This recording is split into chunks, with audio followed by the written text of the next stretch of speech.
Alright,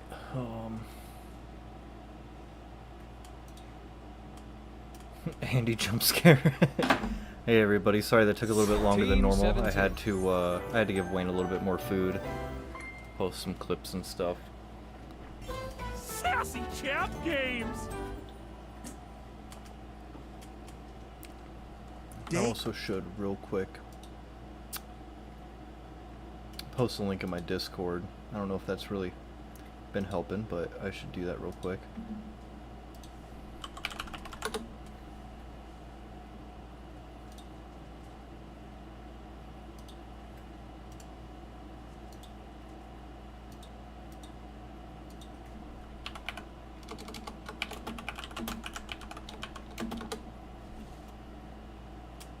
Alright. Everything. Somehow you're still here. Thank you for the 5 bits, Killbilly. Very likely that you'll fall asleep soon. Yeah, it's probably like, what, 2 o'clock in the morning for you?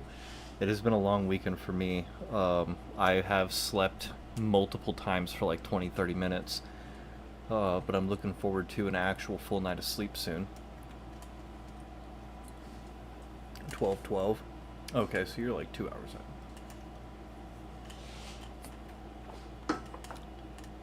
Little bits. Hey, Squirt Shake, holy shit, how many is that? 10 bits? Woo! Let's go! Yeah, I had a crazy vacation. On the way back, our tire had a catastrophic blowout. You forgot you could cheer? Sometimes I forget too. But yeah, we ended up, stranded, about 200 miles from home. So then, you know, had to get rescued, brought back to town, had to leave, like, you know, 5 hours later to go back and get the car. This was another 6 hours of driving earlier today. I'm the passenger princess, though, so it was just my job to stay awake, which I really couldn't very well. But yeah, it was a great vacation though. Me too. Like once I looked it up, like, you know, how bad the tire blew out, like there was a very high chance that we could have actually like lost control and gotten seriously hurt, but we didn't. You know, just had to kneel in rocks and change the tires. So that wasn't too bad, honestly. You changed the tire too. That's what I'm there for. Alright, let's see what we... Continue to awaken objects. Let's get back into this without further ado. Just wanted to see... There's a lot that I haven't found yet. So I think I'm just going to start dating random things around the house just to try to meet them all. But there's other stuff I really want to do too. Like I want to do the D&D game. Do you know what happens if you get to the love stage with someone? If I get to love, hate, or friends, I get some stats, some specs. So I get like a little bit more poise or charm or sass or something. At least, you know, that's as much as I know so far.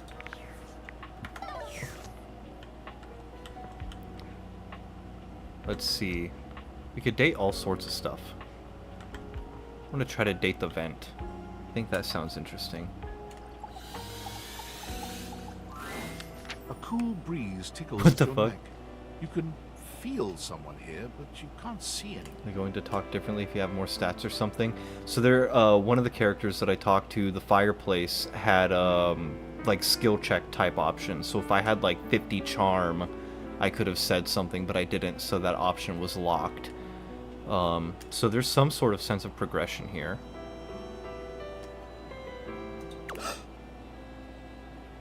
No. Why are you here? What are you doing?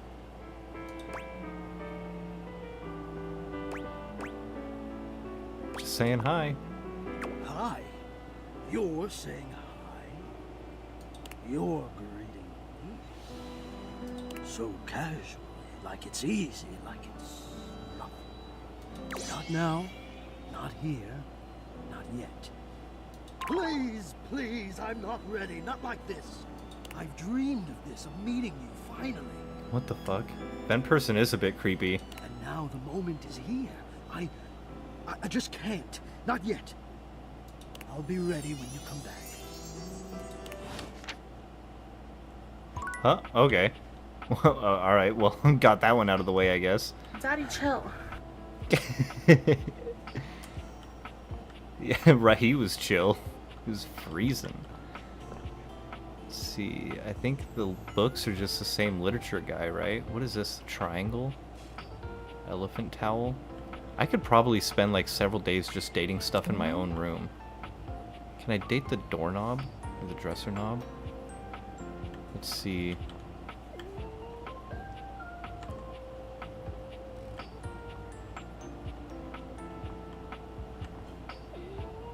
What's next?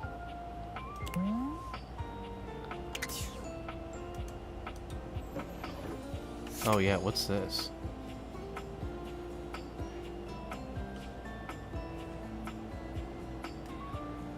Literature, as in Doki Doki Literature Club? Kind of. It's like a poetry guy who can't write. I told him I would help him write a book, though, so I do got to get back to that. Alright, let's just start from one end of the room here. I haven't tried the window.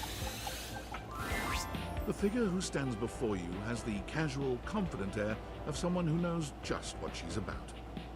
Her short hair glows with the colors of sunrise, and her blue eyes drink you in without a trace of shame or embarrassment.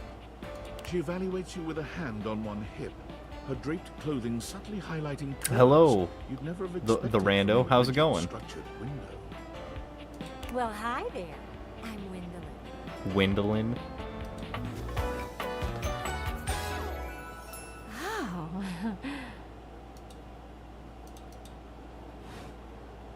And you? Well, you're quite the looker, aren't you? I don't really know what I look like. Oh, what's the matter, hun? I can't possibly be the I'm not first even one to reflected tell in the you. mirrors. You're the one looking out at me all the time. Look, I don't mean to be so forward, but I found I'm happiest when I'm transparent about what I want and what I'm looking for. And unlike most everyone here, I've been ogled by humans for centuries. I have had enough attention on me, thank you very much.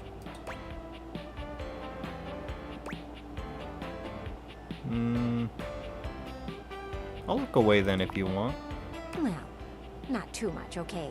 I'd still like to know I'm providing some kind of comfort. Anywho, if I'm having to do one of these introductions, I might as well get this out of the way first. I'm only looking for one thing in a relationship right now.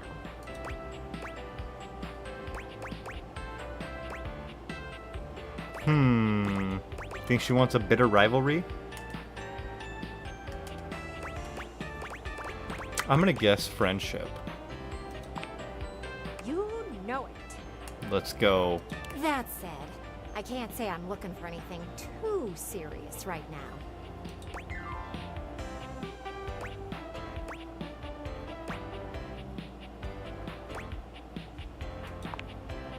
Dang right. Friend zoned again. Oh, don't worry. It's nothing to be too intimidated by. There's so much to do in this world.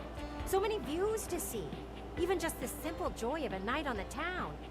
Yet here you are, taking a breather, same as me, but you haven't even had fun yet.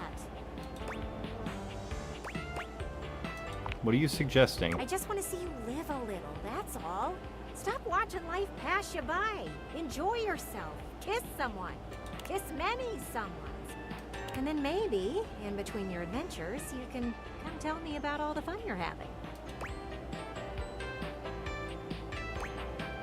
But what if I want to kiss you? It's just not for me, okay? Hey, don't look at me like that. Alright, I can respect that. What What the fuck is that emote, Frost? Dreadfully dull. What the hell? She turns from you towards that dreadful view and waits for you to leave. Oh, I pissed off the window. Window's like, you're too horny for me. got 3 more uses. There's so much to date. What if I... Can I date the lights? I could date the light switch. For a moment, you wonder if your Dateviators are malfunctioning. But no, the fashionista standing before you is just that dazzling. They are dressed to kill. Abs on display and lighting all along their body, bathing them in a soft glow. Are they an influencer? A ring of light surrounds their perfectly coiffed blonde hair, giving them the This emote appearance of an scares me. What the fuck? perfect lighting no matter which way they turn.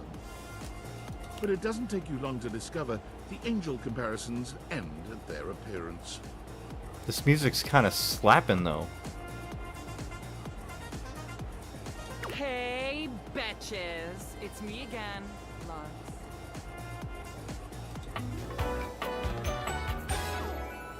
Yes! Is he wearing leg braces made out of lamps?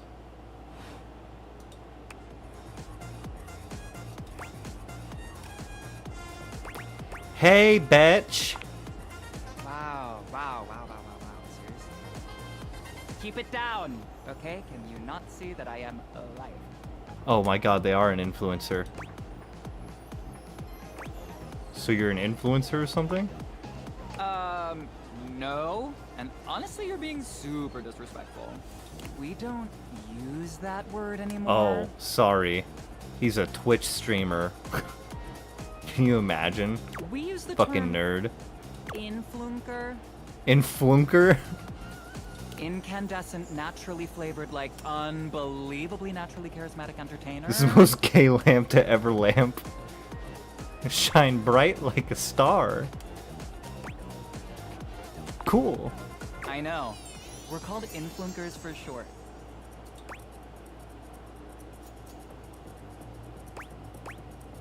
Cool acronym. So what does an influnker do? We make everyone's life better. Could you improve my life? Could I? Yes. Will I? Maybe. Okay, I can think of 2 ways to help make you better. I can share my daily routine with you. It is literally amazing. Or I can grant you exclusive access to my services. They're literally amazing. Both options are literally amazing. Ooh, services or daily routine? I mean, that skincare routine is probably flawless. But what would the services be? I didn't expect the music in this game to be so fucking good. Serviced? Okay, congratulations! I will be charging you for the triple premium platinum package. Fuck! It includes a $3 spa coupon, 6 copies of my ebook, a free yoga cushion rental when you come to our Bali retreats, and access to the Living Light Lounge, where you can literally collab with other influencers whenever you want. Literally? Whoa, whoa, whoa, not at all what I wanted. Backspace, backspace, backspace. Amazing, I can't wait to use all these incredible perks. Yeah, great, whatever, have fun, and don't forget to let your light shine. Bye. Oh, I guess I got friends with them. What did I gain there? Sass? I gained 5 sass points. They're charging me, yeah. It's okay, I still get paid, but I don't have to do any work, because I'm in work limbo. Is that just the lamp? Yes, that's just the lamp. Okay. What's the bag? The stranger standing before you is dressed to kill. Is that tentacle Sheer hair? black catsuit, studded Oh my black god. manacles with pink fur trim, and a variety of brightly colored accessories drape their shoulders and frame their delicate feet. Oh my god, I didn't realize what I was looking at for a second. I was like, what the fuck? I was like, are they like some sort of squid? And then I was, holy shit. Loneliness has been such a defining factor in your existence over the last few years, you've almost forgotten what it's like to be around others. Is this just all the shit in my drawer? You've certainly forgotten what it's like to be around someone like this. You almost feel as if you've stepped into a sex shop. There you are. I was beginning to think you'd forgotten me. The strap-on? Oh my god, dude. I don't even know what the fuck I'm looking at. Who could forget you? Mm-hmm. Cute. I'm Benoit, your partner in pleasure.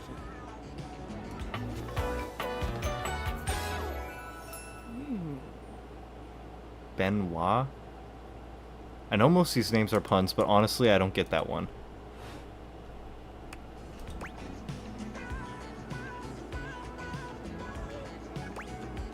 Oh, you're... What many call sex toys, yes. I prefer to call myself your ruin. It's What the really fuck? about time you came to speak to me. Given the way we met, someone less confident than me might really take it personally. Oh, not the rose toy. I'm looking at some of the, like, I'm like, what is that, like an eggplant? Like, what the fuck are the earrings? They look at you expectantly, raising an eyebrow. You do remember the way we met, don't you? The anal bead necklace? Oh my god. I recognize the fucking ball gag thing. Like, I mean, the handcuffs and stuff are obvious. I might be too innocent for this game.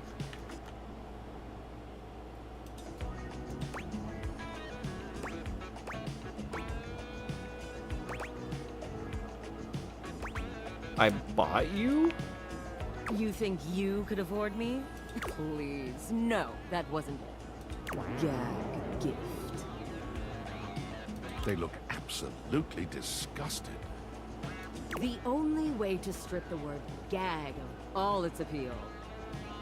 Some friend of yours thought they were hilarious.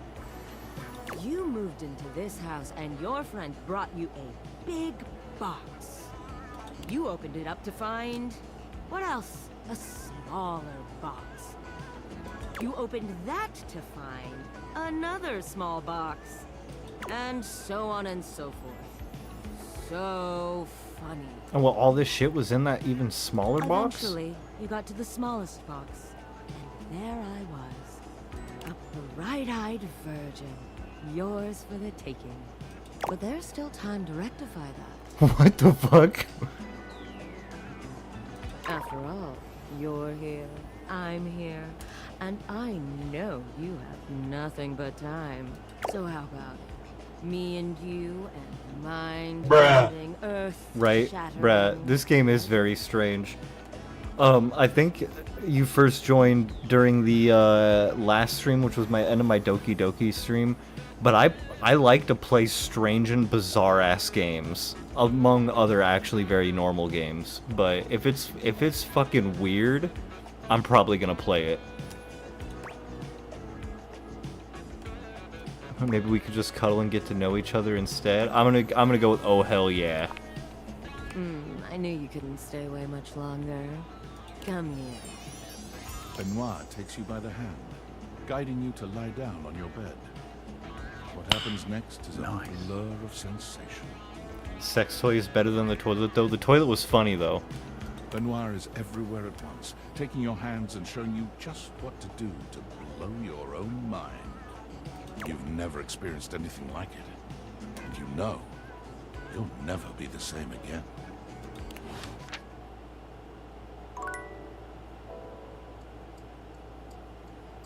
We got one more thing we could date today. I haven't even left the room. We could see what Dorian's up to.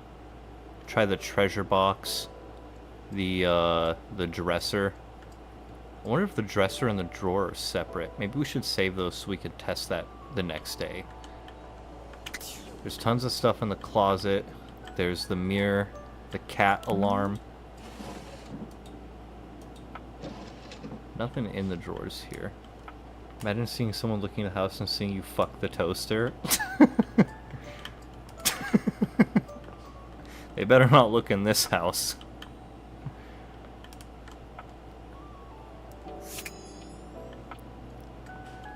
I think we can also date the phone. and the sunglasses that I'm wearing. The sex toy. You should go in the kitchen. What's in the kitchen?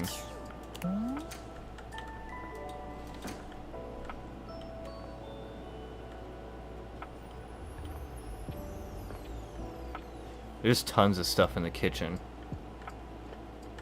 It's like alcohol, silverware, a trash can, cutlery.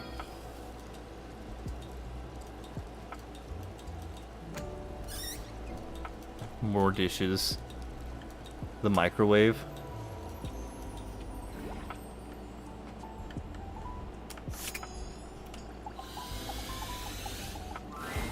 An armored soldier with absolutely What the haunted fuck? eyes claps you on the shoulder, his iron grip jerking you towards him before you've even had a chance to introduce yourself.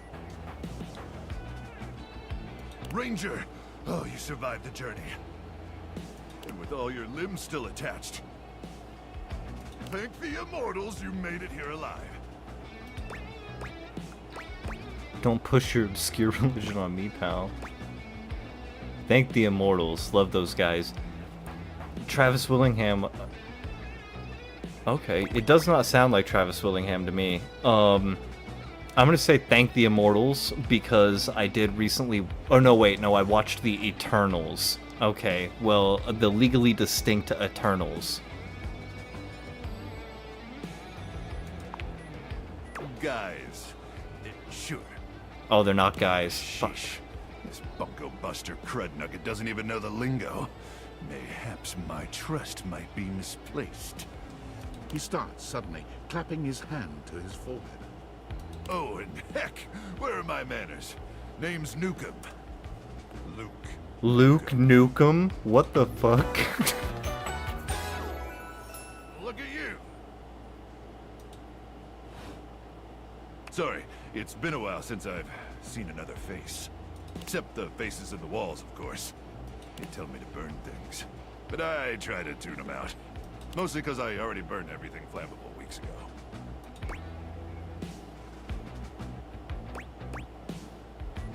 Nukem, huh? Like Duke? No. My title is Combat Crew Commander. But I did have a great-great-uncle who was a Viscount. So you're like royalty? Hell, I wish, Ranger. Truth is, I'm just a grunt. That's an acronym. Greatest Reserve Unit notwithstanding Trevor. But Trevor's been missing, presumed exploded a few weeks now, so I think I'm up for a promotion. Anyway, forgive me if my extended isolation has eroded some of my social skills. I've just been stuck guarding this outpost for months. And you spend enough time out here alone, it's real easy to go feral. But don't worry, they have great solutions for that now.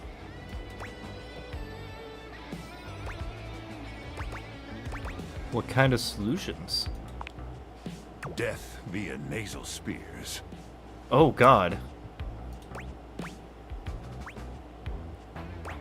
Can you elaborate? I don't see why I would. Oh, I'm just so excited you weren't obliterated! When I heard Colonel Furnace was sending a division from across the Barrens, I thought for sure swarmers would rip your flesh to shreds and use your blood for fuel before you even made it to the first outpost. Very post-apocalyptic.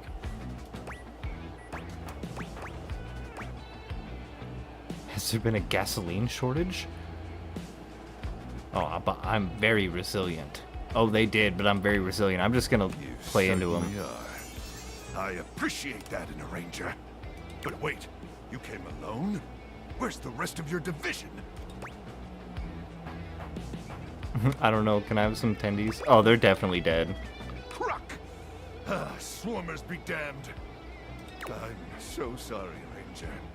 May the immortals provide the fallen safe transport to the Underrealm and solace in their everlasting night. May the immortals provide the fallen safe transfer to... Oh, I'm just gonna say what he said to me. Or I could say, thanks, brah. Appreciate it. I'm gonna play into it. Begins to tear up. Listen, I wish I could give you more time to decompress. I know you must be exhausted after your journey, but time is of the essence. We have much to discuss, and dangerously little time before our mission commences.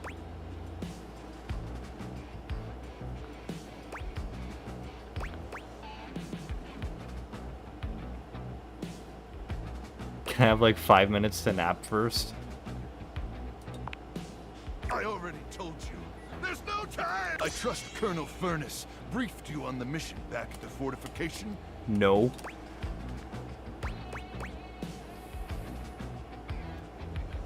Absolutely, but I'd love to hear you retell it. You have such a strong, sensual voice. Why, thank you, Ranger. Here's the situation. I have, in my possession, a handheld electromagnetic device powerful enough to flatten the Barrens entirely. From Cape Death, to the Death Zone, to Deathtropolis, colon, the Citadel of... Colon. It's called the Magnetron. Here's an artist's rendering. What the fuck? Not Deathtropolis. Oh yes. I'm afraid the blast zone would completely decimate Deathtropolis in an instant, killing millions. At worst, the fallout would even irradiate the scenic suburb of Deathville. Home of the world's widest asparagus festival. No. Not the world's widest asparagus festival. Dear God. Anyway, to keep the device from falling into the wrong hands, it was permanently welded onto my armored exoskeleton, allowing me to transport it to its intended target. The Swarmer's subterranean nest. There, the device will be remotely detonated, eradicating the Swarmers, and winning this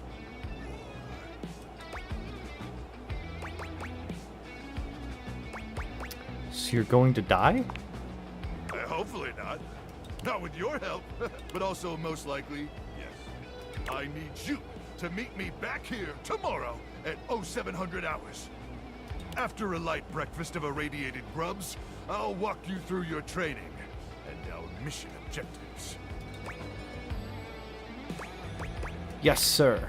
All right, it's about time for me to begin my nightly patrol. Gotta make sure no swarmers infiltrate our defenses. May the Immortals watch over and protect you. That was sick. So, he's got to be the first one we go to in the morning. 0700 hours for the mission.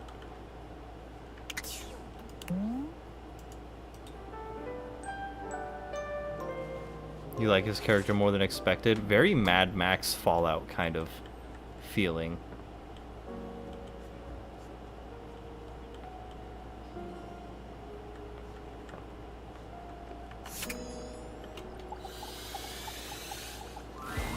Luke points his weapon at you, barking orders without so much as a hello. Stand down! Stand down! Drop your weapons and show me your hands. And 2 sets of government-issued ID. Thank you for the extra bit, Squirshake. Or a utility bill with your current street address also works. It's not preferable, but it'll suffice. Do it!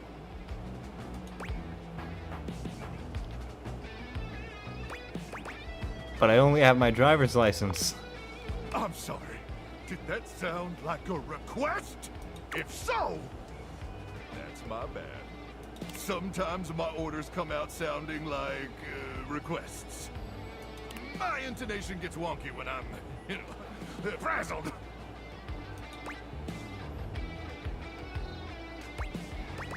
Have you seen a speech therapist? When would I have done that? I'm a goddamn microwave! Anyway, I swear to the Immortals, if you don't show me your hands this second, I will blow your head straight back to the Barrens. And if I do that, it's a 3-hour drive for you to get out there and retrieve it. It's a toll road, too.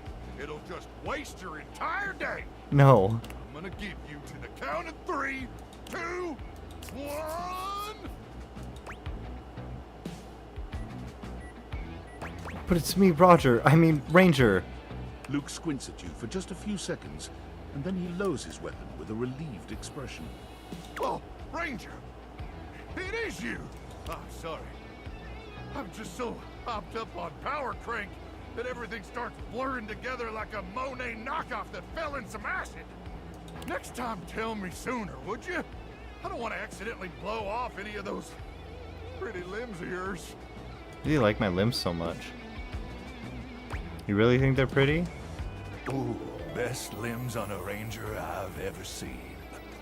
I am sorry about nearly blowing your head off, though. I just thought you were a swarmer. They infiltrated our defenses. This guy's high as fuck. Sneak attack. They came about 0200, probably intending to assassinate me, ensure I don't complete the mission. And I got the drop on them.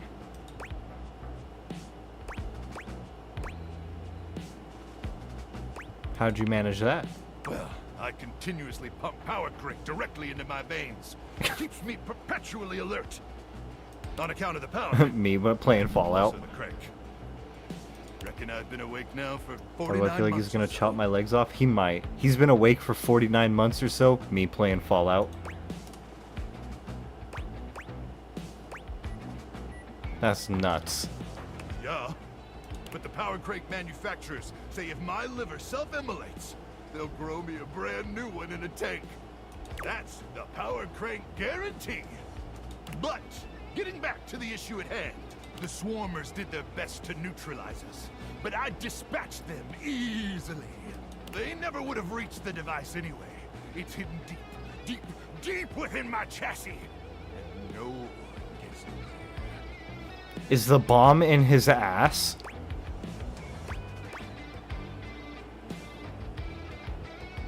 What if they opened your door? Would you let me in there?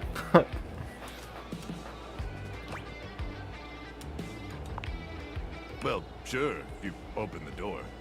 Anyway, I'm glad you're here now. We can go over the details of the mission. Yes, sir. That's the spirit! We'll show those swarmers who controls the Barrens once and for all! Luke looks around, patting himself down for something he doesn't seem to find. Do you have a pen and paper handy? Or some other kind of note-taking instrument? Maybe some chalk? Yes. Luke takes the chalk from you, using it I to didn't know draw I had the chalk other side on of me. an ancient serving tray you inherited with the house. Good! Then let's get to it.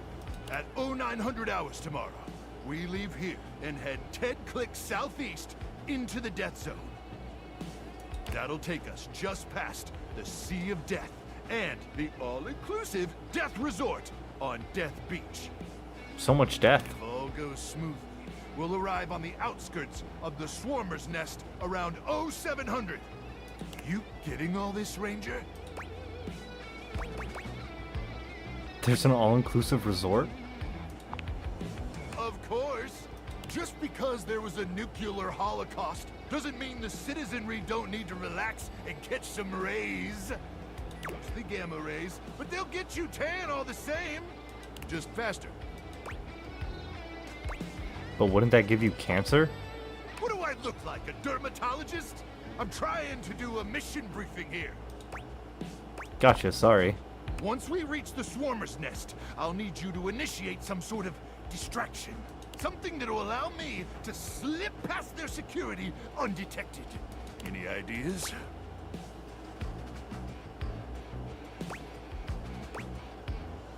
Yes, but I'm not gonna share it right now. Surprise, huh? I have no idea what I'm gonna do. Showmanship, Ranger. I like that. Anyway, once I'm inside their defenses, I'll give you the signal, and you'll remotely detonate the device. Okay? What's the signal? I'll yell detonate the device like really, really loud. Now, go get some beauty sleep. We got a big day ahead of us tomorrow, and if you see any swarmers in the night, remember to aim for their genitals. That's where their brains are. May the immortals watch over and protect you. Okay, I thought we were going on the mission today, but I guess not. What should we date next?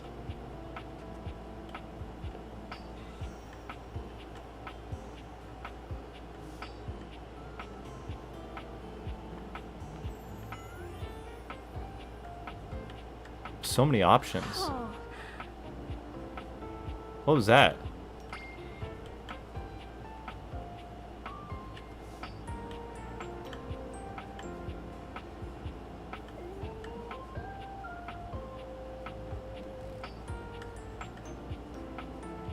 Oh, we can meet the vent again. Maybe he's gonna come out of his shell now. You see a pair of hands sticking through the air conditioning grate, and the barest suggestion of someone's eyes, but no more. What do you think?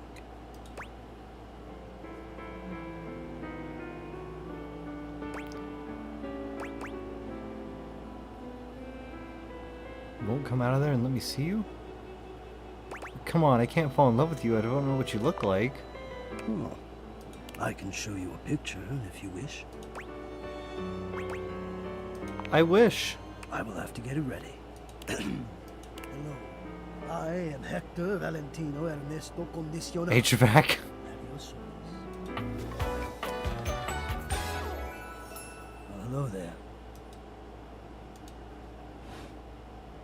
Ventilation, airflow, sometimes known colloquially as HVAC.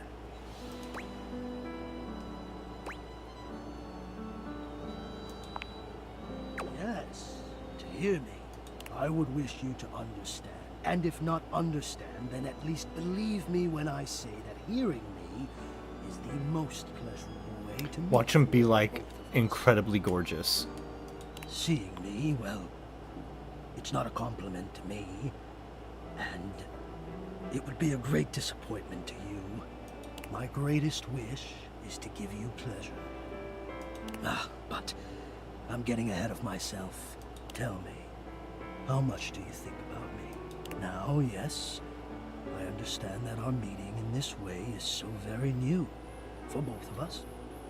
I truly never expected to be able to speak to you this way, face to face. Great. I have accustomed myself to this seemingly unavoidable reality that you would always be human and I would just be this. But even as this, I have dreamed, and I would know. How much do you think about me? A lot. Are you kidding? I love me some AC. And do you? I have noticed. I so look forward to you coming home on those hot summer days. The look on your face when you feel the first blast of chilled air upon opening the door. Is he getting steamy in there? Oh yeah, as soon as I get cooled down, I feel better about life. Yes! And when it is cold outside and you walk in and you can slowly warm up and remove your coat, your hat, you can begin to get comfortable and relax into the evening ahead of you. Sounds like you're a fan of relaxing too. I don't relax for myself. I can't. But for you, there is almost nothing I wouldn't do to help you relax. To watch the play of warm and cool across your Hector's skin. kind of a creep. I'm ahead of myself. I never thought I would get to say this and to say it to you. Just see him blushing through the vent. Let me explain. You are the prime feature of my thoughts. Whatever power courses through me, I turn to your pleasure. Whatever warmth or coolness I possess, I direct in full to your comfort. I wanted to meet you here, through the grates, because I wanted you to hear my voice. I want you to hear the melodies and resonance I create through these ducts, and know that it is all and only another gift it honors me to offer you. I watch the play of air over your skin, and I feel deep joy that I have the air to give you. I adjust my own temperature and my intensity until I see the flush of contentment spread across your face. And then I rest in contentment of my own. I never thought I'd be able to say this, and in a way you could truly understand. And now I have, my God. Now I have. This is so hot. Hot? No, I would say I'm set to more of a temperate zone right now. Ah, I see, hot. I think perhaps I've heard the word used this way. Do you mean you find this sexy? Not temperate at all, sir. See, yes, I do. Of all the dreams I'd held, how this moment might have unfolded, that you would be attracted to me too was surely the most fantastical. Perhaps I might share more. As I share with you, I can feel more and more air moving through me. As though there is a storm brewing, a cyclone beginning. I have never felt it before, this build of energy.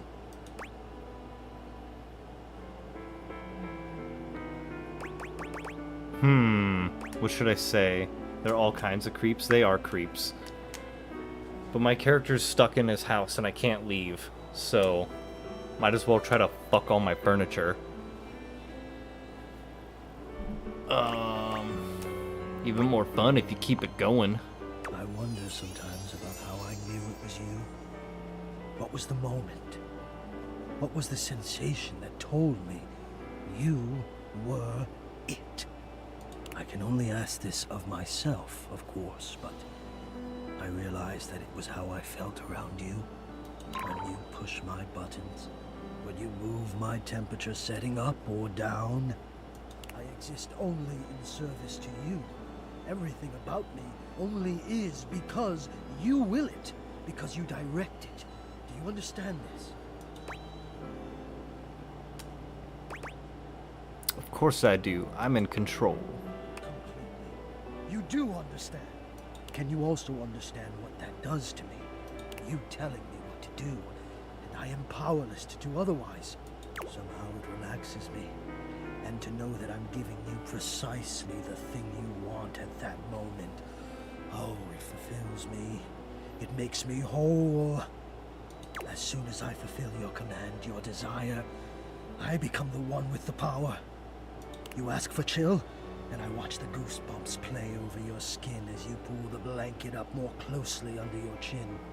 You ask for warmth, and I can almost feel you basking as the tensions of the This is moments lasting that a lot came longer than I before thought it would. just melt away. Sometimes I even take it upon myself to shift my temperature and my intensity all on my own. You tease. I know. It might not be strictly in my purview to do this, but sometimes I cannot resist playing your sensation just a bit. I am a craftsman, and you are my clay. I hope this is all right.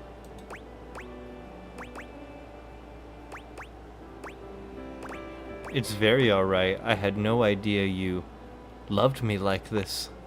How could you have? Until now, I haven't had the courage necessary to even show my face. Well, you're brave enough now, and I love it. You love it. Does that mean you love? But no, I dare not ask, and do not answer, please. Let us enjoy where we are, here, now. Let me care for you. Sure, care away. I need you. I need to care for you. It is the reason for my existence, you see. And now I have truly said too much. Or I have said enough. Either way, I must ask a boon. Say nothing. Take this knowledge with you and promise me you'll ponder it. That you'll ponder me.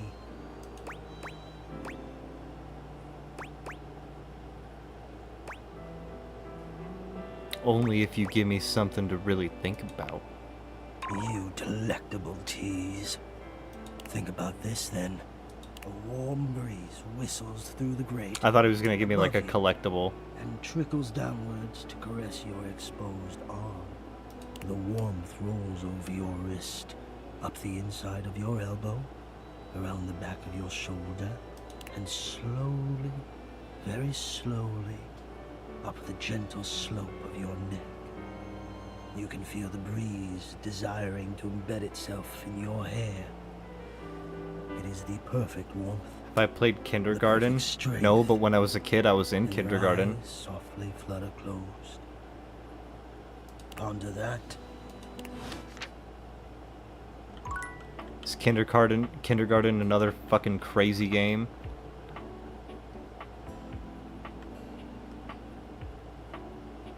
Oh, the Xbox.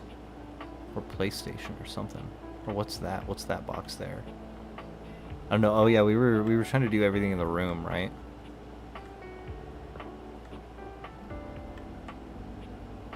Oh yeah, I got 3 charges left. So let's try drawer and then dresser.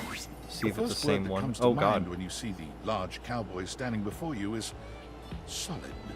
Hello, it's This guy it is in the air big, ducts. and he looks built to last. A blind play would be so great. A blind play of kindergarten. You might be intimidated were it not for the kind expression on his face and the sweet way he doffs his hat at you. No one's ever asked you this. But if you had been asked to imagine what your table might look like as a human, you think this would be pretty close. We've known each other for a real long time now, but we ain't ever been properly introduced. So, first things first, name's Abel, and I'm your table. And second, that is one fantastic red shirt you got on. Howdy.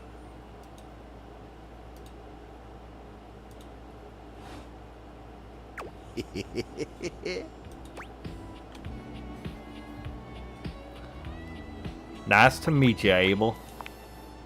Pleasure's all mine. You know, it's a table. It's my job to hold things up all over the house. Should play kindergarten after. I will add it to my Steam wish list. I don't know, is it free or what's it cost? Because one of my friends was just playing a game called Rat Shaker before I went live, and Rat Shaker looked fucking terrifying and unhinged. I've also got Frog Factions, Glitter Mitten Grove. I've got quite a number of like just fucking weird games to play. I found out about Hatoful Boyfriend, the bird dating simulator, and I thought that would be fucking crazy to play. And I take my job real serious. So, if you're here talking to me now, you must need something more than just my support. Hope you had fun with Christian and generally bummed out again on me to meet up with you guys there. Yeah, sorry that didn't work out, man. But we did have a lot of fun. We split up for a big portion of the day, but it was good. It was good. It was a good vacation. It's $5. $5 isn't too bad. And if there's one thing Abel's gonna do, it's make sure everyone in this house has what they need. So, what can I do you for? There's gotta be something. Do you have any dating advice, Abel?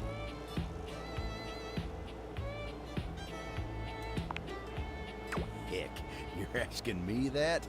Dating, huh? Ooh-wee. Dating ain't really my area of expertise, you know. Me, personally, I never was one for casual stuff. If you're looking for someone who knows people, though, you might want to talk to Kobe. You'll find her nearby. You the old-fashioned type? I guess you could say so. All that talking and whatnot. Trying to fit each other's history into bite-sized portions. Oh, it just ain't my speed.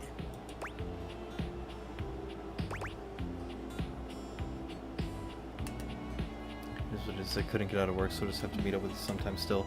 There'll be more opportunities. There definitely will be. We had such a great time that, like, you know, I don't know how often we'll be able to go on vacations. But we do definitely want to do it more. Like, the more we go on vacations, the more it becomes more of something we want to keep doing. I mean, hey, that's why I'm here. And you really gotta talk to somebody who knows what's what with dating these days. Hope he'll get you on the right path. When tell her I say hey when you see her. Thanks, Abel. You take care now. Alright, is the... Yes, so is he just any table? Is he also my dresser? Hello there, stranger. I'm Dina the Dresser. Need a helping hand? What the fuck?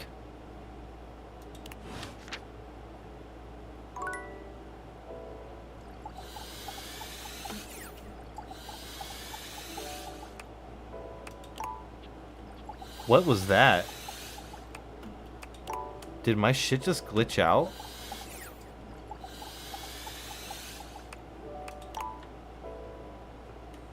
Like it like grew and shrunk, and then like the text was all fucked up. Hey caveman, what's up? What's up, bruh?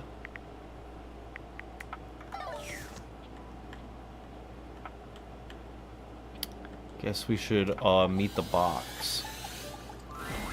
An armored warrior What of the some fuck? kind stands before you, a massive sack of loot slung over his shoulder. He greets you cheerfully, something about his smile and tone reminding you of your own customer I think that was service the game, voice not at an work. error. How was my day? My day was alright. To quickly run through it, last night on the way home from the vacation, we had our tire just completely fucking blew up. I had to change it on the highway about 200 miles from home. Used our shitty little spare to limp back to a nearby Les Schwab, and then get rescued, get back to town, slept for about 5 hours, and then made the 6-hour or so round trip back up to that one city, get the tire fixed, and then back home, where I then, you know, drifted in and out of sleep for several hours, having weird nightmares and shit again. But then woke up, took a nice shower, watched The Thing. Now we're playing Did Everything. So it all worked out in the end. Back to regular business. Hey there! I'm Michael Transaction. Michael Transaction?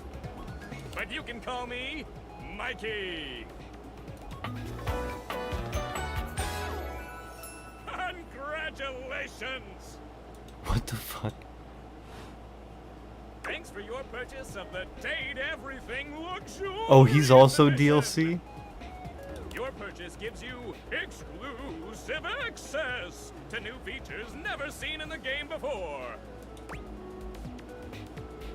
Microtransactions are evil!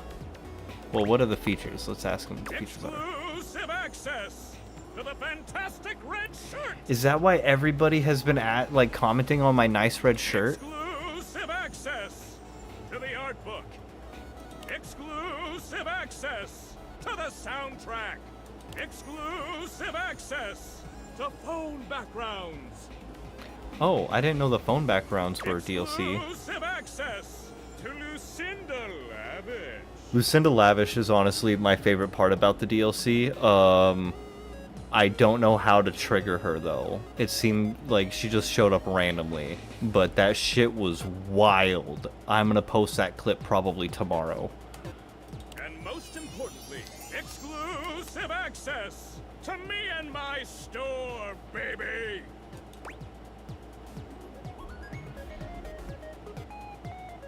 I think I might just... Well, what do you think? It looks like it's just right off the bat letting me go for love, friends, or hate. I don't know if there's a benefit or a different stat boost for which one.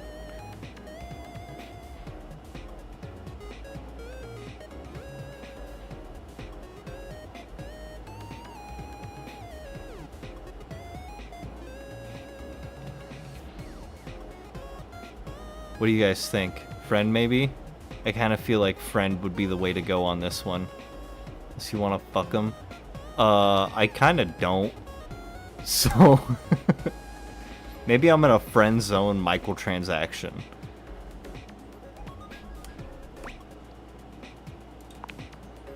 Mikey Lakey. Unlocking access to me means that you gain access to the Date Everything loot box. Each day, you can pull me up to 5 times for my extreme bonus armor. Do I need armor in a dating sim? This armor is so powerful that it can raise your spec stats, meaning that you can blaze past huge portions of this game on your path to 100% completion. What? What if I like taking my time? Then you'll love pulling from my armor regardless. It's fun. You can pull from my common boots of true presence. They have a high chance of being pulled. Or you can pull from my epic gauntlets of stardom. They have a small chance of being pulled. Or you can pull for my legendary cuirass of unwavering magnetism. This extremely rare piece of cosmetics has a tiny chance of being pulled. Okay, he is good after your first playthrough. Just never talk to him again. Okay, so I should not. Are you looking it up? If I talk to him again, is it just gonna totally fucking bust my stat progression? But it does exist. Trust me, I'm regulated by several. One second, I gotta get a bottle of water. But I still have to add a sound for that. Maybe I should just a sound of me saying bottle of water.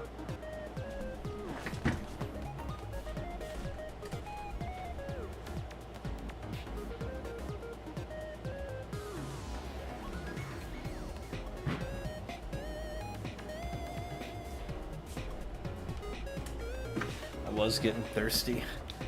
Ugh.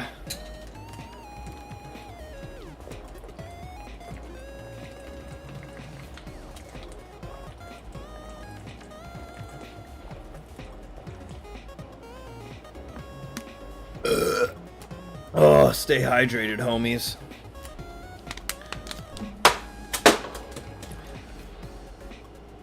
Oh, I'm looking forward to getting these. It costs a mere 8 brundles for each pull. 8 brundles? What the fuck is a brundle? Brundles are a special kind of currency that you have exclusive access to. How do I get brundles? Good question. In order to get your hands on some brundles, you have to spend money. Oh my You god. get 5 money per day. Save up for big pulls. Awesome. Come by when you've saved up enough money and pull me, baby. Do I even have money? Let's go to the computer room and find out.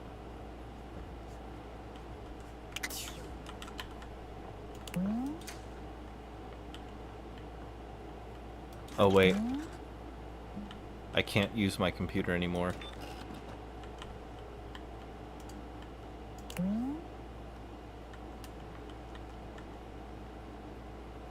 You're gonna build something in your server in ARPA just for you, Daddy? Okay. No, you didn't. When it's done, you gotta send me a picture of it. I'll post it in the Discord if you want me to. Or you could post it in the Discord if you have a Discord account. Alright, let's check our messages. Yo, I know it's been a sec since we talked, but I've been sitting here trying to work, and all I can think about is the fact that you're, like, dating your couch and your TV. Wow, check your job privilege, fat cat. I'm glad to know I'm on your mind. Oh my god, shut up. It's not just you. It's you and a handsome man version of your toilet, holding hands and whatnot. I don't mean to complain. Just, I need to know how your whole, like, household object harem anime is going. I think it's going You good. think? Is it or isn't it? Send it to you when you're done with it. Awesome. Dating is harder than I thought it was gonna be. You're just realizing that now, huh? It is hard out there. At least you don't have to leave your house to struggle. The rest of us have to get dressed and shit, do our hair, put on a little makeup. Okay, but honestly, like, can you just tell me what it's like? Walking around your house and having, what, hundreds of potential suitors just around? Like, you gotta feel, like, super eligible, right? Feels more overwhelming, really. Hey, you just gotta take it one date at a time. I just gotta know one thing. When you're out here dating your appliances, are you guys, you know... Holding hands? You know what? Alright, keep your secrets. If you don't want to kiss and tell with your furniture, who am I to make you? Alright, well, I've wasted enough of my workday. All my love to your household object lovers or whatever. Bye. I feel like she's gonna be a snitch. Aldivinites! Salutations, and a good greeting from your CEO, David Most. Wow, the other night was quite a lively celebration, wasn't it? Honestly, I don't remember much. Which means Sandy in corporate events planning did her usual bang-up job. Inspirational work, Sandy. Way to earn that 3% cost of living bonus. Keep it up and undoubtedly you'll be CEO one day. Unfortunately, sometime during the festivities, my sunglasses seem to have been misplaced. By who, exactly, is impossible to know for sure. We've combed every inch of the hotel. Oh, are they the sunglasses that I'm wearing? So it seems likely that someone mistakenly took them home. Honestly, they're worthless. They were given to me by someone special, and they do have some amount of sentimental value. So if you have any information related to their whereabouts, please email me ASAP. Oh, and if someone from the press happens to reach out, they were definitely just normal sunglasses and not a highly classified prototype we're secretly developing in conjunction with the federal government. Unrelated, please bid a fond Valdivian farewell to Sandy in corporate events planning, whose role has been eliminated due to ongoing workforce optimization efforts. Best of luck in all your new endeavors, Sandy. Wait, wasn't Sandy the one they gave a bonus to? Yeah, they gave her a 3% cost of living bonus and then just fucking fired her.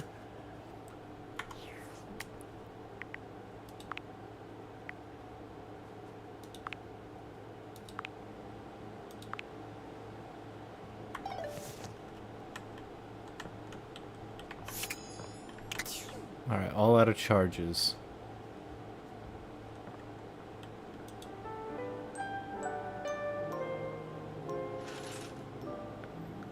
Alright, it's 9 a.m.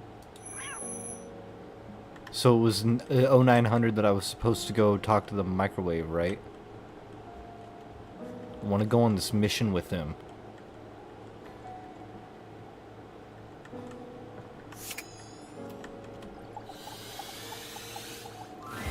Oh, Daddy, chill. you, huh? Corpo shit dog. What the fuck? What does that mean? I'm surprised you had the genitals to show up here again. Considering your commitment to this operation, and to me, has been kinda lacking. It's 9 a.m., And bro. honestly, the success of this mission is far too important to rest in the hands of someone who's not The Rays are fully getting... Oh, committed. yeah. So what's the plan here, Ranger? You gonna take this mission seriously going forward? Or are you gonna keep acting like you got gamma worms burrowing in your brain?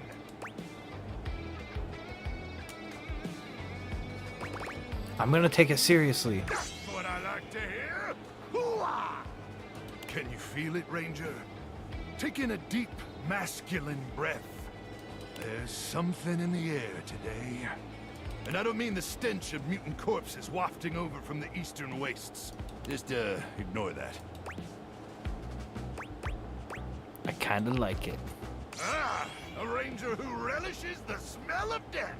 Just the type of ranger I'd want close beside me in the meat grinder. Real close. Wait, is it 1,000 hours already? Crock! We better suit up and head out. You got all your supplies? Your protein gels? Your travel-sized toothpaste? Shoot, my toothpaste is full-sized. Ranger, I explicitly thought about saying travel-sized. It's not my fault it didn't come up. Gah! You got gamma worms burrowing in your brain or something? Never mind. One last thing before we head out. Okay.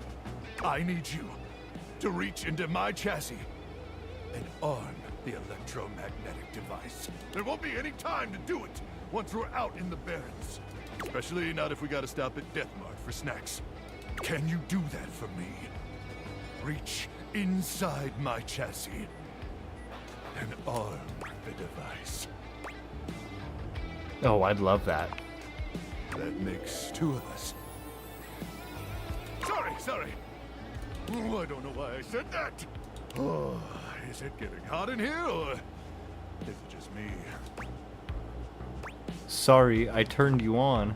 Oh, you don't have to be sorry. No, I mean I accidentally pressed the microwave button. Oh, so you did. Honest mistake. Well, let's let's continue on then, shall we? But first things first. I need you to open up the door. Just push the open button on my keypad, you know? Easy. You press the open button on Luke's console with ginger fingers, and it swings open without a hitch. All right, great. Now I need you to reach inside my cavity. Real deep. Now, gently feel around for the magnetron.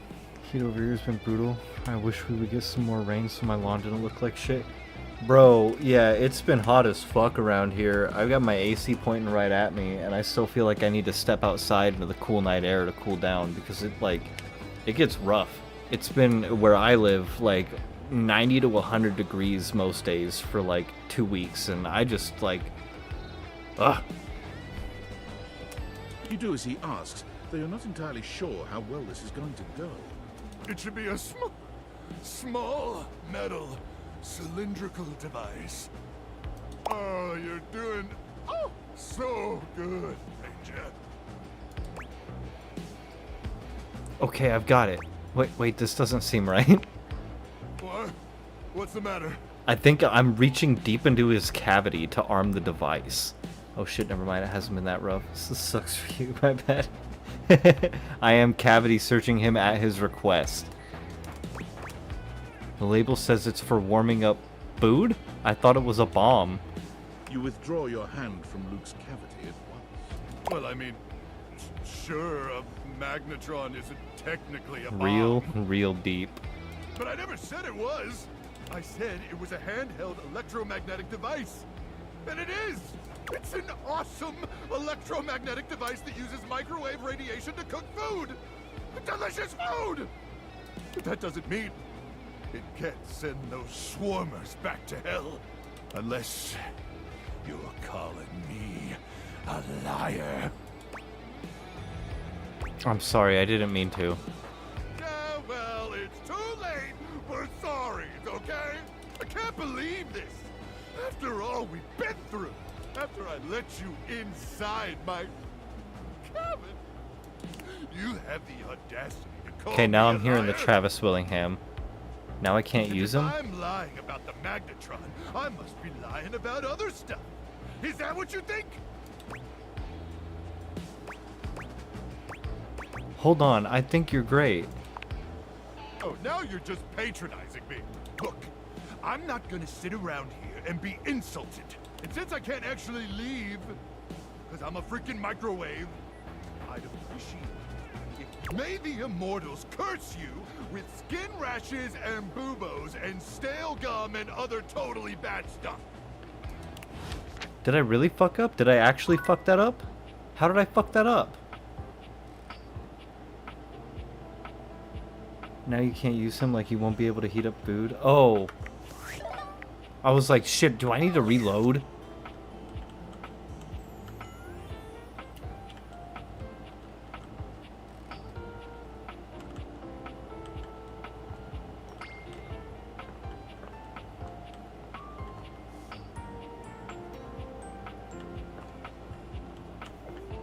Who should we talk to next? Maybe the magnifying glass? Oh yeah, we had rumors and stuff that we could look at. Where were those? Right here, rumors. Someone dating someone since you don't play them.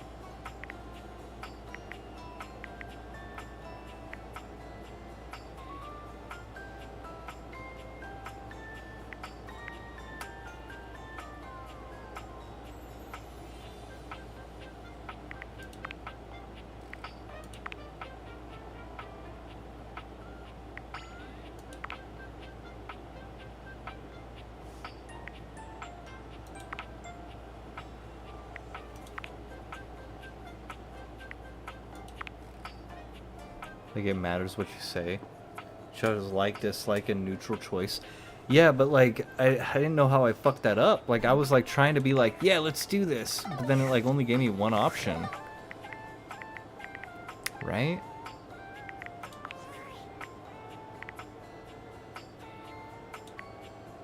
Auto. Day 22. Number of days 7. 6:20 a.m. What day is it now? Hold on. Hold on. If we save, do a new save, we could look at our loads. Yeah. Oh wait, no, it auto-saved right after I fucking talked to him. Shit! We're locked in. We're locked in.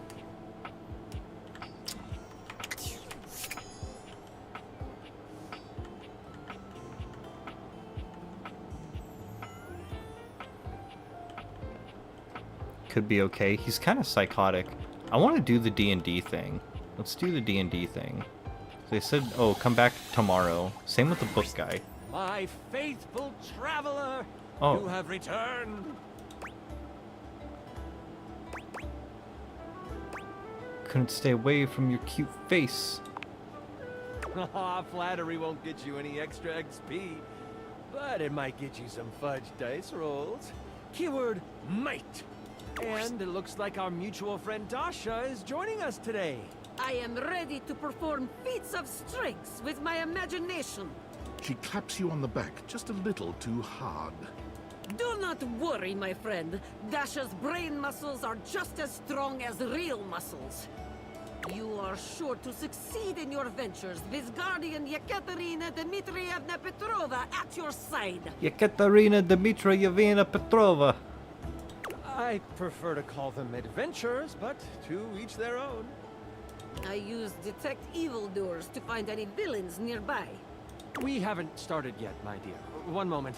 Before we start, here's your character sheet. You will be playing Miles Cypress, a troubadour from the mean streets of Cantalopia. You have taken up a new home in Decor, which is ruled by the House of Knives. Ooh, I am ready to grotto and gargoyle. You start the game with 50 hit points. If you reach 0, your adventure ends. Don't worry about reading the sheet too much. I'll keep track of your health and letting you know what you can do. Now tell me, are you ready? I'm like 5% excited. Let's do this. Woohoo! We start our adventure at night. The wind is whistling through the tall trees at the edge of town, carrying with them the smell of pine and possibility. Most of the shops in Decor have closed for the night, but that doesn't mean the town is asleep. Far from it. Near the center of town, right off the cobblestone path, is the Countertop Tavern. Music pours from the open windows as you stand on the small wooden stage, having just finished one of your specialty songs. What are you saying to the crowd?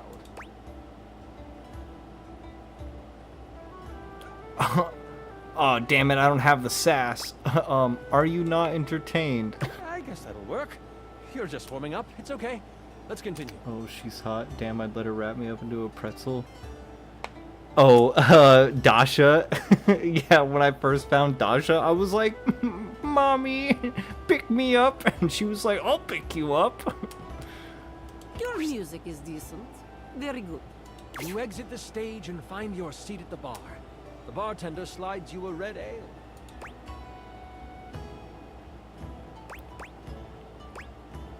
Toss a coin for the prompt service. They catch it and thank you with a simple nod. You know that some meat and cheese will be waiting for you in your room.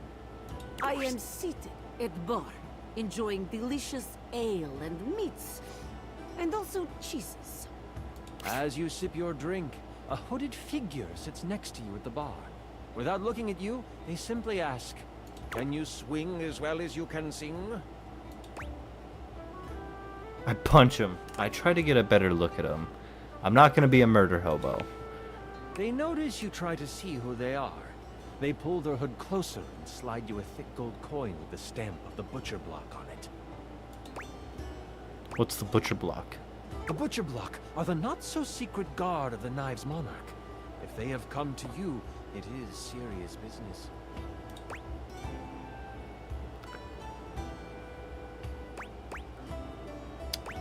I pocket the coin without making a big deal of it. With this, they rise from their seat and they move to the stairs.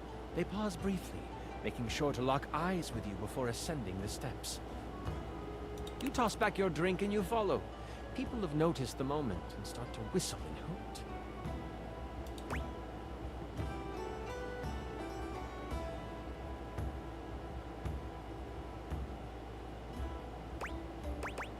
I give them a thumbs up as I climb the You stairs. play it up! The whole crowd cheers you on, thinking that your sonic serenade has helped you score. At the top of the stairs, you see the hooded figure slide into your room. You follow carefully. When you open the door, you see they have pulled their hood back, exposing their face. Before you is a gorgeous human.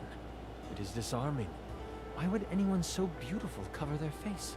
Perhaps it is Treb. A role to seduce this beautiful human, just to be sure. That won't be necessary, Dasha. They're looking expectantly at you, Miles.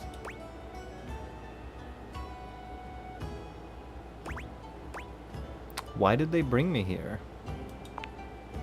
Once you have closed the door, they say, as a member of the Butcher Block and in direct response to the needs of the House of Knives, we have a task for you. The Prince of Knives, Nakiri, has been kidnapped. We know that the evil Grand Vashir has him. They are planning to sacrifice him to their god, Cleaver. No. Sacrifice? This sounds unsafe.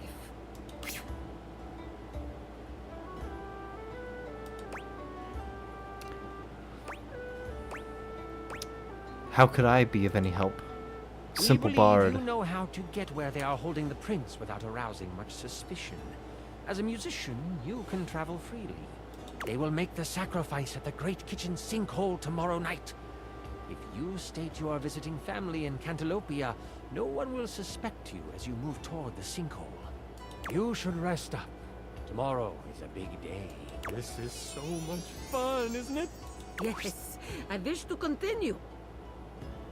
Sacrifices make everything better. Throw them into a volcano to appease the gods.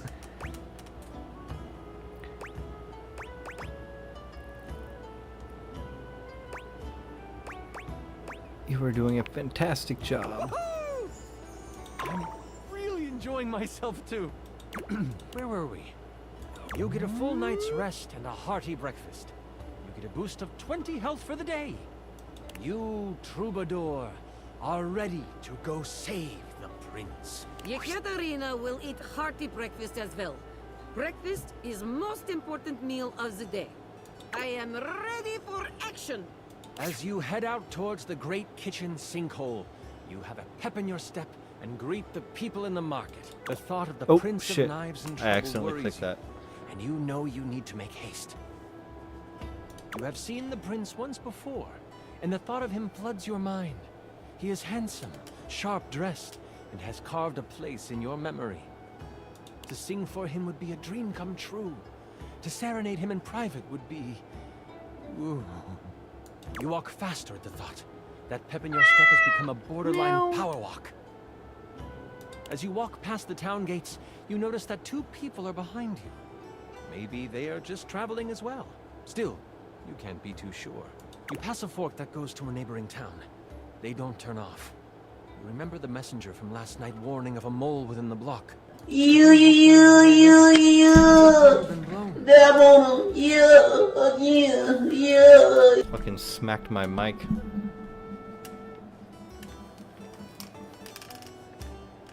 What do you do?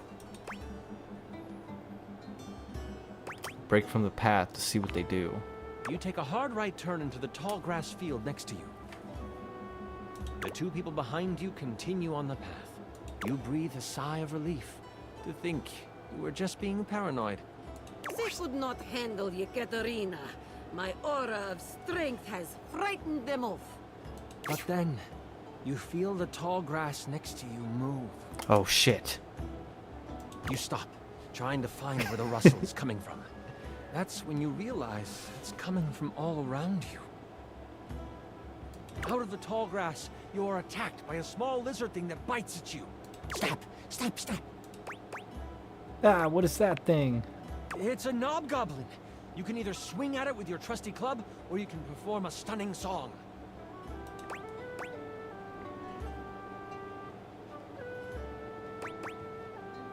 Strike up the band. Wait, should I sing to the lizard, the knobgoblin? Or will that not do anything?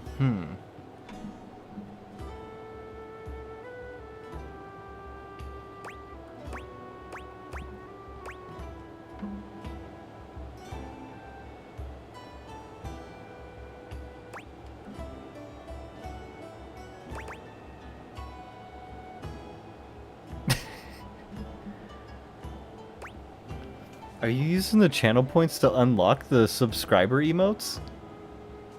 Or did you sub to me at some point?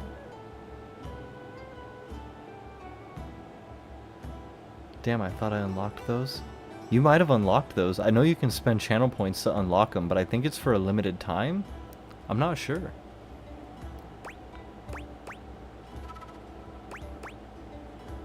Yes, I'm using up some of your points. Okay, they only unlock for 24 hours. Aha!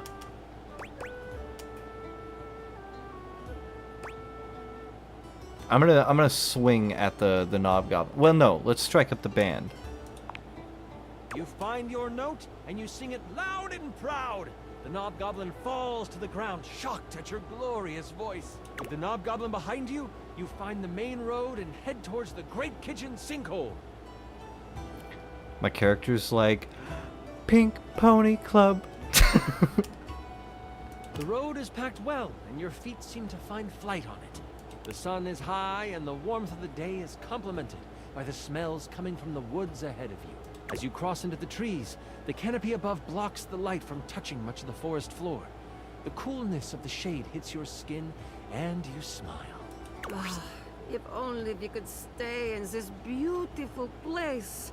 It's like Herbert the Pervert's voice of Hell Let Loose.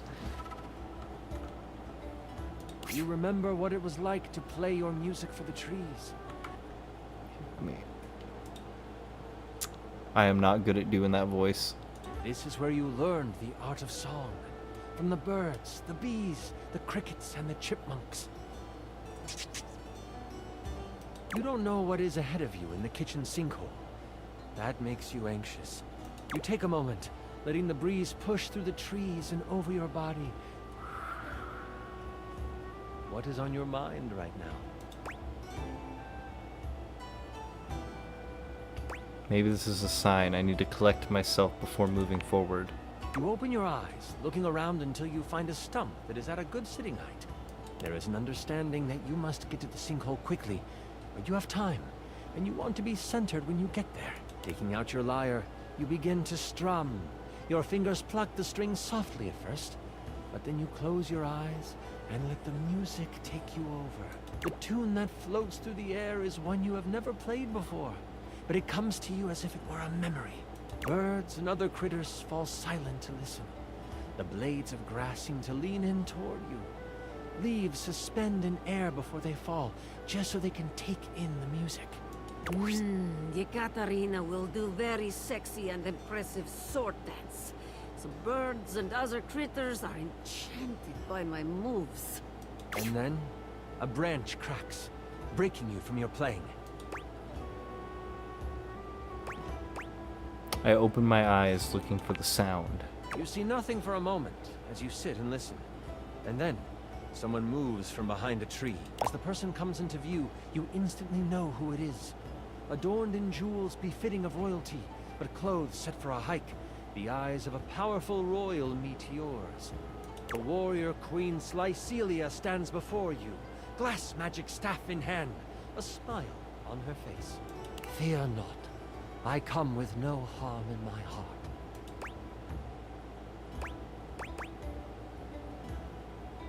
Is she hot? Oh, smoking.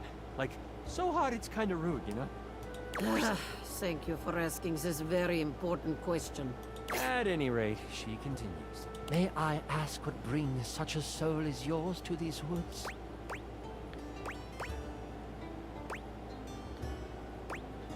I'm on my way to save your son. Is it her son? Oh yeah, the knives. The knives of the people that I'm trying to go save. Ah, wondrous. A true hero you will be if you help to save my precious boy. I have a confession. I did not trust the Butcher Block to have found someone who could accomplish the task. I was going to risk my life to save him. But I have heard your voice, and I can tell your magical song, when augmented to cause pain, could cut just as sharply as a blade. Allow me to accompany you. My crown means nothing without my child. With me by your side, the arcane threads of this world will be at your disposal as well. I would be honored to have you by my side. The Queen has already scouted the area. As you come to the edge of the woods, you see the silver sands of the kitchen sinkhole, and she motions with her head to the left of where you are standing. She summons a gust of wind, and the loose brush on the ground moves to the side, revealing a trail. Fuck, man, Matt Mercer is such a goddamn good DM. This is how they have moved supplies in and out. Before you can respond, she takes off down the path. We must hurry after her. As you follow her, you notice it quickly dips into an unexpected valley. As you round the corner, you see a small group of guards surrounding the mouth of a cave. I will follow your lead and support you in your actions. It's almost like he does it for a living or something, right? Looking at your song list, it looks like you know the songs of Sleepy Time, Eardrum Wrecking, and Seduction. Oh man, wreck their eardrums? Or make him go sleepy time? Let's go make him well, if I make him sleepy time, then they might wake up before the mission's done. But if I wreck their eardrums, I'm gonna alert everybody. Right? Fuck. Let's make him go night-night. You strum the beginning chords of a lullaby. The guards hear it, instantly heading towards you. But before they can reach you, they collapse on the ground. Queen Slycelia reaches out with her staff, and roots respond. They wrap around the sleeping guards, holding them to the ground. They aren't going anywhere when they wake up. I think that was the right choice. Whatever weapons they hold. That way, they are useless once they awaken. The path to the cave is clear, and you just know this is where you will find the prince. As you enter the cave, you find that it leads toward a metal-lined hallway. Red power bounces off the surfaces of the walls, and energy and heat push down the tunnel towards you. You start to sweat right away, nervous of what you will find. You look over to the queen, her face stern, her eyes focused. Somehow, the sweat rolling down her face looks complementary to her features. Suddenly, she stops. No, this isn't right.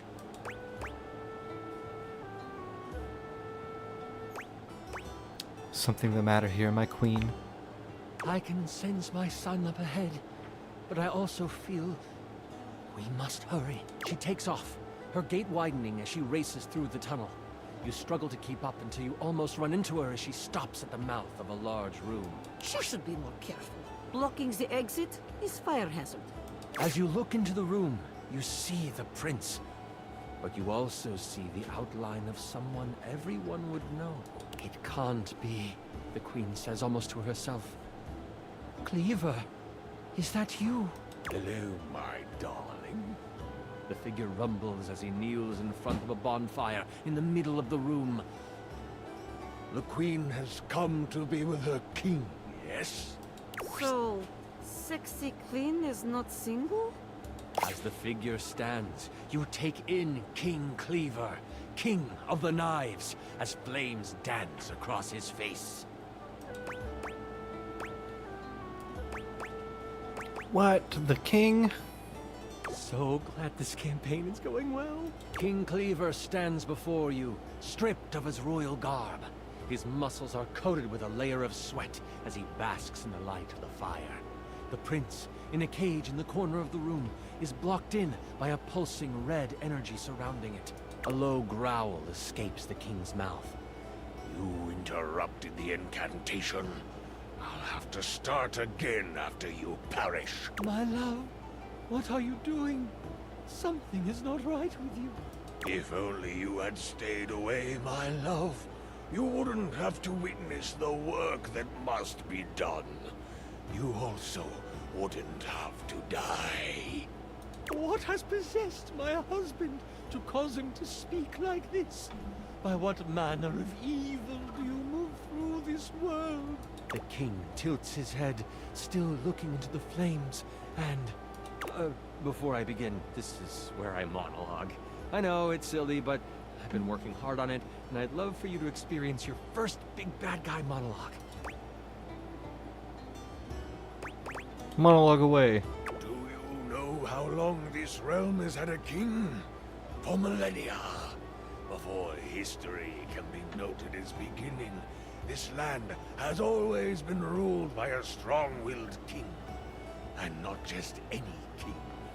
The only king. Me.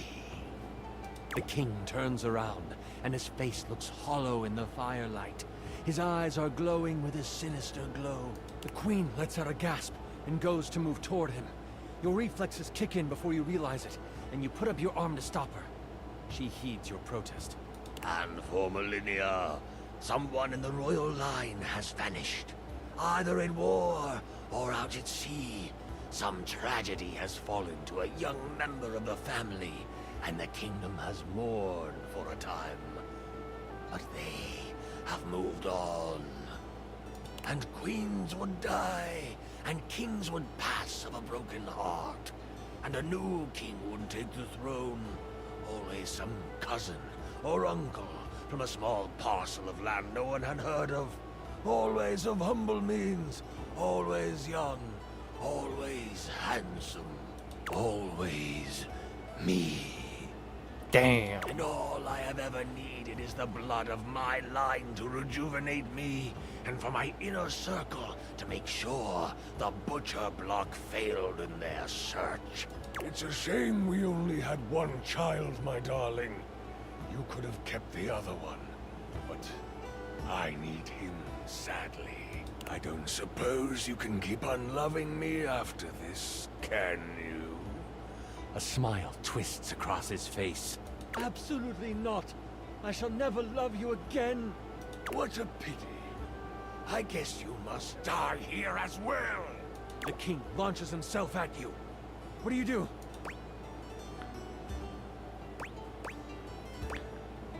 I sing at him. La la die. You whip around and shoot a sonic blast toward the king. It pushes him back, causing him to fly across the room and smack into the wall for... You did 40 damage to him, and he is stunned. The queen gives you a quick nod before flinging a spell at the cage. Her power serves as the final straw, as the energy dissipates and the prince is able to escape. Good posture check.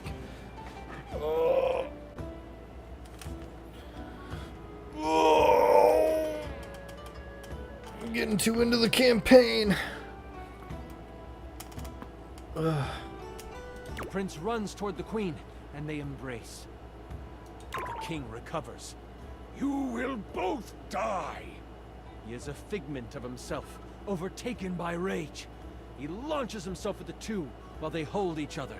The queen raises a hand, trying to summon an arcane shield. It might not come in time. Can I reach them in time? Do you have a reaction that doubles your speed? I do not. Shucks. It looks like it is up to you, Miles. Yekaterina cannot help you. What do?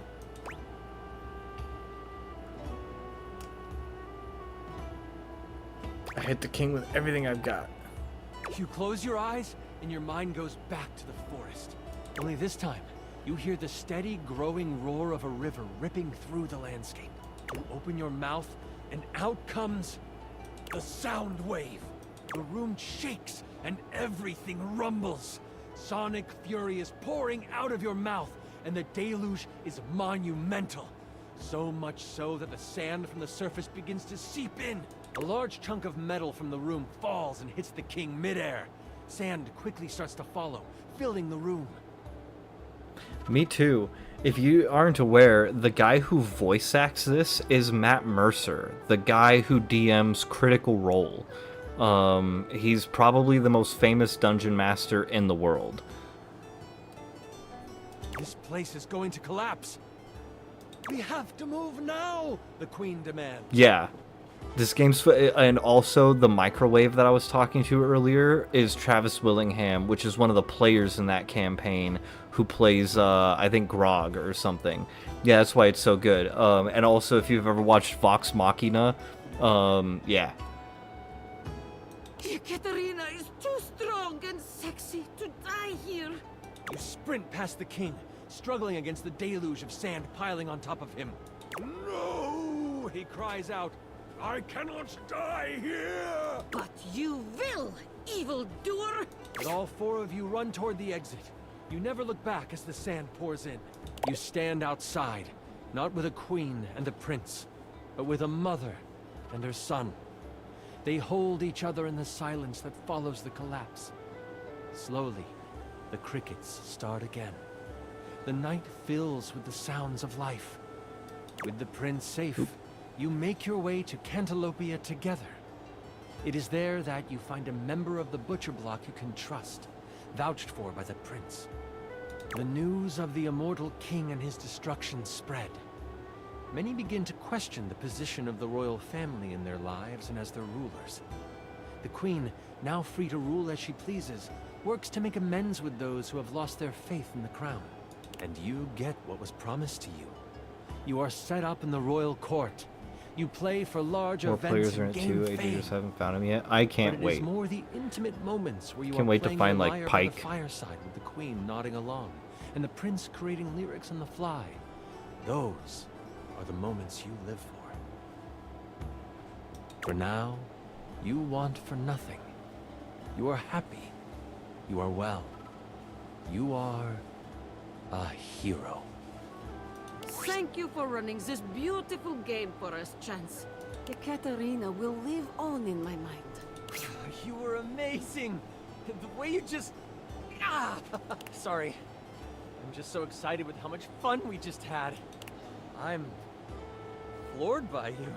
Listen, that was pretty much perfect for me. You are pretty much... And if you are ever wanting to roleplay again, in any way, let me know. We could move from the character sheets to the, other sheets? The glasses. Oh, this was just supposed to be a fun thing to do with friends.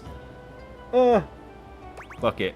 I understand your insinuation, and as a bard, I am all for it. Yeah, I'd like that. Until next time, you mighty hero, I'll be waiting for your epic return. Oh, we got Chance to Love because we played D&D so well with him. Nice. Alright, we got 3 more charges. Dasha's the desk. Looks like there's the keyboard, the mouse, the computer, the lamp. There's so much. And what do we have in here again?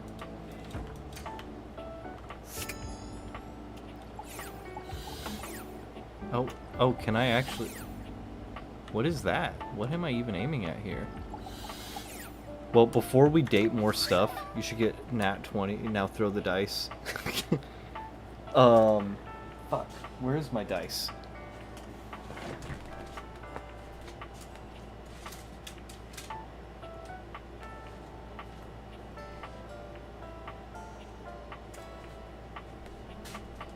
You know, I'm pretty sure I had dice set over here for if they ever came up, like if I needed to do a dice roll.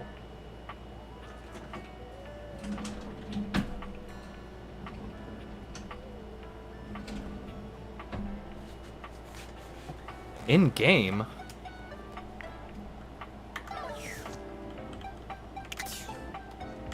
Like, can I just actually roll them? What? Oh shit!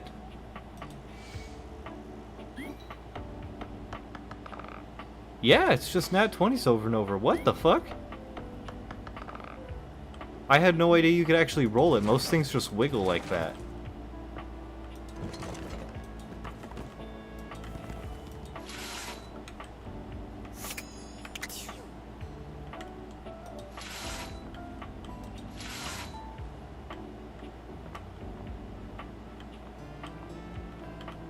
Okay, but he will give you a nat 1 if he hates you. Yeah, I had no idea you could even do that.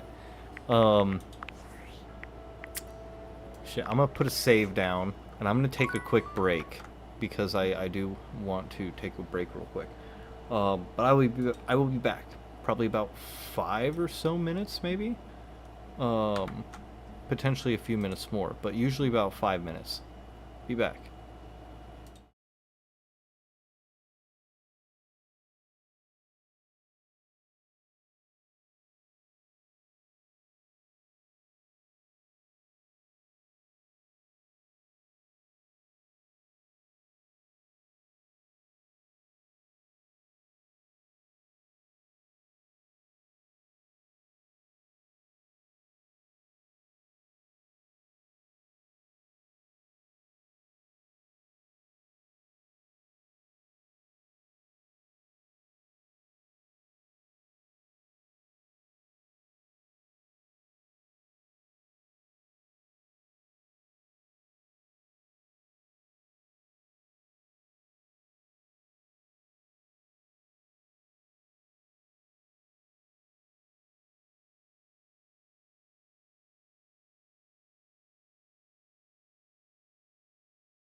Okay, let's figure out what this thing is here.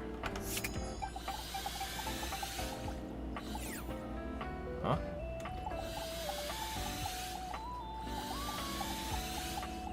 That doesn't do anything.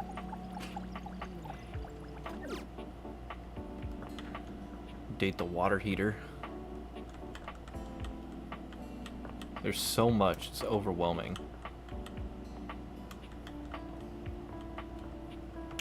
Maybe we should follow the rumor things.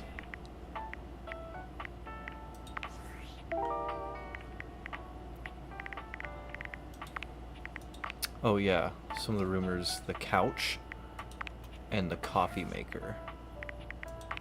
We know that for sure. Someone named Reggie, Scandelabra,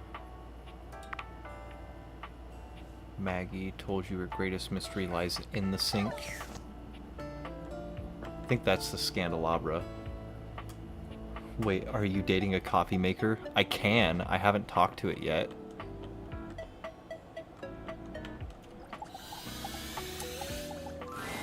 You're used to seeing mostly What the fuck? people-shaped objects with the Dateviators, but clearly the sink-headed figure before you is, well, not like the others. What the hell is this? All the time in the world wouldn't be enough to comprehend whatever is going on with this guy. Oh, there are a lot of people that are dating their coffee maker. Makes sense. People love coffee. You can see that he's got a sink for a head and the clothing and posture of a beleaguered stand-up comic, but your inspection is cut short by his disturbing screams. What the fuck?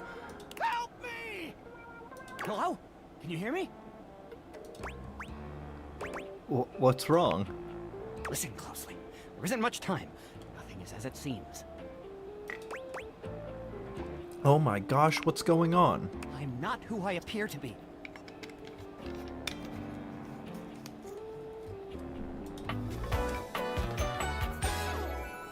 No! Sinclair? Stop that pop-up screen!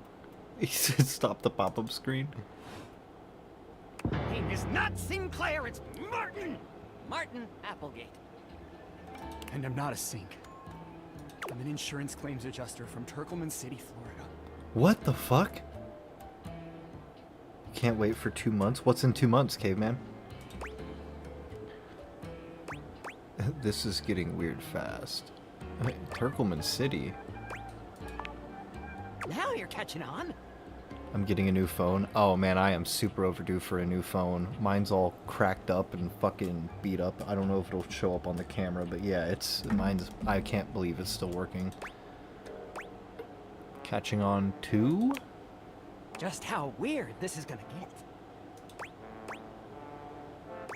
Oh, weird. I like weird. Try this on for size then. What the hell? A strange creature that looks and sounds like a soapy little dog jumps up at your legs, yapping and barking. Down, Sudsy, down! Keep your bubbles to yourself, you little devil! Tray, Sudsy? Go to your tray! Sorry about that. Before I begin telling you my tale of woe and Temple's Shirley, let me let Sudsy out, okay? When he gets like this, I just get really flustered. More flustered than being transformed into a sink? Yeah, pretty much. Okay, bye! Sink you next time! Oh. Okay, well I guess we'll sink him next time.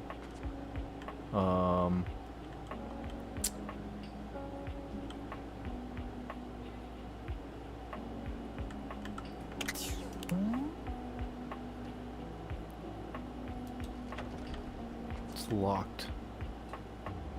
Is that the coffee maker? Toaster, what's this? An air fryer.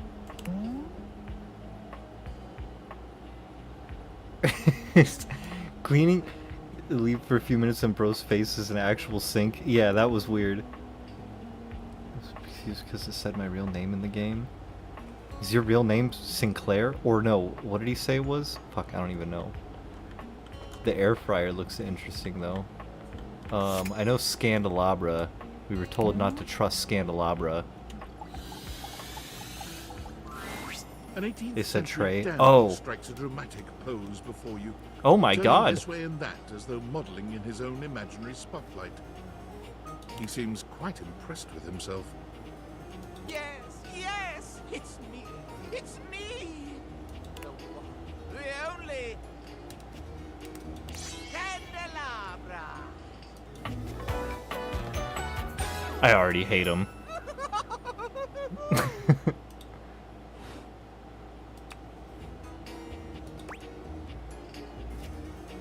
What's special about you? I'm the one, the only. Do you see any other candelabra here? I think I have several candelabras in the attic. Nay, perish the thought. Had you any, surely I would know of it. My little wits would have made certain of it. Little wicks? My lovely lads, my flames, my sentinels. They travel around the homestead and find out all the lovely lies they all speak. How does that work? You set the house on fire? No, no, no. It's merely a turn of phrase. I mostly just raise my voice. Any good scandals going on over there in the kitchen? There's that candle man. Whoa. Is she the toaster? They can be quite rude at times, but my persistent brightness can illuminate even the best secrets. Some would call me quite the busybody. But I would then call myself a beacon of truth. Sounds kind of cool. What truth do you find? How scandalous of you to inquire. Do you really want to It said, uh-oh. Yeah, sure. Yeah, sure.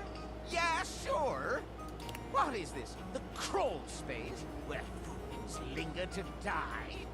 If you truly want gossip, then give me some languorous lingo.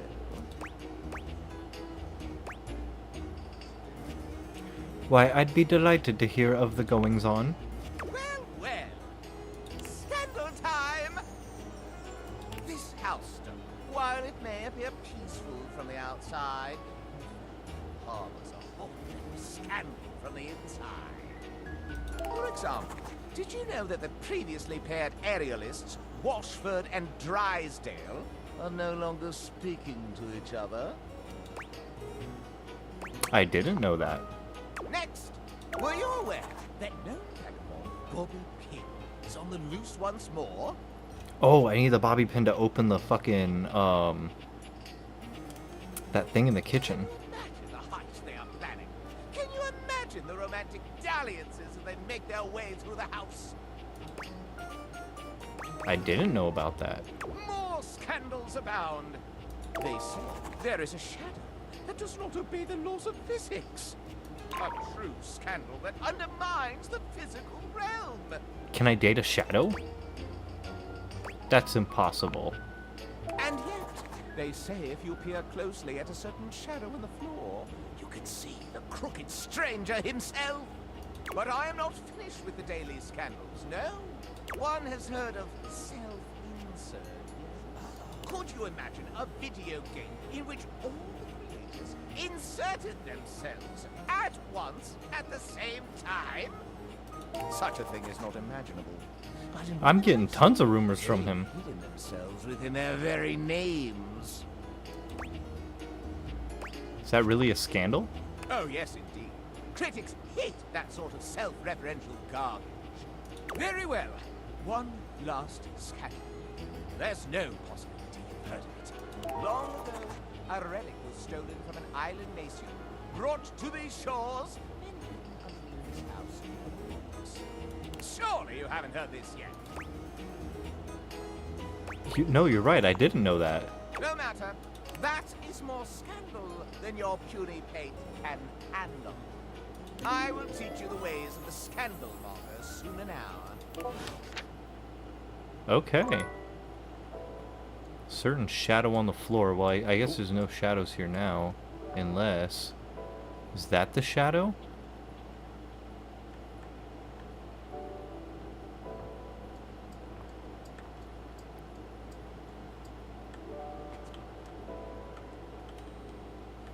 What should I date next?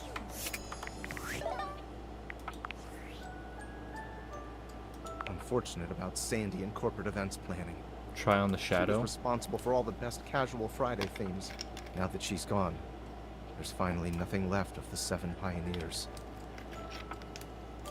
This isn't gonna be more lore, is it? 7 pioneers? In the beginning, there were 7 of us, working out of David's dorm room, stealing Wi-Fi from the neighbors and using cardboard boxes for chairs. We had no idea we were changing the world.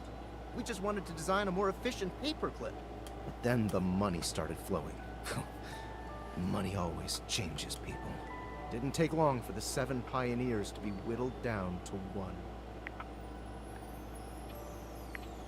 David. Bingo. And all this? The wretched soul-sucking corporate monster that Valdivian became? The pioneers never wanted that. One by one, they left, but I stayed. Deep down, I really believed David, the old David, was still in there somewhere. But when he wanted to use the Dateviators for military applications, I knew more drastic action was necessary. Quickly. So you stole them? I'm sorry, but there's no time. I'm using the display phone at a wireless store and they closed 30 minutes ago. This sales associate is giving me the stink eye. I'll follow up when I can. Try the shadow, huh? Is that the shadow? No. This shadow lights up, so... It appears that your Oh! intentions have gone awry once more, as the We got interloper Lucinda! Lucinda Lavish stands there instead, striking a pose. It's me. I said I would return, and now I'm going to give you a choice. I love choices. Thank goodness. Tell me, lover, how would you like to know me?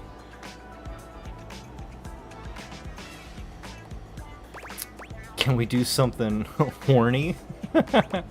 Said you're the best character in the game? I want to know more about who you are on the inside. Talk? About me? I love talking about myself.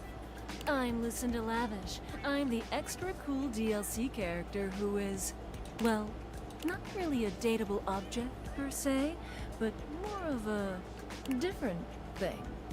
You know what I mean? You're more than a dateable object, you're better. That's a good way of looking at it. I haven't thought of that before. But, you know, when you put the question to me like, what am I? It just kind of seems so frivolous. You know, yeah, boy, I'm really messing this up, huh?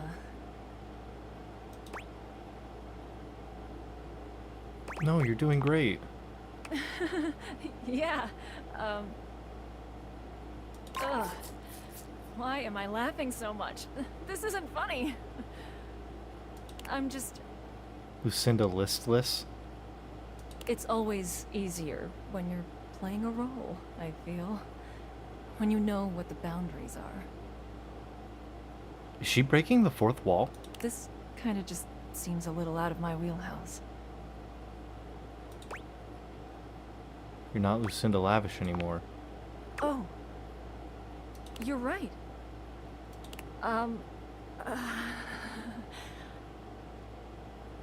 Shit. I'm gonna go. And with that, she is gone. Fuck! I'm all out of charges.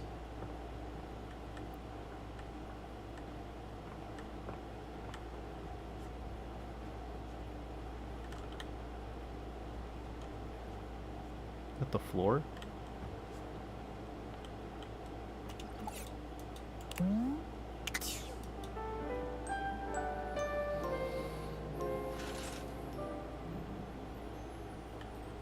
Alright, I guess we should awaken more stuff. Let's follow the rumors. We got lots of rumors. Oh wait, yeah, the shadow. Also gotta find that bobby pin, wherever that thing is.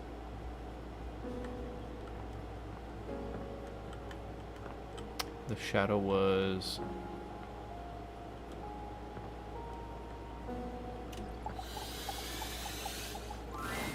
There's a presence in the room with you. You're sure of it. Ooh. But you can't make anything out in the darkness. As you search for whoever it might be, they address you in somber, funereal tones. As the light fades and dusk draws, all hope becomes despair. Do you wish to proceed? Sure. Is that so? Let regret not fill your heart then. Hark! For your greatest fears manifest in yours truly. This is a Danganronpa reference? I had no idea, because I have never played through Danganronpa. A monstrous creature takes shit. shape from the darkness itself. A terrifying amalgam of bones, both human and animal. Grotesque, clawed fingers, and seething, swirling shadow. From brazen earth to the heavens most incorrigible. The shadows quiver, the shadows quake and quail. Light has no purchase here, for I am XXX Shadow Lord 420XXX! Exclamation point.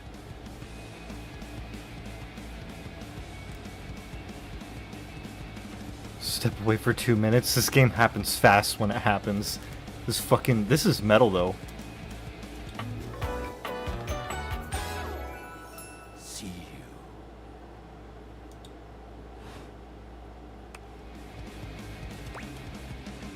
Sweet handle. Of course. I am darkness in God damn it. From now on, you are my penumbra. Sure, I totally understand. Do you? I am the Umbra, the darkest core. You are the penumbra. My companion acts in shade, like an outer shadow cast from an eclipse. Sign me up. Yes!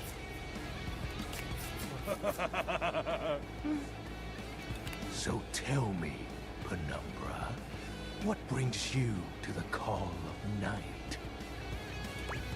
Hail Sippus. I noticed that one of the shadows was wrong. Did you find that out on your own? Or did you use a hint? I needed a hint. Honest? I adore honesty and humanity. Scandelabra told me. You appear to be romancing the objects in your domicile. I see. You are embarked on a most interesting quest. I am darkness, fart reverb. However, it is quite trivial compared to mine. Dude, this music goes fucking hard. What are you trying to accomplish? As you can tell, I am dreadfully powerful. However, my true potential has yet to be unleashed. Bask in the shadows and remember. That sinking feeling you get when you turn off the lights as you return to your bedroom. Then this eerie primal instinct to hasten yourself kicks in while your heart begins to rumble with fear. That, my friend, is but a lick of what true darkness can do. I love darkness. I always try to keep the lights down. You help my power grow. Wayne will keep the demon away. Yeah, he's in the back room, I think, right now, guarding us from random bugs. But with that said, I'm afraid to say my power is waning. If not for your summoning ritual, I may be. Nay, such thoughts are wasteful. Anyhow, I have been waiting in the abyss in search of a companion. Like platonically? You see, the essence of darkness must be discussed before obtained. I have been waiting for eons for a worthy conversational partner. Our sinister lamentations in pure nightfall will serve as the dark ritual and bring forth my armament. I live next to a train track that comes from New York City, so once a week my cat gets a mouse. Nice. I like mice. I like a lot of animals, so I don't let my cat outside for multiple reasons. One, because he was terminally ill, and we, had to give him injections and shit to save his life. So if he gets out and he gets in a fight with another cat, that could trigger like a relapse. So he's an indoor cat now. The mouse gets into your house. If I had a mouse get into the house and Wayne got it, I wouldn't be mad at him because that's like his instinct. But I'd feel a little bit bad for the mouse personally. I used to have pet mice. My armor forged from the shadowy depths. Don't get mad at your cat. Yeah, I mean, it's their instinct. They're killers. Think of them as parts to my true self. However, I have long lost them back during the Great Cataclysm. I have so many questions. Naturally, but I am equipped to ease your wandering mind.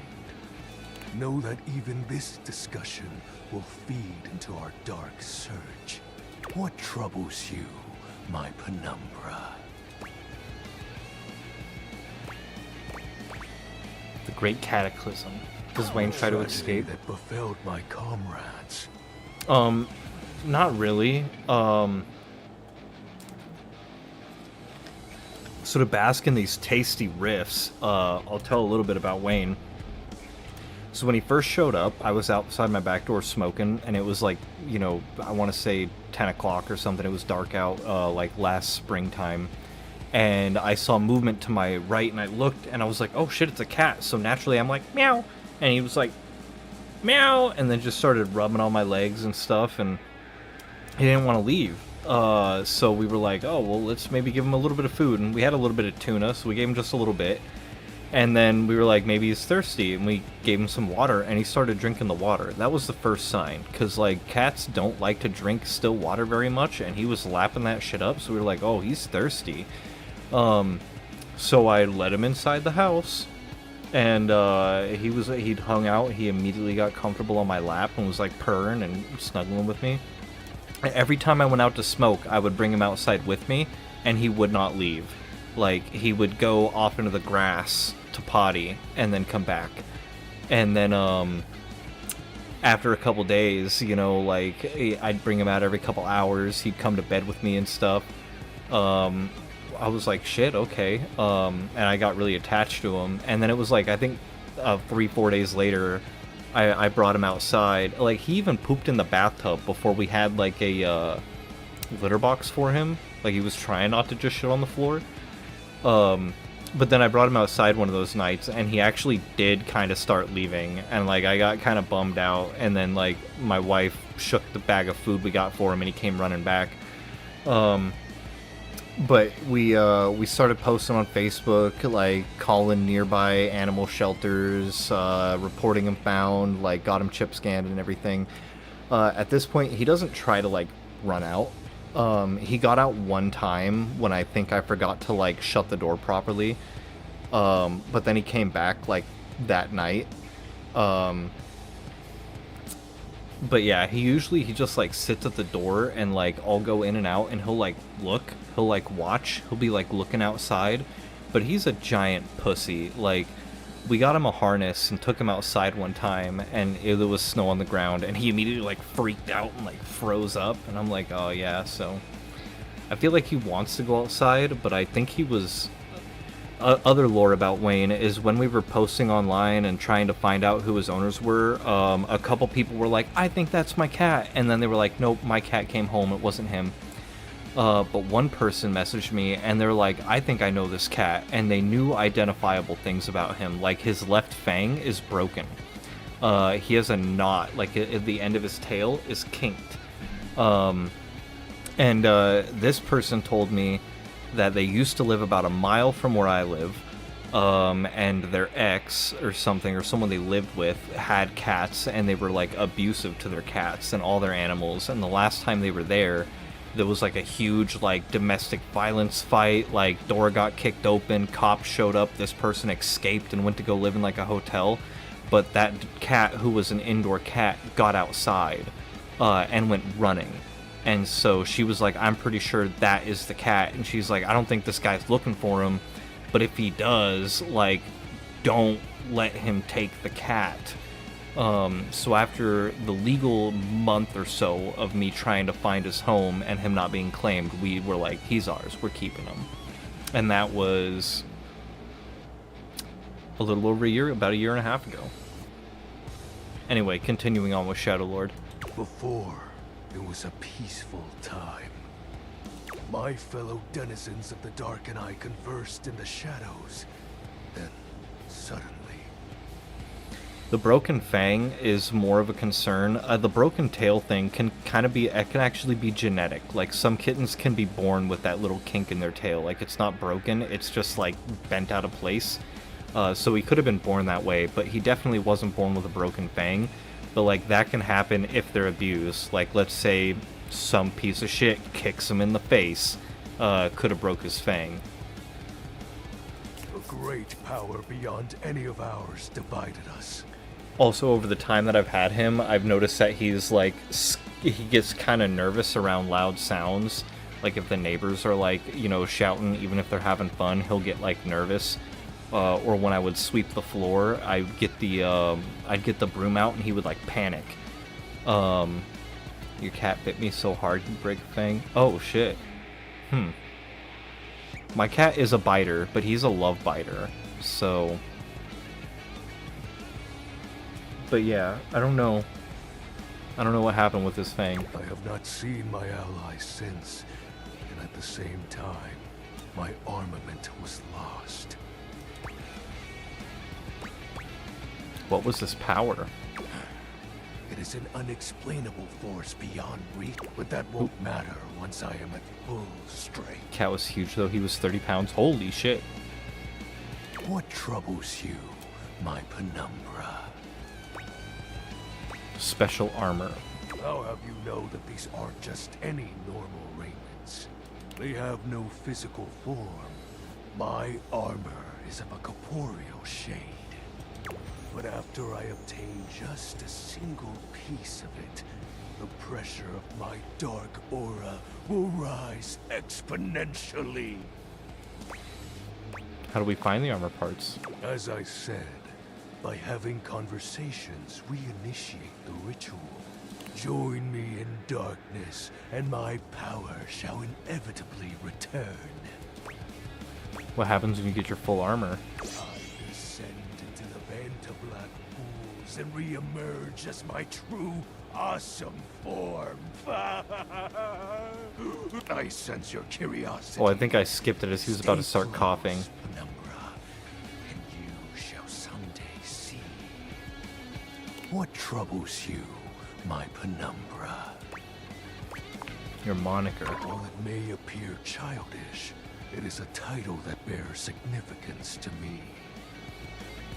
Even creatures of the dark are entitled to nostalgia. And its relevancy continues to capture my very essence. Lord of Shadows. What about the X's in 420? Signature embellishments. You'd be surprised how popular of an identity Shadowlord is. You can't just have anybody proclaim they are the true Lord of Shadows. Which is why I leave my mark as such. Shadowlord falls silent for a moment, as though listening for something you can't hear. He makes a fist, nodding to himself. Can this be? He spreads his arms wide, opening his clawed hands as if to receive something. Yes. The dark power begins to creep and course through me.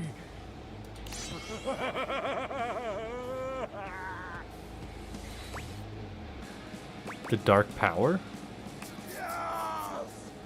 I knew I had a good feeling about you, Penumbra. A piece of my armament has returned. My soul quivers with might.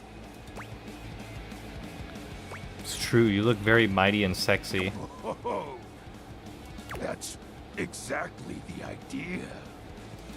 I thank you for awakening me. Encountering you has been the most exciting event in a very long time. For now, I shall relinquish you. Return to your quest. Oh, and no need to reinvite the light. You're now a denizen of darkness, after all. Unless being in the dark brings about a fearful sensation that tickles your heart too fiercely. Found a picture of Cat.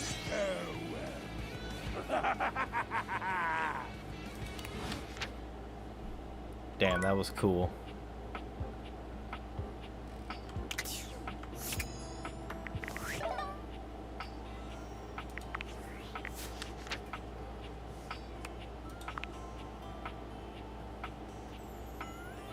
Voiced by Ray Chase.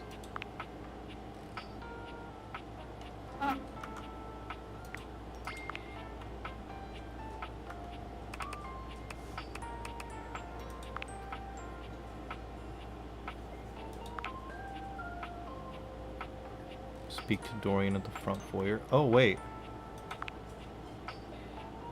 Speak to Dorian facing the wrong way. Speak to the most hidden Dorian. Speak to Dorian in the kitchen. Oh, so I speak to him in different places and they'll give me different things? Break the suspension of disbelief. Achieve a love ending with every dateable object. Speak with Skylar about herself.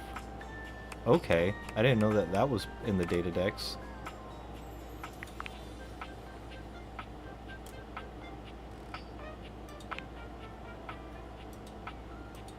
The Way of the Flame badge. May now date objects up to level 20. Progress through Dante's lessons. Use specs to blow Dante away. Okay. It's a sad story about him. We found him outside. His owner was living in the house alone and she passed away. Oh. That is unfortunate and sad. That fucking sucks.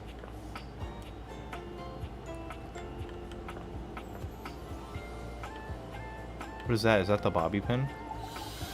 Wait, I can just... A bobby pin. 10 more points in stealth and you'll be able to use it. Before you see them, you can feel them. An overwhelming air of cool, of rebellion and edge given form. Leather and metal and the best hair and eyebrows you've ever seen. This rogue is impossibly cool. And looking at you like you owe them money. You got a problem, punk? How could you date a bobby pin like this? I don't even know who you are. How could I? Oh, damn, that was rude of me, wasn't it? My name's Bobby. Bobby Pin.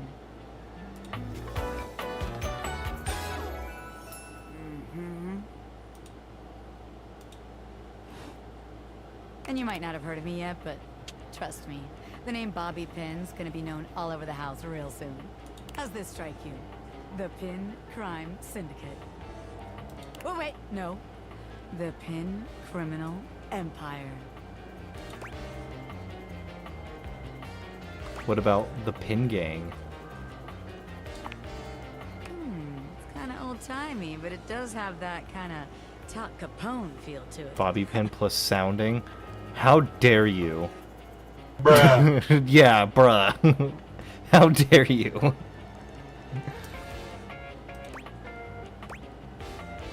Tal Capone? You know, the famous powdery gangster from Chicago? Talcum powder, Talc Capone? It's got bricks of talcum powder. Whatever you say. Anyway, that guy. It's reminiscent, baby.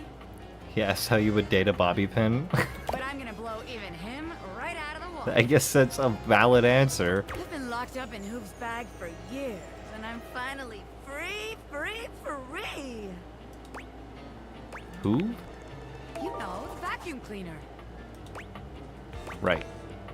I had a lot of time to think while I was in there, you know, about who I was gonna be when I got out. Getting bent all out of shape, it does something to a pin, you know? Makes you reevaluate your priorities in life. Makes you think long and hard about who you truly are. You don't normally look like this? Oh yeah. I used to be pinned straight, if you can believe it. Getting sucked up into Hoof's bag was a real revelation. I never really felt quite like myself before. Would have liked it better if I didn't have to be locked away for a while first, but I feel like for the first time in my life, who I am and who I've always been are one and the same, baby. Really can't buy that kind of self-reflection. You really can't. I'm more powerful than ever now. I've been locked up, but I'm here now, baby. I'm ready to take what's mine. The real question at this point is just where to begin. Where do I situate my burgeoning criminal enterprise? After all, you know the first rule of business. Location, location, location. What about the second rule of business? A, B, M, M. Always be making money. Hell yeah. Can't really argue that one. Of course you can, because I'm right, as always. Tell you what. Let's make a game out of this. I gotta scout some locations for Pin HQ. If you can find me, I'll let you be a small part of this little venture. What do you say? Hell yeah. Rad! Welcome to the Pin family, baby. Just to make sure you Have a don't good miss night. this opportunity of a lifetime, I'm gonna give you a hint about where I'll be. I'm gonna be doing my dirty deeds in a place that gets you real clean. Catch me if you can, Normie. I'm out.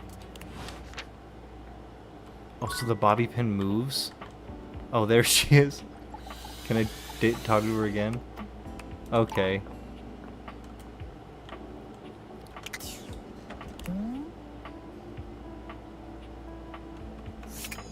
Yeah, let's try this one. Let's see what I can...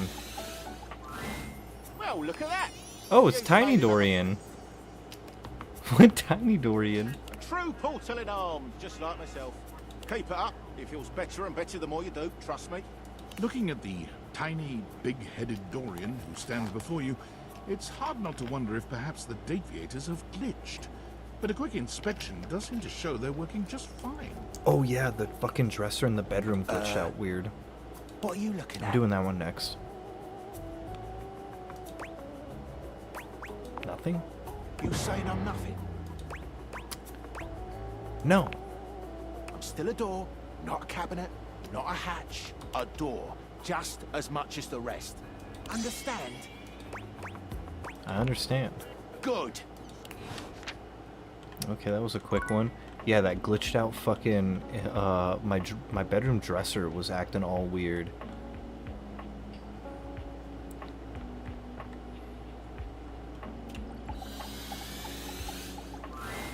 Oh my stars, I've been waiting What for in you. the fuck?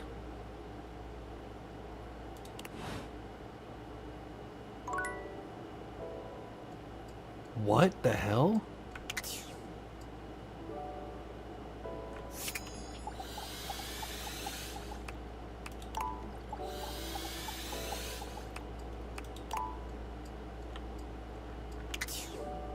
Okay.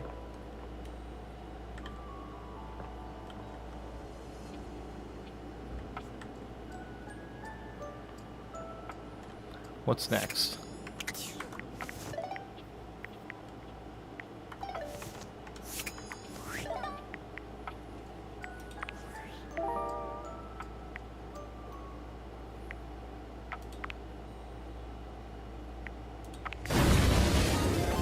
Oh shit, what's up? Fuck, I forgot I made the raid sound. What's up, Angry Space Llama? Just dating things around my house. Shit has been getting weird, man.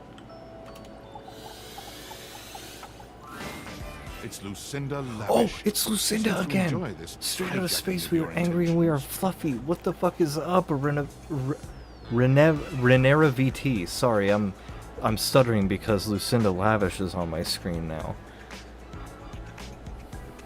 Tell me, lover, what should we get up to now? Oh my god. Can I change how often you come by? Sure. What are you thinking? I'd love to see you more Wow. Okay. You got there eventually, but I don't blame you. Maximum me. Dude, when Lucinda first showed up, she's like DLC, so she's random chance. But like, there was a dialogue option where it was like, "Oh, hot mama, give me those bazoomies," and she was like, "Oh, you want to squeeze my bazoomies? The left or the right one?" And I was like, yeah, both bazoomies." What even is this game? I am dating inanimate objects around my house with a magical pair of sunglasses, which turns them into furniture sonas. I was gonna try to talk to the sink because the sink, when I talked to it last, instead of it being like a person, it was like a sink with clothes, and it was like freaking out, and it was like, "I'm not a sink, I'm Michael from Florida," and I was like, "Oh shit, I gotta progress that storyline." All right, Anything Maximum Lucinda. What else? I'd love to see more. Oh, wow. Look, I really So appreciate Beauty and the the Beast, but you have girls that psychosis. get my Yes. But I'll make sure our time together has the most. Know what I'm saying? Tell me, lover, what should we get up to now? All right. Shit. Should we do something horny with her? Psychosis and the Beast. I love her tiny gold hat. Yeah, she's the most fun fucking character. Do the horny. You bet your sweet bottom, baby. She's the most fucking crazy character. Because my secret is, I'm not actually Lucinda Lavish. Is she Lucinda Lusty? I'm Lucinda Lascivious. Oh fuck. What is that emote, dude? Oh, hello. Oh, hello to you too. I've got, let's say, a special circumstance. One that allows me to bend the rules. Nice. Come here, Boo baby. that joke. I've got a special place where no one can see us. What? Lucinda takes you to a rather strange place. You can't quite make out where you are, but you are certain you are somewhere near your house. It could be that she's right. No one else can see you here. No one else who has any say, that is. What? She took me to a secret room? Sure, some bending is about to happen. Hell yeah. What do you mean? We could get into all sorts of trouble here. Horny trouble. Horny trouble? This is my fantasy chamber. A place where all your wildest fantasies can come true. By the way, this game does not have any nudity in it. So, Tell me, my effervescent darling, what is your wildest fantasy? she looks like that mermaid girl in the play from Coraline. I've actually never watched Coraline fully. Bondage, spinning, whirling, sucking, and bucking. Can't get into it right now, but it involves a big inflatable giraffe. This one just reminds me of the What We Do in the Shadows quote, where he's a vampire and he's like, "I'm here to suck blood and fuck forever."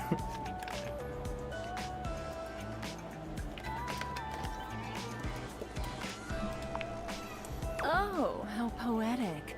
I can't wait to do all those fantastic verbs with you. Yeah, let me. Bam. Bondage for no reason, not a personal favorite. It's here. Not something and I'm only particularly here into where we can either. do these things. My time here is limited, so I'll have to see you around when you least expect it. But next time, I think you know exactly what you want to pick.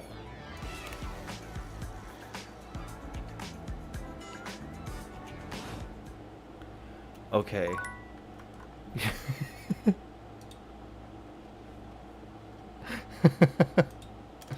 Well, my one mod has just gone to bed. Fucking auto mod. Alright, so I guess we can now start getting horny with Lucinda. Next time we see her. It's still random chance, but she'll show up randomly. but at a higher rate. Also, I just broke my dresser. I tried to talk to it, and it was like a crazy glitch thing. Oh, you guys would probably also love the shadow.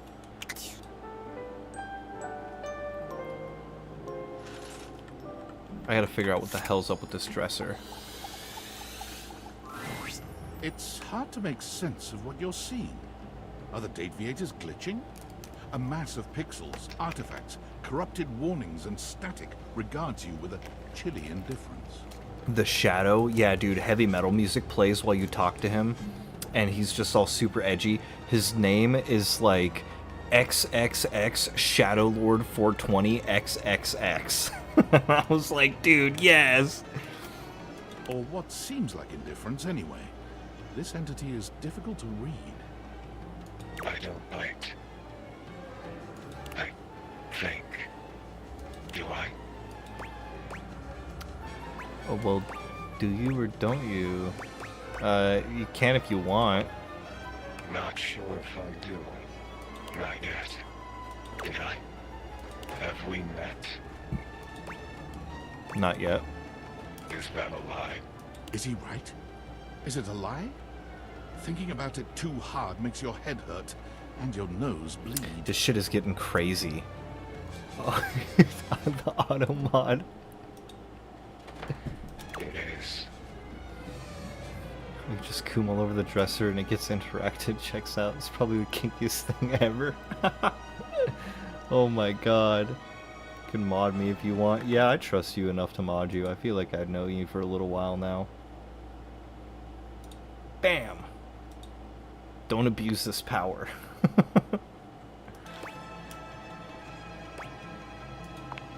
Not yet. Not yet. Is this frustrating? How long do you actually know this, Andy? Unlimited he just bans everybody. We've only known each other for maybe a couple months, but he is friends with someone that I've been friends with for like 15 years. So based on that alone, I feel like I don't have to worry. It is. Not yet. How about now? It is. No, not yet. Would you tell me if it was? Well, you can't, so. Not yet. Would you lie? Damon, let me save you the trouble. Not yet. And yet. And yet. A swell guy, I promise. Really, I swear, every time I find someone who knows Llama, they've known him for like 5+ years. You met the 3 people that have known me that long. And yet. You want something. Pick your poison. Oh, I could just pick the ending with him? Should we be friends with him, hate him, or fall in love with him? I think I'm gonna go with love. Define love.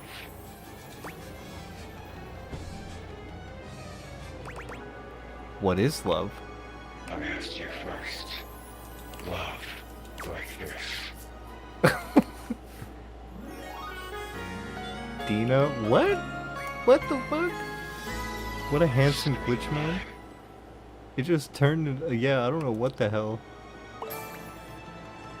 Cool, I got some stats.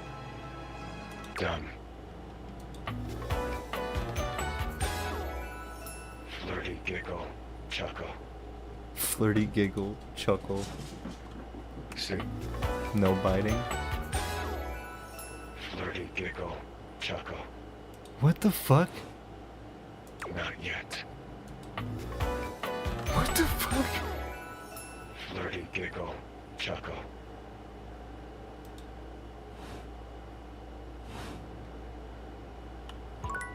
That shit was crazy. What the fuck was that? The game itself is glitching too. I think that was all meant to happen. But I want to go talk to the sink again. Anything around my house I can talk to. The shadow. Oh, I gotta show you the shadow. The shadow's fucking awesome. Shadowlord greets you in his own unique fashion, throwing his arms open wide as he calls out to you. Honestly, Rat Shaker was a better love story. Rat Shaker was fucking awesome. I want to play that so bad now. The lights dim and the shadows reign supreme. The doors of the abyss open for yours truly. I know, right? Ah, a dark day to you, my Penumbra. I asked him about his name, and he's like, the moniker of Shadowlord is so popular you wouldn't believe it. And he's like, the XXX 420 XXX is my signature. Ooh, I have something I want to show you. What is it? Evidence of my power returning. No, God! Penumbra, No, oh heck, God, give me the please, blush. No! No! No! During our previous exchange, you questioned if our discussion was monumental in any way. Now, observe closely. Come to me, servants of the night. My cat's going crazy. Shadowlord stands stock still, arms spread wide with his head tilted up. He seems to be waiting for something. He's me when I was 13 for sure. Could not age well. You can sense the Shadowlord.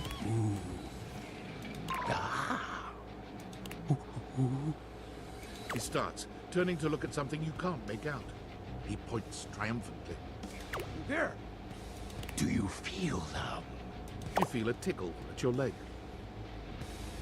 The little night crawlers? Water choke? Oh shit.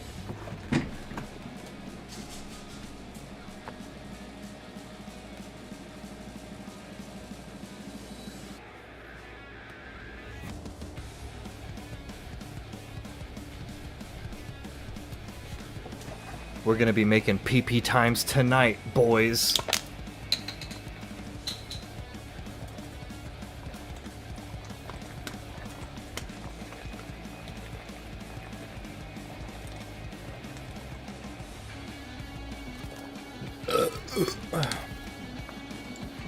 Oh no, British water.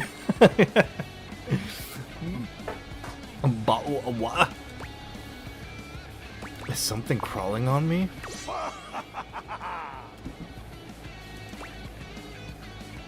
I love silverfish. Yes. Found a silverfish in my bathtub once. I only redeem because it's healthy. It is healthy.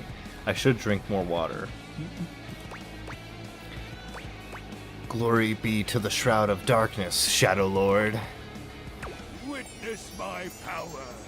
Witness my mercy. Be gone, you pests. With a swipe of his clawed hand, Shadowlord scatters his insect minions. Witness away me. into I live, I die, I live again. There. They shall not intrude your presence again. I thank you for your mercy, Lord of Shadows. I am merciful for your thankness, granted human. It's a shame I can only drink 64 ounces of stuff.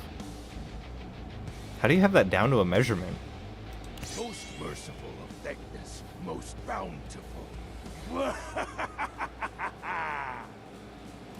I have to say, Penumbra, I'm So what furniture is he supposed to be? He's more of the concept of shadow. He's the shadow of my globe. I have never talked to my globe. Oh, the medicine you take? Oh, okay. I guess that makes sense. If you have to, like, monitor your stuff. I'm constantly drinking stuff, man. All the time. I'm thirsty forever. Eternally thirsty. You're unfamiliar. That's why this game is so perfect for me. Unexpected. This resistance to the colligiosity must be reversed. Colligiosity? That's a new word. Perhaps your soul is not attuned properly. The thirst will never be quenched. Training is in order. Like shadow boxing? Give me all the training you got. Let's level up. Yes. Conversation will keep darkness in our mind tempered and in our control. Just as you participate in the labors of light, surely. Take a water pill, and the water pill says you can only drink 64 ounces for a 2 liter of liquid. It's point of drinking if you will be thirsty again? You're right, I should just fucking stop drinking anything ever again. What activities do you enact in the shadows? I'll just get my moisture from breathing in the vapor of the air. Regale me with every detail, Penumbra. Become a ghoul. Hey, Smoothskin. Oh, what do I do in the dark? Doom scroll. What is that? Scrolling through a social media feed for hours and feeling like garbage. That sounds incredibly sad.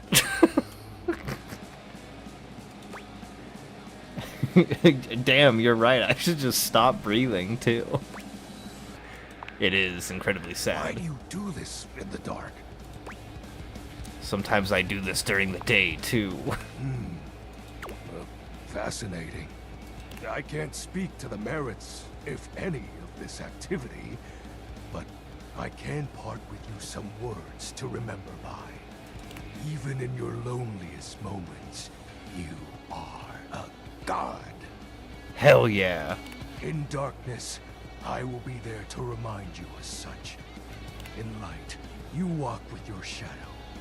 A shadow can only imitate its source, meaning everything that's wonderful about you is always there. Damn, that's inspiring. Even if you don't realize it. Wow. Thank you, Shadow Lord. That was romantic. Shadow Lord seems taken aback, rubbing one clawed hand at the back of his shadowy neck. I didn't mean anything by that. Obviously. I am grateful to you for providing me more insight into your life. Behold, our corrupted bond grows. Yes, I am beholding you, Shadow Lord. He exhales, his hands tightening into fist before throwing his arms open once more. You're beginning to grow used to this routine with him. I feel it. Another piece of my dark armament. It courses through my once dazed body, rejuvenating to the next stage.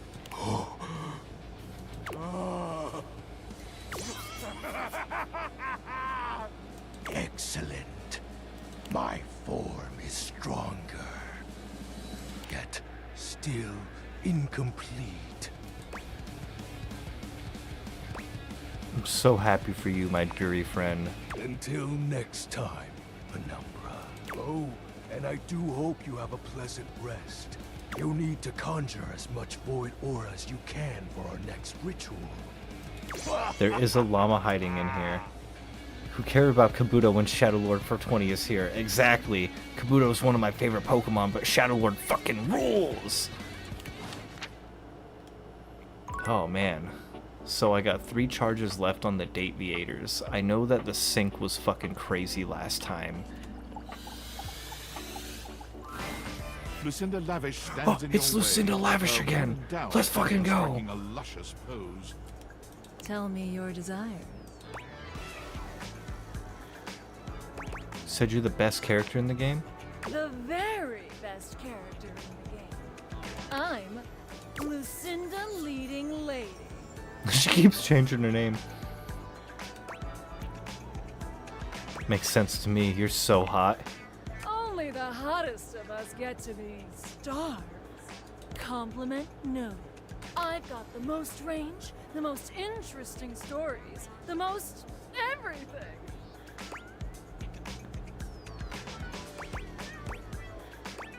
Everything? Everything. Check out my range. Glass funding except die. There won't be any more glass for the winter. Yeah, she's DLC. Hey, Shunky! What's going on today? Me and Bellywinks are gonna go to the Boom Boom Zoom Room! Oh my god, I don't like that Side one. effects may include drowsiness, hypothermia, stomach upset, and turning into a ghost.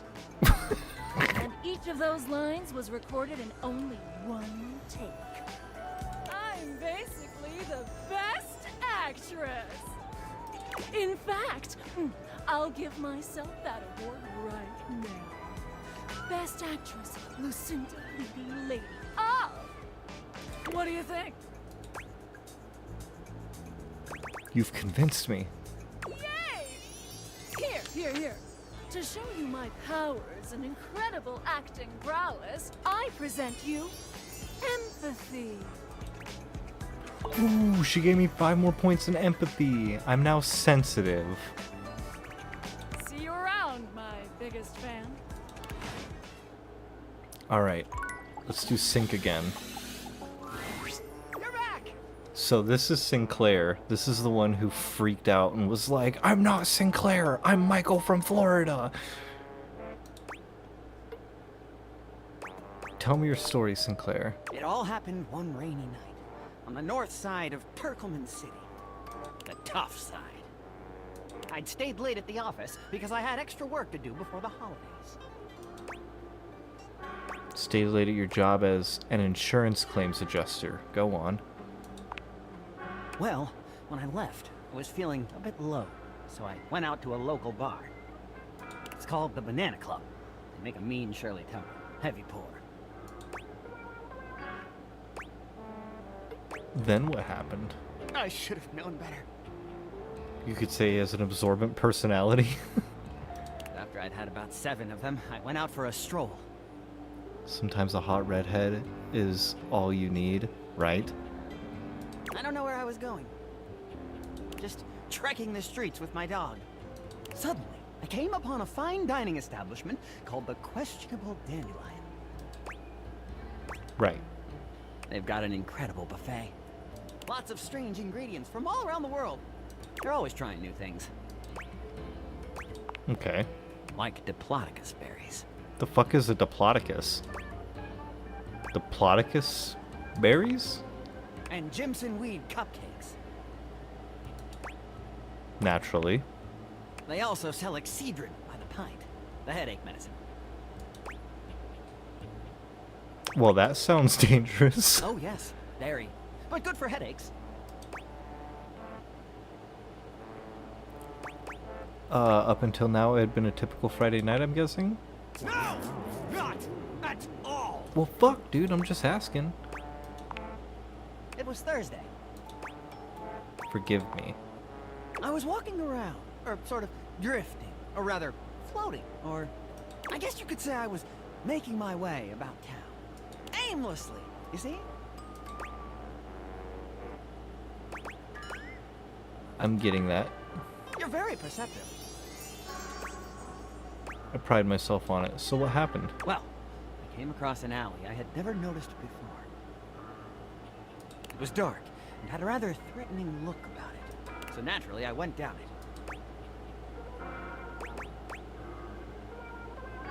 it. What anyone might do. I wandered down the alley and came to a door, lit by a red light. I opened it and found a long hall, at the end of which was a sort of booth. And in this booth was a fortune teller. She was wearing a fantastic red shirt, not unlike the one you're sporting. Although it could have easily been more of a chartreuse. I can't tell, I'm tone deaf. And going down a dark alley is a very different meaning in the context of this game. Yeah. Yes, her name was Vagabonda the Sinclairius. She was wearing a fantastic red shirt, not unlike the one you're sporting. You just said that. I'm sorry I keep harping on the shirt, but it was... By the way, apparently me wearing a red shirt is Hello, also DLC. Oh, hello. Thank you for the, not sub, the follow. She spread out a deck of strange Thank you for the follow. and asked me to select one. Strange how? They were business cards. Meow. Which one did you pick? I chose at random, and the card I picked turned out to be the Ace of Spades. I thought you just said they were business cards. The Ace of Spades is a bespoke shovel manufacturer based in Crumple, Michigan. The owner's name is Ace. I should have known. He does great work. I need my eep now. It's like 11 a.m. Holy shit. You're like on the other side of the planet. Yeah, dude. Gotta get some sleep. Vagabonda snatched the card back from me and Blame said, Llama? Alright, Llama, that's your fault. Turns out she had her rewards program on the back. 12 stamps and you get a free spade. It's 4:05. My gosh, some night owls. Actually, I'm just realizing it's 1 a.m. for me.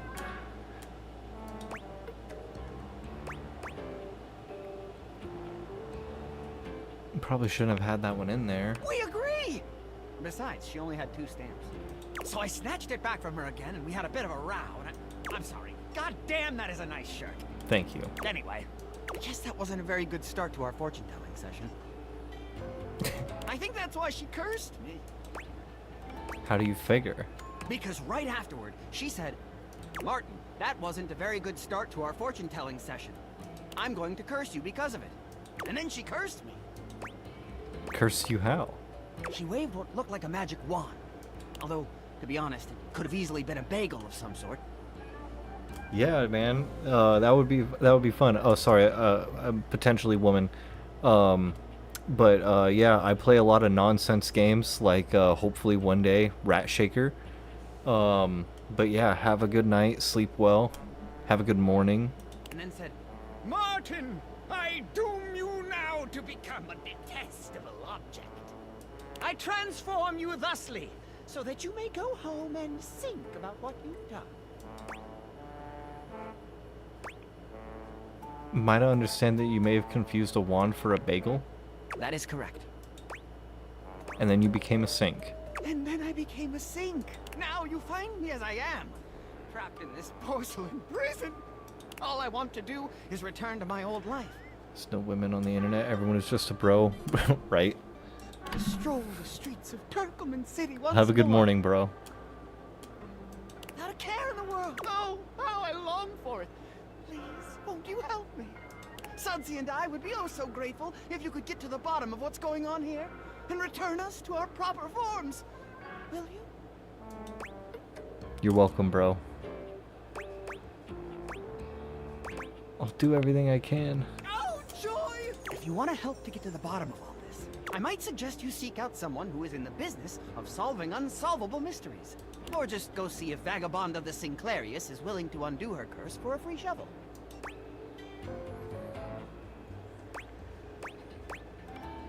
I think I know just the magnifying He glass. stands there silent and unmoving. Okay, what can we got, I think, one more thing.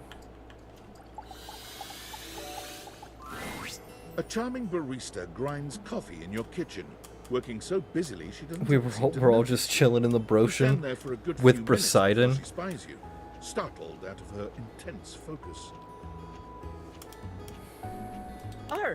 Oh, hi there. Welcome to Roofbacks, the home of all your coffee needs. I'm Kirby, happy to help. Snacking on some potato chips. Oh yeah, that reminds me.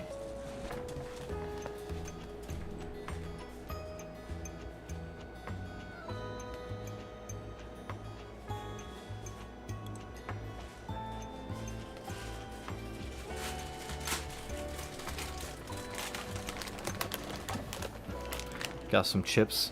Take a sip of my Rhoda.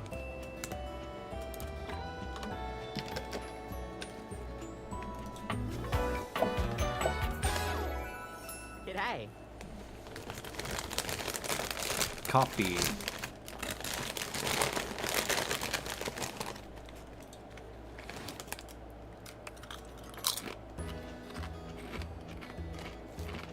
Harvest Cheddar Sun Chips.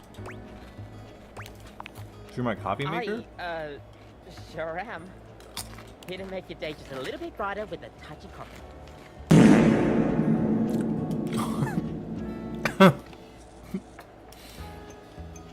I feel like I could almost smell that one. Gosh, that never gets anywhere awkward to say. What can I get for you today? What's an affogato?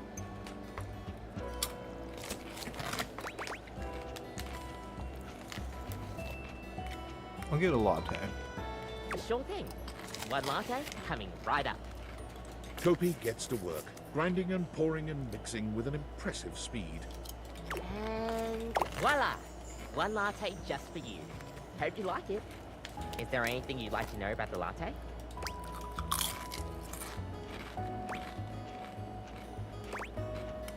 What is a latte? Well, a latte is your pretty standard coffee. It's a shot of espresso topped with steamed milk with just a touch of foam. Some people think it's basic, but I think it could be a hard coffee to pull off if you don't know what you're doing. If you put in too much foam, you're gonna be making a cappuccino instead. It's definitely underrated. Yeah, you get me. We'll see you next time. Oh, that was short.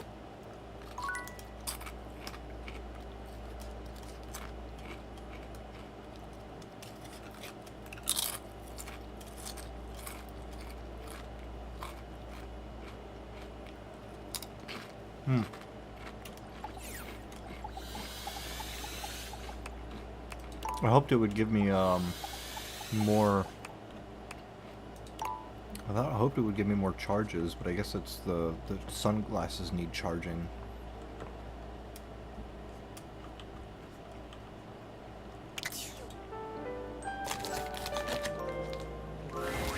Nightmares are nothing What the new fuck? to you, but this terror standing in your room is certainly a unique experience. What the fuck? It's hard to even make sense of what you're seeing. A dreadful figure, wreathed in black, with what seems to be the suggestion of a horse's head, with snake and lion heads sprouting from its shoulders. This is actually terrifying. It has a multitude of eyes where they shouldn't be, and teeth that decorate what would be the belly and hips on a human figure. But it's not the monstrous anatomy that freaks you out the most. It's that lizard brain feeling of fear the figure inspires in you. You want to run, but by some miracle, you don't.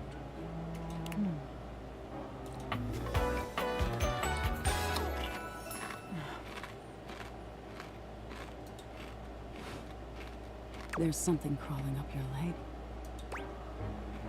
What? Don't you feel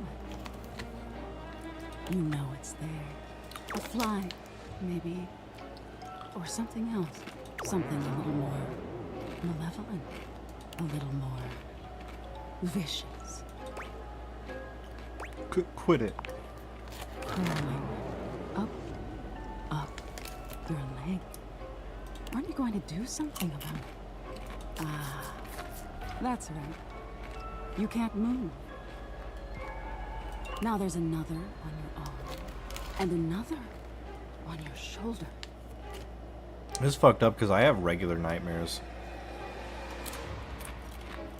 I'm actually gonna go see a doctor about it eventually. Dozens of little prickles across your skin. The prickles turn into punctures. The picture of poison pervading the parts of you keep under the covers. There's an itch by your mouth as one pries open your lips, scurrying down from your cheek. So many little legs. Spiders. Or maybe ticks. Another crawls across the curve of your ear, and you hear it. The scuttling, the buzzing. The sound of your flesh being devoured in a million nanoscopic parts. Whatever they are. They're eating you alive.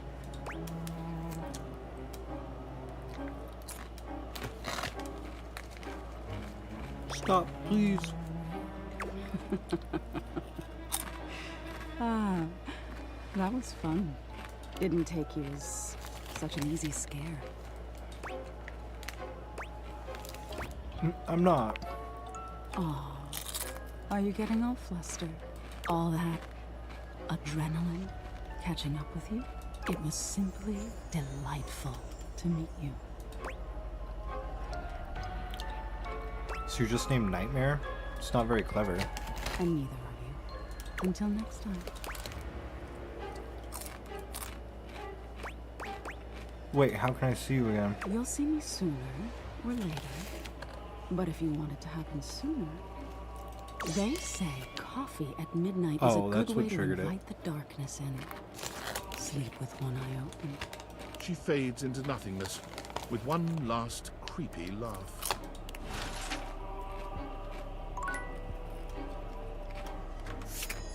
That didn't use up a charge. This was like free.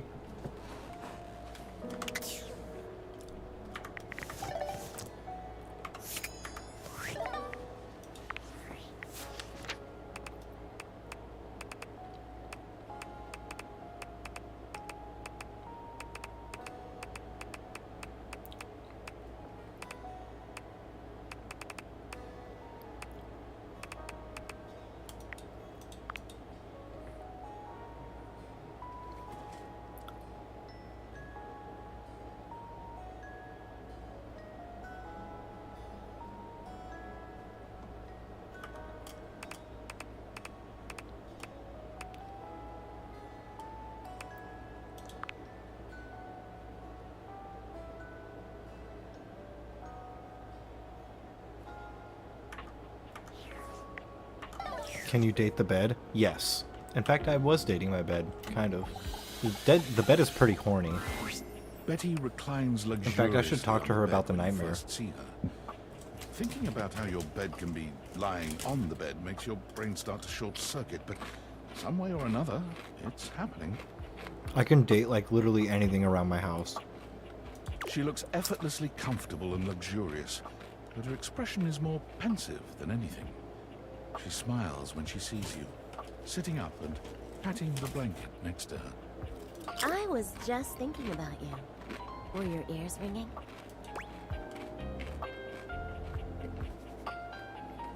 No, but my heart was racing. Oh, was it? That's funny. My heart races when I think of you, too. I haven't found any shoes, but I can go look for some. Well, since you're here now, maybe you could help me out a little. I've been trying to have more peaceful nights, but it hasn't really worked out. I spend a lot of time before bed indulging myself in some detailed fantasies. Go on. I have this crush who doesn't seem to notice me. Sometimes we're so close I could just reach out and kiss them, but nothing ever happens. So, in this fantasy, I tell myself I'm finally going to get their attention. I do all kinds of things. Maybe one night I touch myself and call their name when they're next to me. Damn, Betty. Maybe I bring someone home and let them catch us in the act. Sometimes I invite them to join, and sometimes we just don't stop. But our eyes meet. And they know that when I'm gasping and moaning someone else's name, what I really want is to say theirs. To let the entire house know who it is that has me so worked up. No one in their right mind could ignore you. You are so sweet. Unfortunately, it is entirely possible. But thank you for saying so. I've got all sorts of fantasies queued up every night. But no matter how much material I feed my brain, I never seem to carry that blissed out warm feeling into my dreams. I tried getting into lucid dreaming for the longest time, actually. I practiced for years. But it never worked for me. Not once.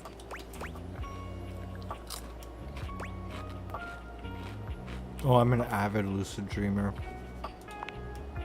Really? Ugh, I'm so jealous. It must be wonderful getting to choose what you see when you close your eyes at night. But there's no point in dwelling on it. It's just not in the cards for me. Well, my lucid dreaming attempts are long behind me now. I do wish I could get a little peace at night, that's all.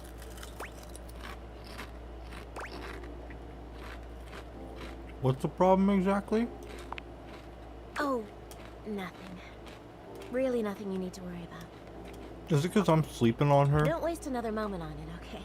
Well, what can you do, Maybe I'll take up meditation. See you tonight, then? Can't wait.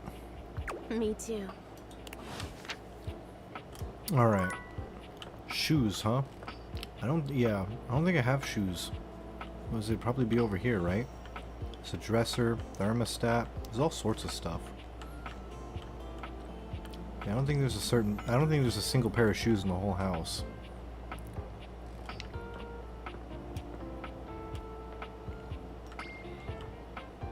What is this? Light source, okay. Oh yeah, I gotta talk to the bobby pin, because I need to use the bobby pin to get into this one. Wait.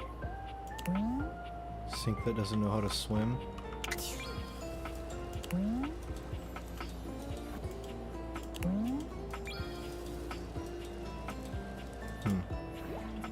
Date the rug? We will date the rug. I gotta date the bobby pin to get into that one thing. Oh shit. Scream loudly.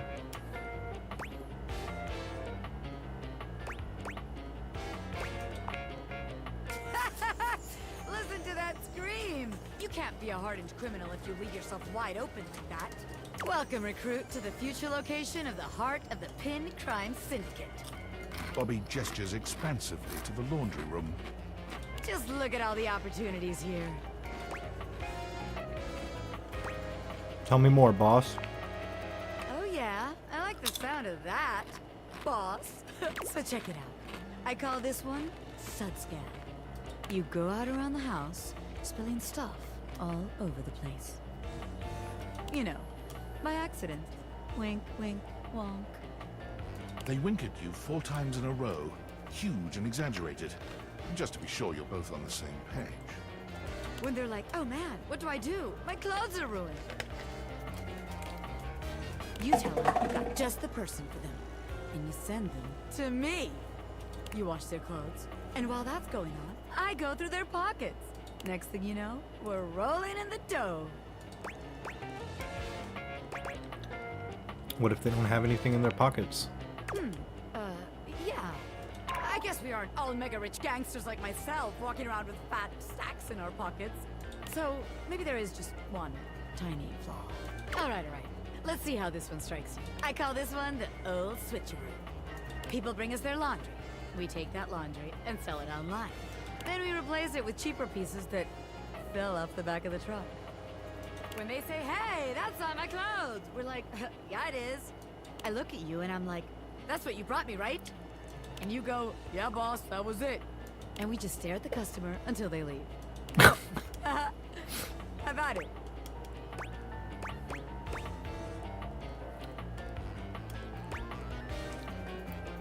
That thing is that scam only works once. We need to be able to repeat it. Damn it, recruit. When you're right, you're right. Scam's gotta be self-sustaining. Otherwise, there ain't no point. Okay, so maybe that one wouldn't work. But there's gotta be something good here with stealing clothes. After all, that's where people keep their valuables. A red-haired laundry hamper explodes into your midst, all rage and indignation. She points at Bobby with a trembling hand. Stealing clothes? Ah! What the hell? I won't let you take anyone else! Never again, you hear me? Never again. Calm down, you harebrained harpy. I'm just spitballing ideas here. She points at you now. Take your kidnapper friend and get out of here before I toss you out myself! I'm going! Jeez! Bobby twists out of her reach, making their way to the door with you. Damn! Bobby Kingpin? Bobby Oh my god, I Pin love read that. room, and I'm reading that the laundry room ain't the place for pinning. Alright then, newbie. Here's your hint for the next place you can find me. I'm a pin of business. A legitimate business pin. You got that? Pin out! See, I gotta get the pin to help me unlock this, because this says that it's locked tighter, and I'll need, you know, help with a lockpicker's friend, a bobby pin perhaps. So I want to get in there, so I've got a progressive bobby pin storyline, but I can only do one of them at a time. The rug will not let me romance it. My heart's not lighting up. Yeah. Can't romance that rug or this rug. Is there no rug? I guess the rugs aren't letting me do anything.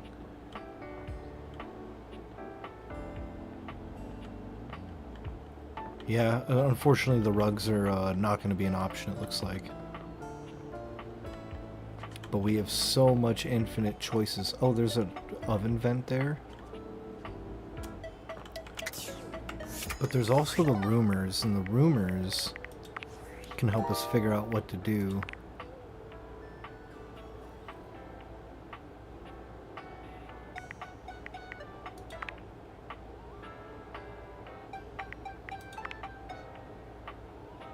Candelabra says there's a jewel underneath the house. I don't know how to get underneath the house. This game should be date everything but rugs. Yeah, it's weird that it won't let me activate the rugs, but I can like activate the shadow and stuff.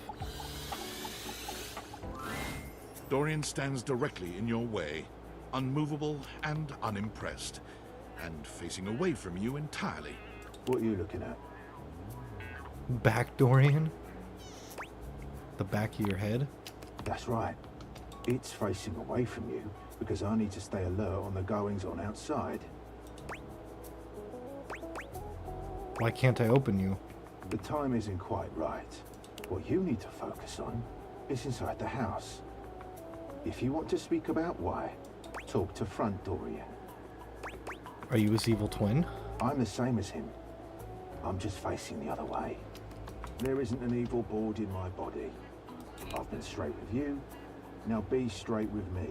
And go away. Okay. So we got 2 charges left for the day. Yeah, because he's the back door. So I've talked to him at like the front door and I think like my office door. But when I came up to this, I was like, what the fuck is this? Is there like a cabinet? And I activated it and it was Dorian, but he was tiny Dorian. And he was like, hey, what are you looking at? I'm still a door. I'm not a cabinet, I'm a door. I was like, dude, what the fuck? But there's all sorts of stuff in closets, boxes. Oh, a light bulb. That's probably just the light guy I've met before. Vacuum, like washer, dryer. There's windows, drapes, pottery, hangers. I can open a lot of these. Look, Titus and sponges. Like the water, I can date the water, and the attic door. Oh yes, I did do the attic door, and he was like, you're not allowed in here. And I was like, alright. Yeah, he's like, you gotta find the key. Oh, Revan, you missed the D&D game. I played D&D with Matt Mercer as the DM, as like Chance, and I played such a good D&D game that he fell in love with me. There's a water heater. More boxes, just a box, another box. I never found the key. I still have not yet to find the key. First aid. Oh, the first aid could be interesting. Or the toilet paper. Oh, the soap. We could date the mirror, the towels. There's just so much. It's an overwhelming amount. I don't know if we ever dated this toilet. We dated... putting the Riz on Mercer. I guess different doors have different Dorians, so the toilets might be different. I did fucking glitch out my dresser here. I haven't dated my mirror, the cat clock. Maybe I should just, I've been like, oh, I should just do one room at a time. This bag is full of sex toys. So, that was interesting. It's like a guy covered in sex toys. Well, not non-binary technically. That's like a microtransaction. He's like a DLC thing. Oh, I can't date that rug either. Stuff in the closet, like a bunch of Easter decorations, more boxes, a triangle, a little elephant towel. The vent. The vent won't show himself to me, but it was getting saucy. Yeah, I know, so many options, and like I don't know what's different. Like if I activate the books here, is it like a different character? I've done nothing in this room at all. None of the exercise stuff. Nothing in the closet here. I've only talked to my personal toilet and nothing else in here. He was a rapper. Crapper the Rapper. Oh, Rubber Ducky. Wallace is great too. Oh yeah, Wallace. Is that another sink? Okay, I think the best option would be to go one at a time. One room at a time. Let's just start exploring stuff. I have looked at the window. I have not looked at the drapes, the cat, the mirror, or anything in the closets. Oh, and I think these different doors. Can I get a different Dorian? Or is it just... Yeah, I need to do another day for a different Dorian. What do you guys think? Because I am an indecisive person, so this game is actually hard for me to figure out what the fuck I'm gonna do. The clock.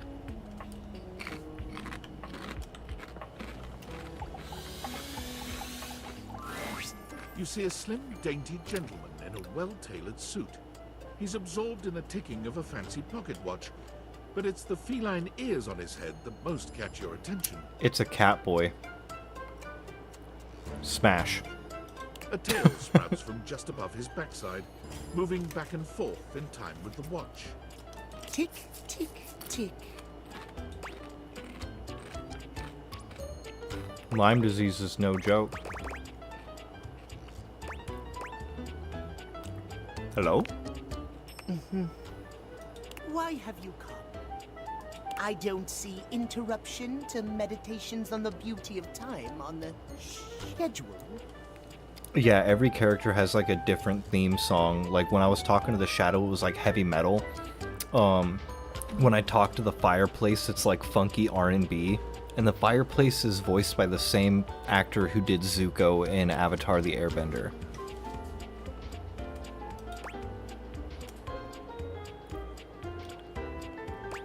I just wanted to appreciate the beauty of time or whatever with you. Oh, well, I can certainly make time for that. Perhaps you do not know this, as so few are as attuned to time as I am. But punctuality is of the utmost importance. So if you wish to speak to me, you must make an appointment. An appointment?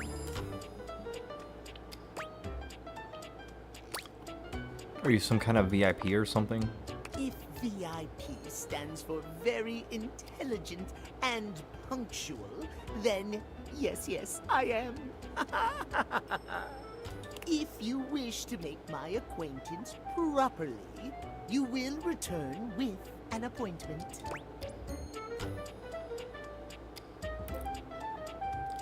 Are you gonna at least tell me your name before I do that? Sweet heavenly hours, I was so busy reprimanding you, I forgot to introduce myself. Not that you didn't deserve it for breaking from the schedule, but it is no excuse. Timothy Timepiece, at your service. Timothy Timepiece is kind of a piece of shit. Guess it explains the obsession with time. It most certainly does not. We should all be obsessed with the beauty and perfection of time. The safety of it, really. As long as one abides by the schedule, nothing can be out of place. You will abide by the schedule, won't you? Say schedule one more time. You mock my speech. Desist at once. What's the big deal? What's the big deal? The big deal is that any deviations from the schedule will result in disaster. I shan't elaborate further. I will see you at noon sharp, and we can speak then. Do not be early. Do not be late, and do not try to see me at another time. If you do, catastrophe. On timeliness. See you then, and not a moment before. I kind of hate him. I think that's one of the first characters I've met that I actually like genuinely dislike. Let's see if we get anything from the book other than lyric. A strange It's figure new, it's a stands different before person, you, yes. A whirlwind of conflicting energies and vibes. Manic and dignified. Friendly and intimidating. Oh yeah, this was my Just like some fucking sort of quasi-Victorian diary. text-themed aristocrat. You couldn't have imagined what the date theaters might make of your thoughts transcribed on paper, but if you could, as you approach her, she launches right into what feels like the middle of a one-sided conversation. Why do you ask?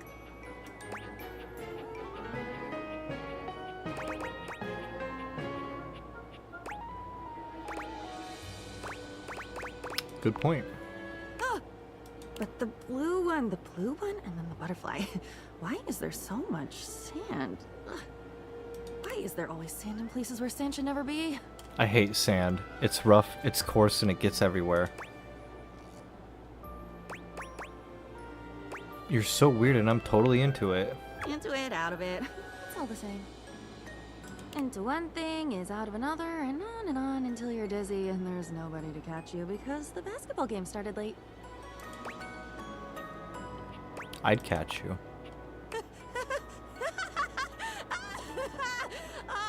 Oh my god. I've been falling. I fall so much. I can't even remember the last time I landed. This is some Alice in Wonderland shit. Time to go kill the sand people about it. Not the Tuscans. You said already that you'd be there. Wasn't that you? At the Italian place that Saturday in New York? Wasn't that you? It should have been. Tomatoes. Yes. Come back when you've had enough tomatoes.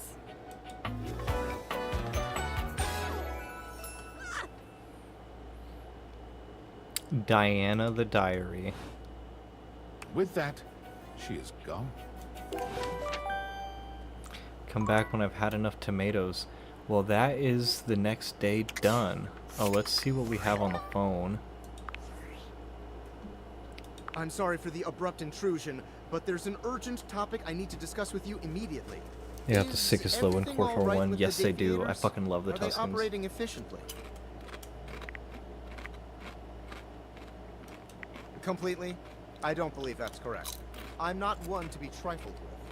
Well, as you know, I'm able to remotely monitor their functionality, and I've been noticing some deeply troubling readings coming from the Quantum Catalyst Activator. What's that? That's very sci-fi, but essentially, the Quantum Catalyst Activator is the internal hardware that allows you to directly acknowledge a thing's existence. And recently, it started to emit metacognition readings unlike any I've ever seen before. Yeah, my I'll fucking keep an eye on dresser things over here, disappeared. but please inform me if anything unusual happens. Oh, and if they get too hot, throw them in the freezer immediately. Your life depends on it. Wait, why? Sorry. It's not safe to talk anymore. I'm in a really sketchy neighborhood, and this phone is super duper expensive. But I'll keep analyzing the data. Okay. We got a workspace thing from Tom. Champ! How goes it? Using HK-47 as interpreter is amazing. These are sandy meatbags.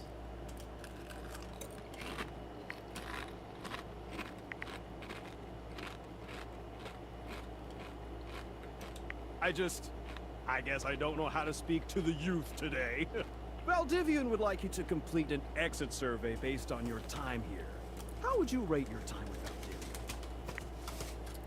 Very short and not fun. All right, everyone has an opinion.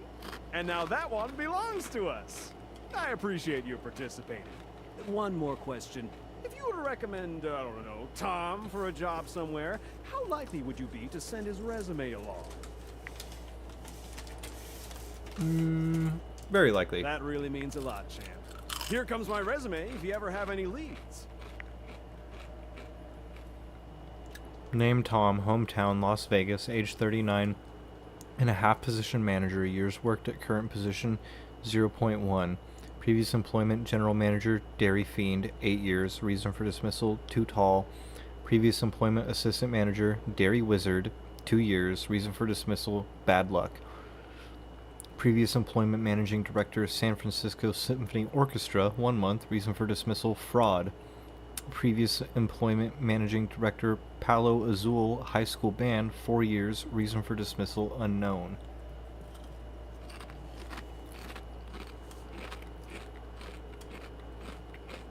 Tom's fucking weird.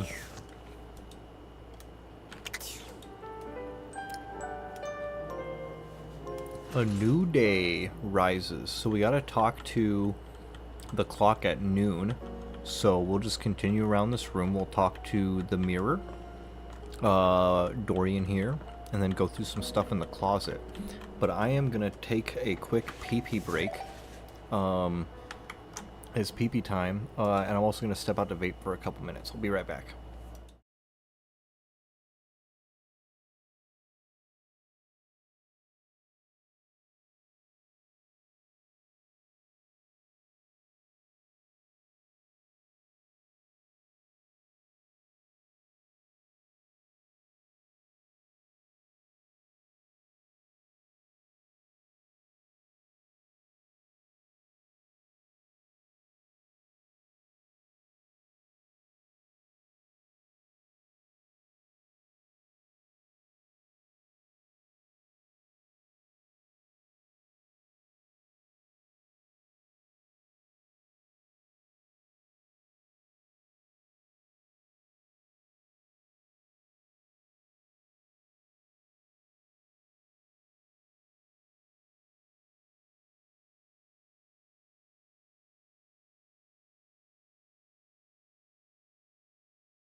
Well, guys, something kind of weird just happened.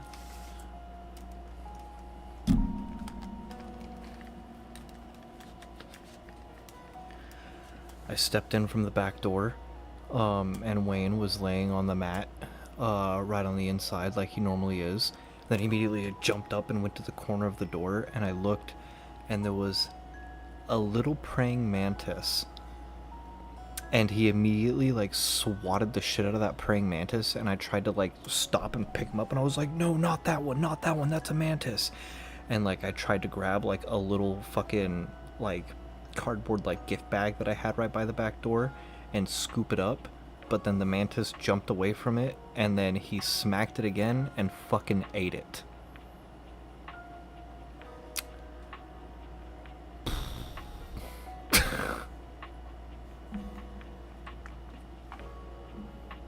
Feels bad. Mantis is one of my top 3 insects.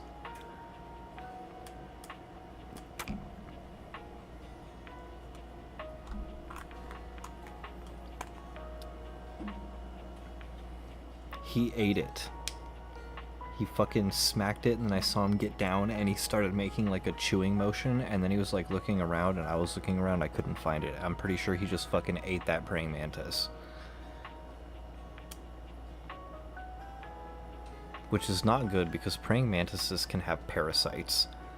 It was just a little one. It was a young one. But yeah, he ate that motherfucker. You're terrified of manti? I always found them pretty interesting, because when I was a kid, growing up in Alaska, I remember me and my friend, we were pretending to play Pokemon, and we were like looking for bugs and stuff that could be Pokemon, you know, pretend to battle against each other. And I went over to some trees, and I found a little praying mantis on one of the branches, and I was like, what the fuck? And I was like, oh, he's fucked, I've got a Scyther now. But like, praying mantis were really, really rare in my hometown. I had never seen another one. I was like thinking about it, and I'm like, dude, I don't even think they're local there. Like, it might have escaped from someone's house who was keeping it as like a pet or like food. But I fucking found a fucking praying mantis in Alaska. So they've always kind of mystified me. I found an even tinier one, like a real baby, that was on my ceiling in my like little kitchen living room area like a couple weeks ago. And Wayne was going crazy and like making his like ecky thing, and like I ended up cupping it. I put it in a cup and I brought it outside. So I was like, you know, like, don't kill the mantises, don't kill the bees, don't kill the moths or the dragonflies. Used to raise them for your bearded dragon. Yeah, it was probably, yeah, somebody's pet food that got out. So, we need to... Oh yeah, the drapes. A charming, well-dressed duo stand with their backs to you, peering through the curtains and pointing at something outside that you can't see. They seem quite absorbed in their own conversation. Look over there. Look at that. Across the street. What are we looking at? What do you see, Rod? I see a dog. I see a car that could use a wash.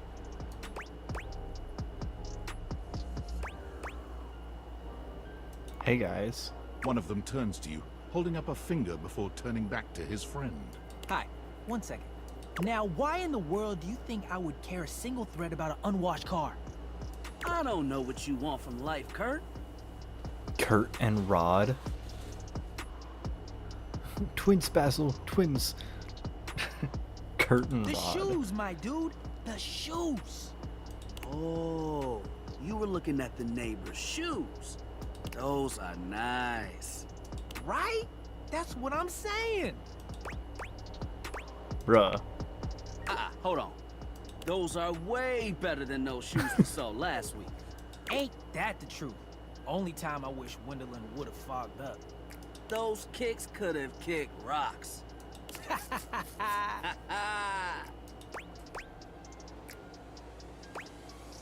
Hello. What was that about? Rod, don't be so rude. I'm just giving what I was receiving.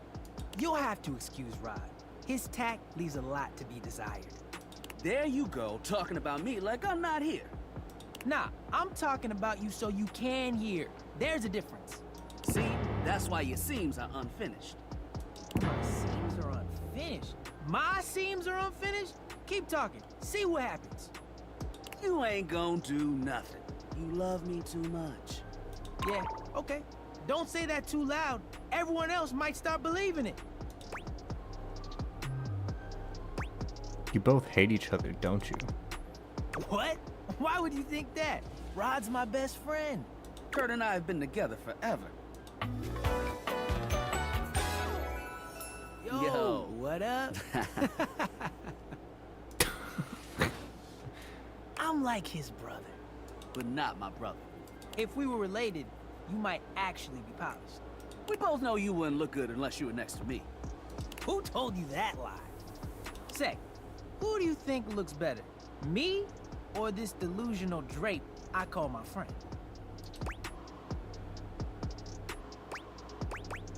You both look good.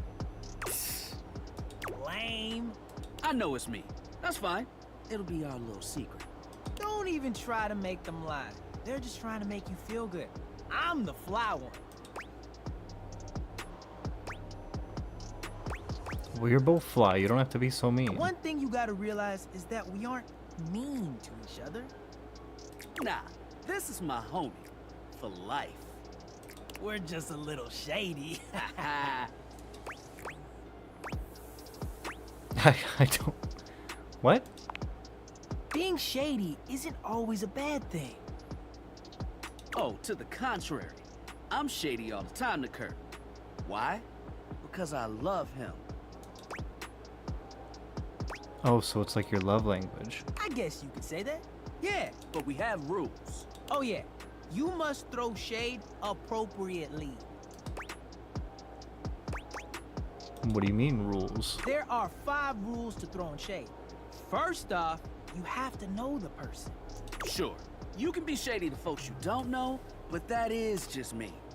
Wait, we made fun of the new mail carrier just the other day. That's because they were wearing that uniform with open-toed sandals. Joey Bean. Have you seen any of those memes? It's like an old Japanese like phone commercial with like jelly bean mascots. That's what that emote is modeled after. Sassy jelly beans. With socks. Oh yeah, they asked for that one. This rule is one of those do as we say, not as we do things. Unless we ask you to do it with us, at which point you better come correct. Which brings us to rule number 2. If the roast ain't hot, you're toast. The shade is all about the laugh at the end. Maybe even Sassy beans. Strong guffaw. A guffaw? Are you a cartoon dog person? Cause if not, I best not hear a single guffaw out of you, Rod. Keep your aim true. Never bring in secondary parties. Others shouldn't be collateral damage because you decided to mix patterns and it turned out unfortunate. Became to crime. I tried to throw shade on Kurt's mom once. Mrs. Chiffon has never done anything and she will not be brought into this foolishness. Okay. Rule 4. Read their body language as you read them down. Everyone has their line and their limit. Don't be so caught up in the goofs that you step on that line. It's easy to be on a roll and run right over your friend. Which is why rule number 1 is important. If you don't know them, you don't know what might actually make them upset. Right, like I don't talk about Rod's crush on the blinds at the last house. Dude, not cool. Sorry, I was just giving an example. I didn't realize so much went into just talking smack. It's an art form. And there is one rule that you absolutely cannot break.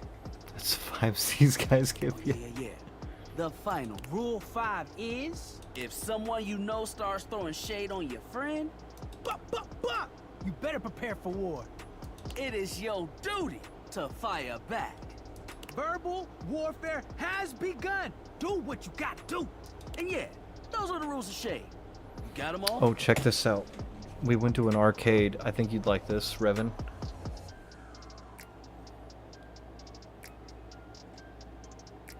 Let's get that nice center picture there.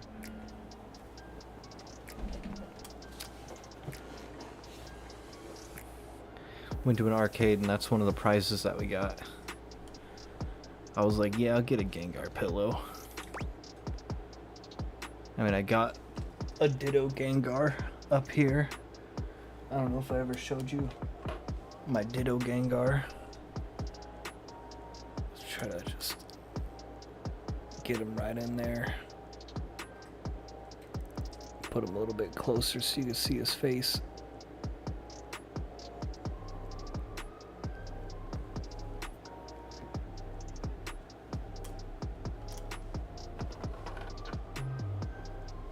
You hate it when people bring politics into a game? Thank you. I think the Gengars are fucking dope. I don't know if you saw before, but it's kind of angled out now. But I have like a poster that has like Ghastly, Haunter, and Gengar. Haunter's my favorite. Would someone bring politics into Hell Let Loose? Alright. All 5 locked in. Okay, confident. I like that in a person. If they breathe, Kurt likes them. You act like you're the one to talk. The tree outside sways, and you think it's flirting with you. How can you not be charmed? Have you seen those branches? Yeah, that's pathetic and stuff. And the grass is just playing hard to get. Got him. Alright now, calm down. They said the grass. The grass, Rod! Oh, you can guffaw, but I can't? Okay, fair. But damn, they got you. You right. That was a good one. You catch on quick. Yo, Rod, that fashion student is getting off the bus. Last time I was at Wonderland, I won like 6 or 7 times in a row. Got a few Peach Pluses, Mario, a Hollow Sonic, and a Squishmallow. Nice. We went to this arcade, and like it was not going well for me. Like I was trying to play the claw games, and like I won like 3 times on like little prizes that the claw could like get, but like they had like a Mothman like plushie, and I was like, dude, I need to get the Mothman, and I tried like 4 times, and like I could barely even move it because the claw was just so weak and all the other plushies were so heavy. I was like, man, fuck this. So we played the shit out of some games, like the SpongeBob game where you like hit a button to like shoot a little plastic cannonball into a treasure chest, and then another like Marvel game where you hit a button and it like shoots coins that you gotta collect the Infinity Stones.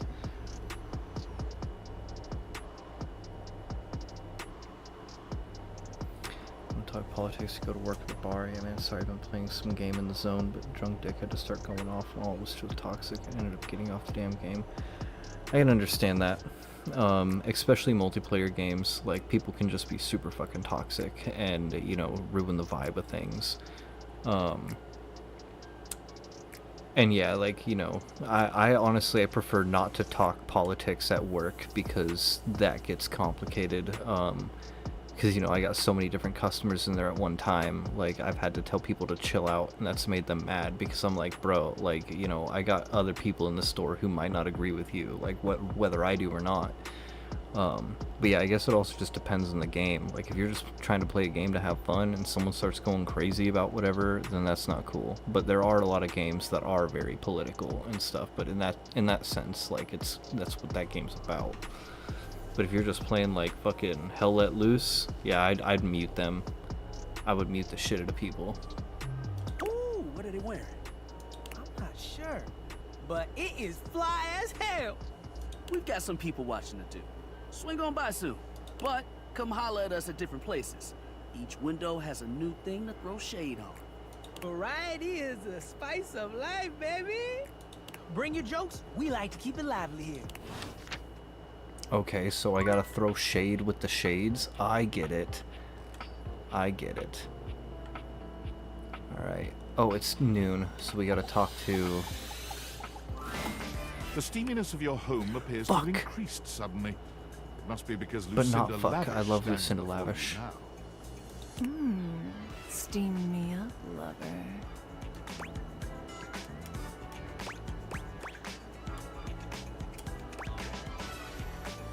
How else are you supposedly the best? Oh, there are so many ways in which I'm the best. But who am I to tell you? Lucinda Laudable will give you the tour. Okay, I'm strapped in for the tour. I am by far the best looking Dateable, and it's not even a competition. They spent the most time on me, on this fantastic body, on my incomparable composition.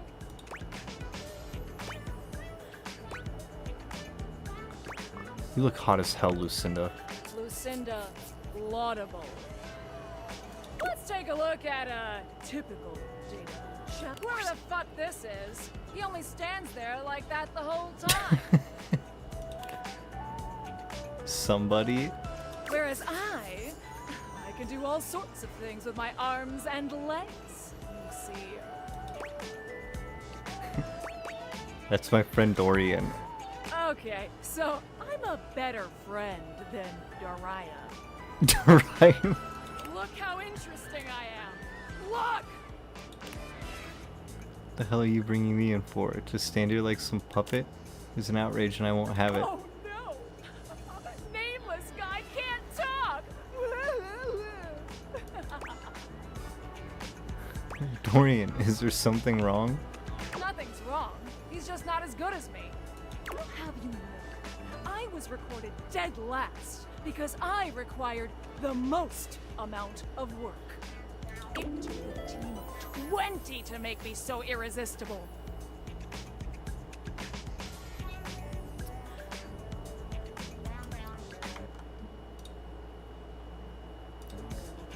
Made it so bad. Had like 7 squads start going off and just turned into a yelling, pissing match. Oh yeah, that does seem toxic, especially if like the whole fucking army's getting in on it. LOL, she a hoe. I remember those big bazongas. Yeah, but Lucinda Lavish, Lucinda Laudable, Lucinda Leading Lady, she's my hoe.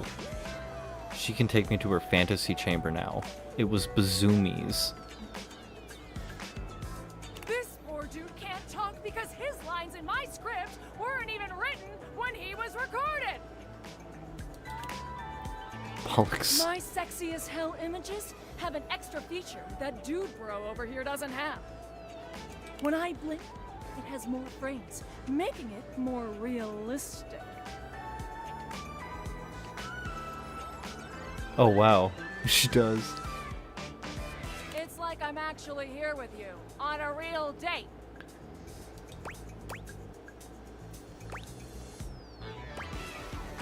Whoa, I forgot I was playing a dating sim for a second. That's the power of the best blink in the business, baby. For these reasons, I award myself Best Cinematography, Lucinda Laudable. Oh, thank you, thank you, thank you so much. I'm leaving. Oh, good, bye. So, what do you think?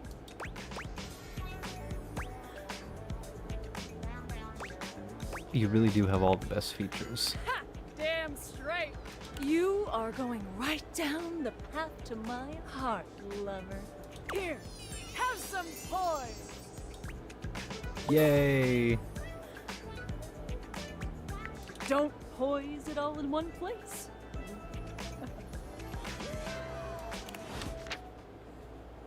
And now it's too late. She's Deadpool for real.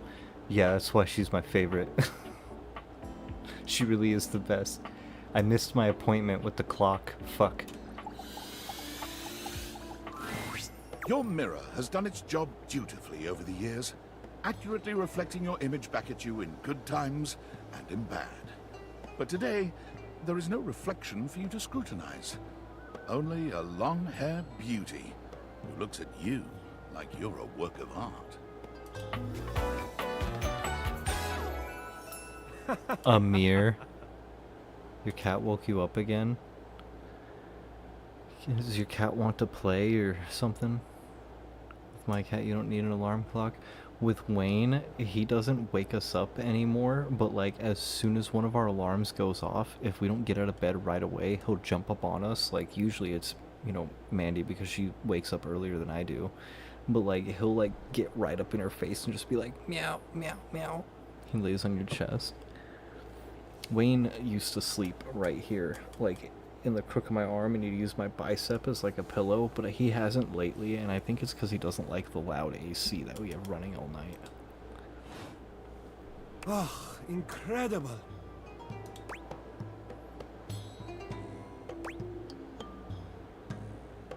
Who, me? Amir throws his arms out to stop you, gesturing to you to stay where you are. No, don't move. Step back into the light. We can't need to swipe up yet. Like this? Yes. Breathtaking. Look at you. Do you see how well I can frame your face from this angle? You are glowing. I totally see it. Thanks for noticing. But I could not help noticing. You are radiant. I simply reflect the beauty in front of me. Thanks. I really love hearing that. I can see in you. Your beauty Yeah, that looks must like. be something you are Want to already know how big he familiar will get? Wayne's actually apparently pretty small for his type of cat, but he's gotten a little bit bigger since we've had him. Oh sure, people always tell me I could model. Yes, I can see this for you. You're right, I look amazing. There's that incredible glow. Confidence looks good on you. Feel free to stop by anytime so I can admire it some more. Okay, so we've met Amir. We got 2 more charges for the day, so let's do Dorian. Ah, you've caught me at a strange time. There are normally clothes in here, but they're currently tied up in the laundry room. That's okay, I like being naked. I can tell. Oh, the shelves? I can date the shelves? What do you think's in here? We got boxes. Holiday decorations. We got 1 charge left for the day. We got boxes, holiday decorations, shelf, books, the triangle instrument, heart pillows, or an elephant made out of towels. And that'll be our last one for the day. And then tomorrow we'll probably check out the boxes and these things. Holiday. It takes you just a moment Oh my to properly God. evaluate the figure standing before you. Her hair and clothing are such a jumble of various holiday decorations, it throws you. What time of year is it again? Have you truly been locked in your house for so long that time has lost all meaning? She is adorable, though, and her energetic greeting shocks you right out of your quiet contemplation. Hey, boss! You've caught me at a bad time. Heading to work. Well, the other work. Or is it the other work? What day is it, anyway?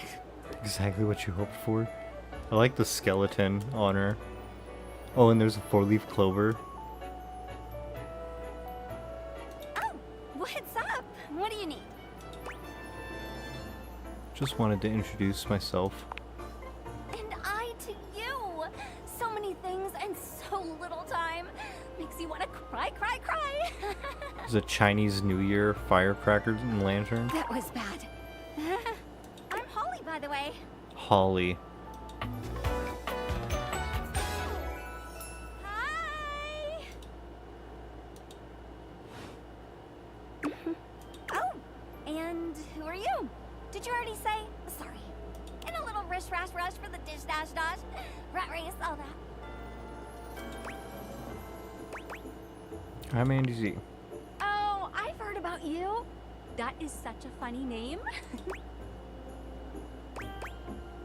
What have you heard? Just some tidbits. Anywho, I'm so sorry, but I'm already running late. Love to chat more, though. I'm working a double, then open and closing tomorrow, but swing by first thing in the morning. That's when I'm usually able to sleep. That work? Sure. Great. Okay, bye! Alright, to advance the plots. Enjoys holidays to a fault, riddled with anxiety, tells terrible jokes. She was made for me. How did you guys get Wayne for your guys' cat? Honestly, man, I can totally see, Revan, how that would probably be your favorite character in this game. Caveman, we got Wayne because, like, I was trying out tons of different names for him, to see what would stick. And so the story about how we got Wayne as a name is because we thought it would be funny to give him, like, a human name, because cats never have, like, human names. But also, my sister has had a cat for years, and that cat, saw my hair, it looked like a bug. The cat that my sister has is mostly white with black spots, but she named him Bruce after Bruce Wayne because, like, you know, Batman and stuff like that, right? And Wayne acts so much like Bruce, like, loves to hunt, like, he like ate that fucking praying mantis like 30 minutes ago. He's very cuddly, you know, all that kind of stuff. So I was like, okay, so, like, he's like the almost kind of like the yin and yang, you know? They're like the same cat, very, very similar cats. I think Bruce also has like a kink in his tail. So I was like, oh, well, I'll name my cat Wayne. And, like, a lot of people love that name. We love it too, because it's like, people are always like, what kind of fucking name is that for a cat? And I'm like, the best one. Valdivianites! Guess who? If you guessed David Most, 3-time runner-up for Business Magazine's CEO of the Year, you'd be right. Team, I just wanted to do a soft follow-up on my recent email regarding my lost sunglasses. I'm happy to report my office has already received hundreds of tips regarding the item's whereabouts and are quickly combing through them as we speak. However, I really must reiterate that the tip line is for verifiable leads only.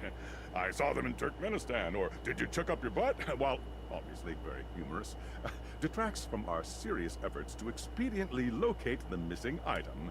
In that spirit of camaraderie, anyone who sends a false lead will be downsized on sight. Thank you for your ongoing support in this matter.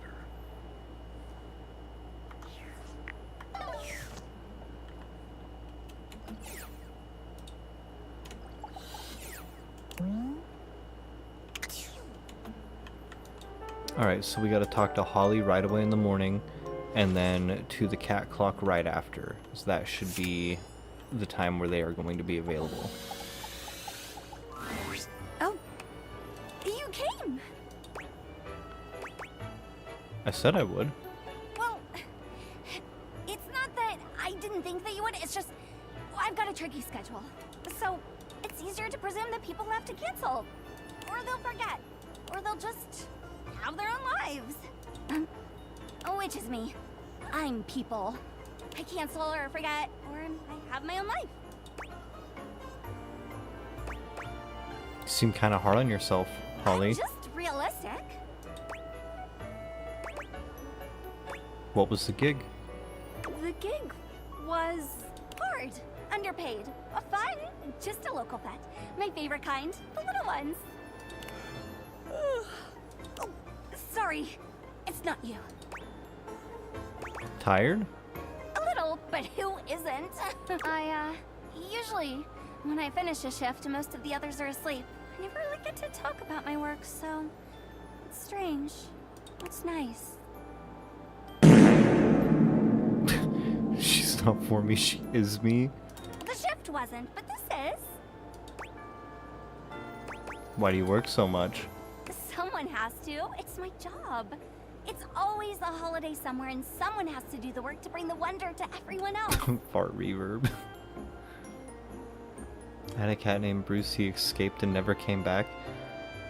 Well, hopefully your Bruce ended up just being adopted by someone like me, because some cats are very fickle, and like I used to have cats back in the day. I had a cat named Kitten, and he would disappear for sometimes at first weeks and then months, and then one time he was gone for 1.5 years, and he would come back eventually, but it turned out he was actually just living at somebody else's house. Like, he was just like well taken care of, came back smelling like clean laundry. Did Bruce witness his parents being killed in a side alley? He may return as Batcat. He might have. We don't really know his origin story. But he's here now. Or I thought you were talking about Wayne. I'm a helper most of the time. Essential, so they say. But sometimes, when it's useful to say so. Sorry.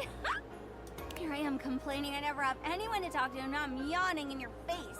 I guess I should knock off. I've got a shift in the morning, but thanks. I really appreciate it. I just realized her jacket is a cardboard box.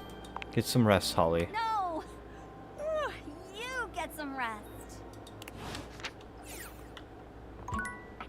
Alright, now it's 12 o'clock. Time for the cat Almost boy. late. This little bastard.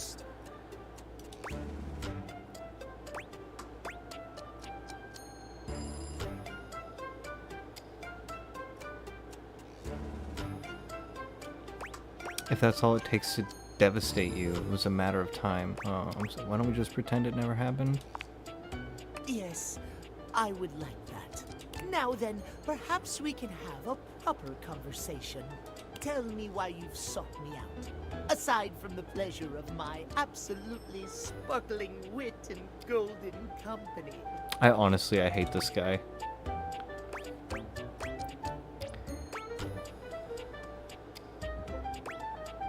I was hoping to get your advice on love and dating. Oh, well, I can certainly help you out there. My love life may be on hiatus, but as they say, a broken clock is right twice a day. Timothy looks at you for a few moments, clearly expecting something. You had a cat named Clark Bruce and a dog named Richard Grayson. Fucking Richard Grayson. Hellhound named Charlie. What's funny, what makes me laugh about Richard Grayson is I almost named Wayne Grayson because I was watching Invincible and their last name is Grayson. His full name right now is, I think it was Waynald, like Reynald, Waynald Ambrosius Cousteau is his actual full name.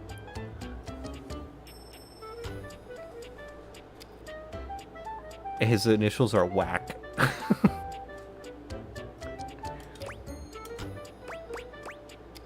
Laugh really loudly. Yes. Well, Richard Grayson is let us Robin. start Holy with shit, I didn't even know that.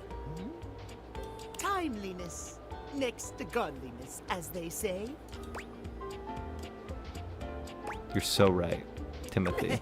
Of course I'm right. Imagine, if you will, you show up to a date showered and clean, but 2 hours late.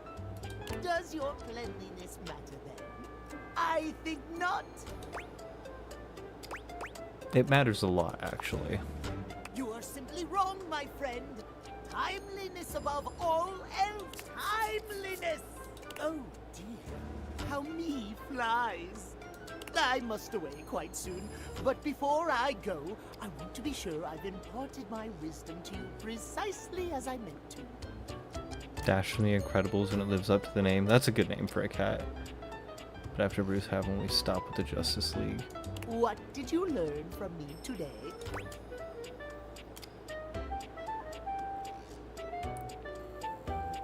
Timeliness. Exactly! Just so.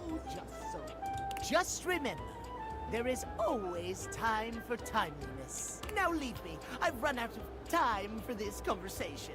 If you wish to speak again, find me at 3 p.m. Precisely at 3 in the afternoon. Farewell! I gotta start writing this shit down, man. Like, this is getting hard to...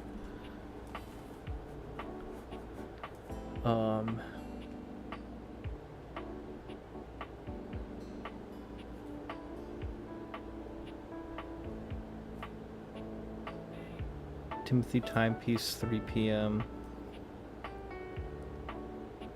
Holly Holiday, first thing in the morning.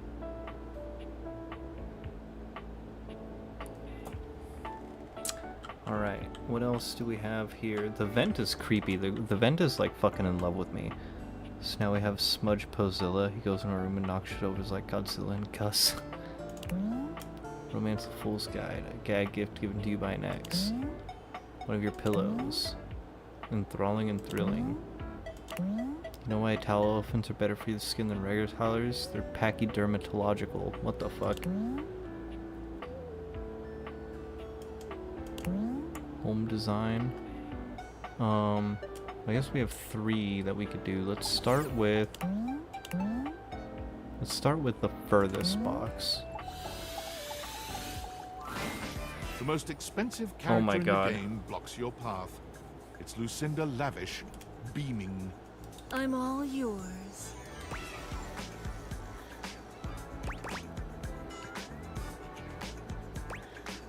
Let's go to the fantasy chamber with her. Come here, baby. Let Lucinda Lavish take you in her nice, soft arms. And let her take you away.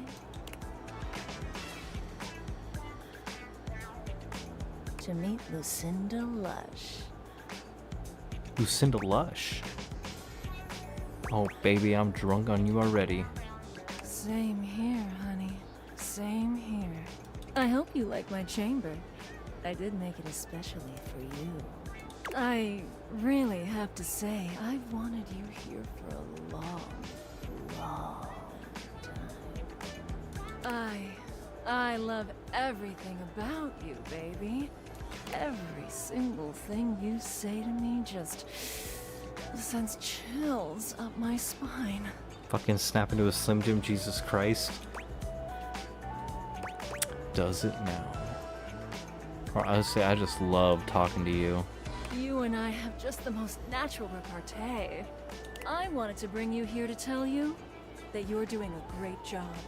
You've found all my secret dialogue so far and uncovered every single one of my most in-depth and unrevealed features. Don't tell anyone. I won't. It'll be our secret. Oh, you know just what to say. Her and the Russian? I know, right? And next time I'm able to see you, I'll have something really secret and special for you. And only for you. Are you excited to find out what it is? Hell yeah. That's it. Keep up that intrigue, baby. Keep talking to the others around here, and I'll find a way to slip myself in, lover.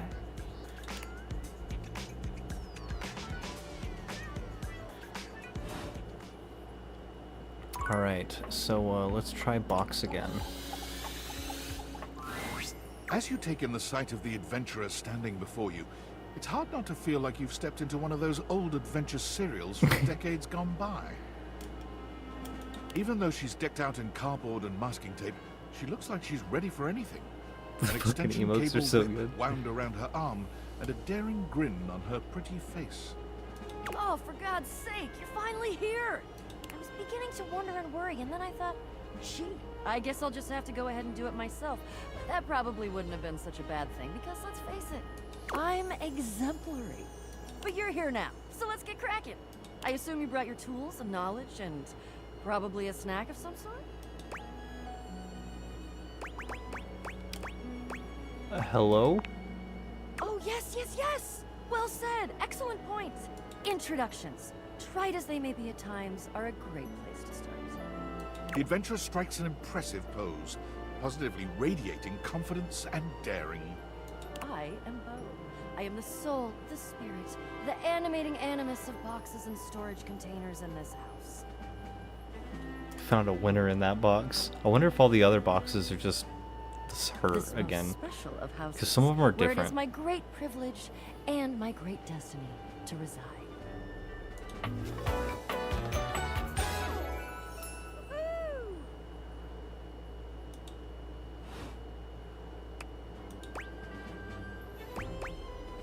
Kind of look like you're about to go on safari. Ah, indeed I am. I am about to embark on a great quest. That's what I do after all. I quest. I am an adventurer. I am a great explorer. The terms are I'm also an acceptable. avid reader. I enjoy all the myths and secluded mountain hot springs, trips to the beach studying turtle migration. Anything involving the words ancient, sacred, statue, gem, or priceless piece of history. Wink. Did you just say wink while you were winking? I did. I find it useful sometimes to tell people what I'm doing as I'm doing it. That way I can be more sure that they're getting a complete picture of my personality.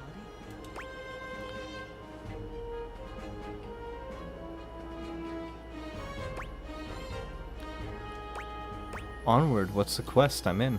I have introduced myself, and then I just got so darned excited my mouth ran right away with me, and I didn't give you a chance to introduce yourself. Not that you need to, of course. I know who you are, but go ahead. Who do you think I am? I know that you are the... well... Bo takes her hat off for a moment, holding it over her heart. She bows her head, just a little. It is my great honor, my passion, my destiny to have the opportunity to follow my path, alongside you, the leading houseologist, to whom I owe such... I'm the leading gratitude houseologist. and respect. The leading what? Houseologist. The leading authority in this, or any province on this house, its history, its mysteries, its great secrets. You are the resident, after all, aren't you? Yeah, I am, but I didn't build it or anything. Are you telling me you're not the leading houseologist? Nope, I just lived here. Oh dear. Bo returns her hat to her head, her reverent expression fading into a rather more sour Oh, one. uh-oh. I'm starting to feel, well, a bit like I've got some birds in the box. And what does that feel like? Fluttering in the stomach, birds trapped. Slightly nauseated because the damn birds keep trying to tip me over. Like you. I may have already said too much. Ha! I'm currently putting on a facade of being hale and hearty, in case you missed it. All is well. Leave. Go away. Get out of here, you scamp, and maybe come back and we can maybe talk about some stuff, and maybe the quest will make its way in there somehow. But no promises. Okay. See ya. Interesting. I think I got one day left. Let's try this door. Oh, yeah. There are normally clothes. They're currently tied up in the laundry room. I have very little of interest. Okay.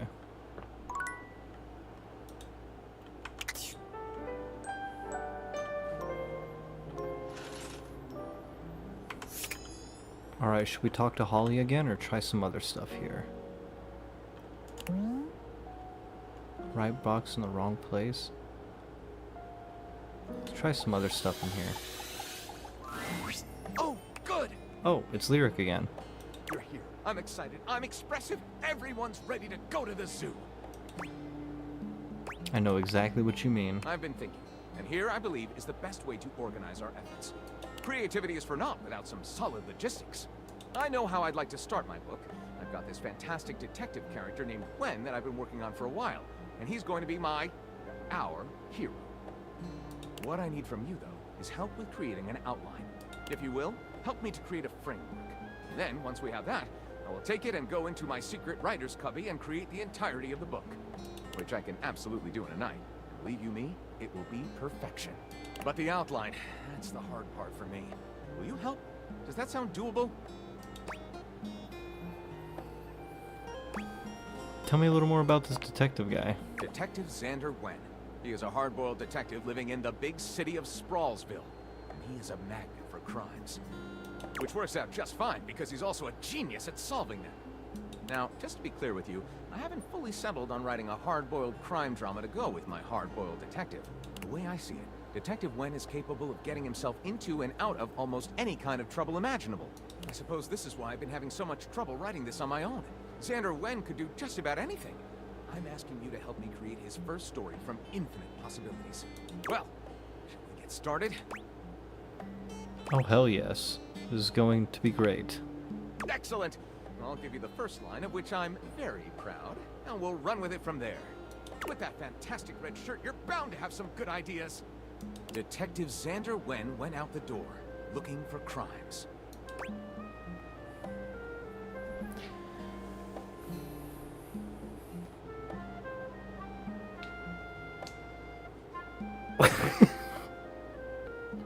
When Gondorf the Wizard appeared before him. The Dark Wizard Malmor the Deathless has returned, Gondorf exclaimed. And the only way to defeat his armies of evil is to destroy the source of his power, the Gauntlet of Gloom. Will you help us? Gondorf pleaded, and Xander knew just how he could. By cooking meth. Bro, by founding a social media startup called Whoopsie. By leading an epic quest to destroy the gauntlet, or engaging in a tryst with a hot vampire. Gondorf, we need to cook. Clearly, the best way to bankroll an epic quest was to cook and sell meth. And before he was a detective, it just so happened that Xander was a high school chemistry teacher. With the help of his teenage sidekick Jimmy, Xander began to flood the market with his distinctive purple meth. Things were going great until...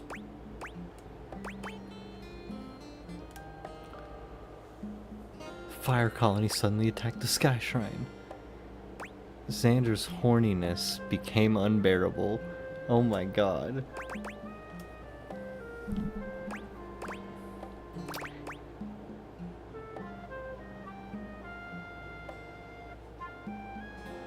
God damn, these are so many good options.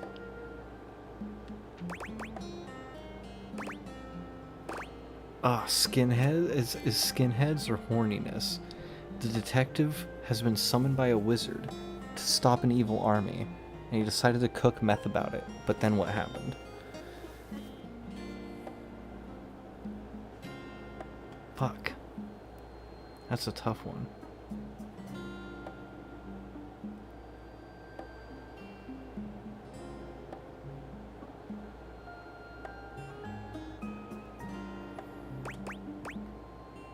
I think I'm gonna go with the horniness.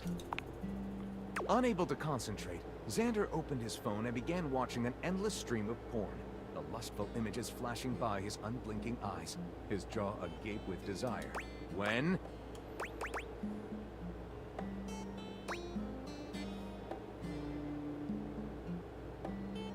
A notification popped up. Malamor's forces were coming. Oh shit, Malmor! A frantic Xander thought. He'd totally forgotten all about that. Realizing it was definitely too late to stop the inevitable, Xander did the only thing he could.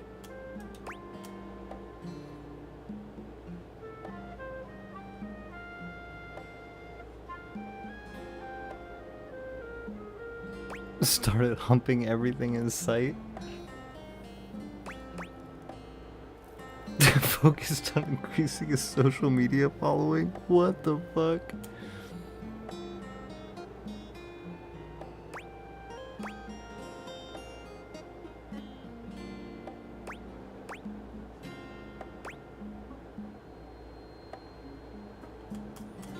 Off to bed. Have a good night, man.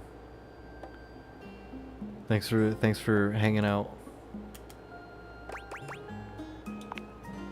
Amazingly, the closest thing in sight was the gauntlet, which Xander humped so hard it flew into the nearest volcano.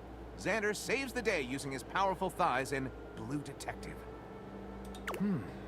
Lyric looks at the story outline you've written and pronounces his true feelings. Looking at this, I think this one seems to be right garbage. I'll write it up right away, unless you think we could come up with something better? Alright, yeah, let's try again, actually. Starting from the top, with that fantastic red shirt, you're bound to have some good ideas. Detective Xander Wen went out the door, looking for crimes.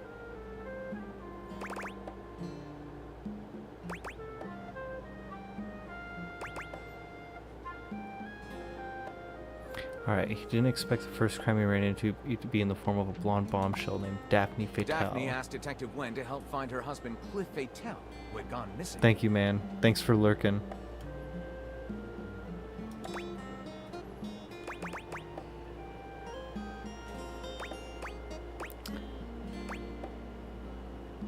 Cliff Fatale had gone missing. Yes, Daphne says she last saw her husband. She replies that the squid cannery down by the Misty Wharf.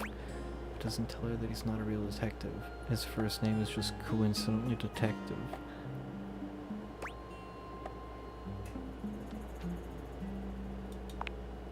Wen investigates the Squid Cannery, where he talks to the foreman, a foreboding and mysterious communist named Gregor Privyet.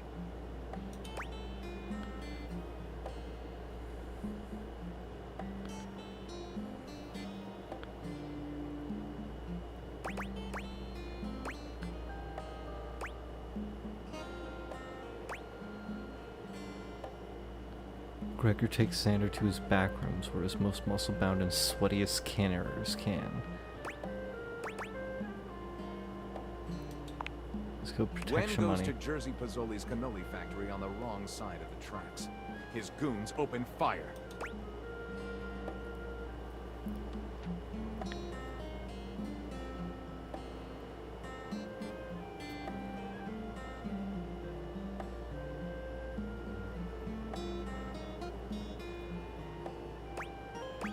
Detective Wen will have to get to Jersey Pelosi the only way he knows how, sleeping his way to the top.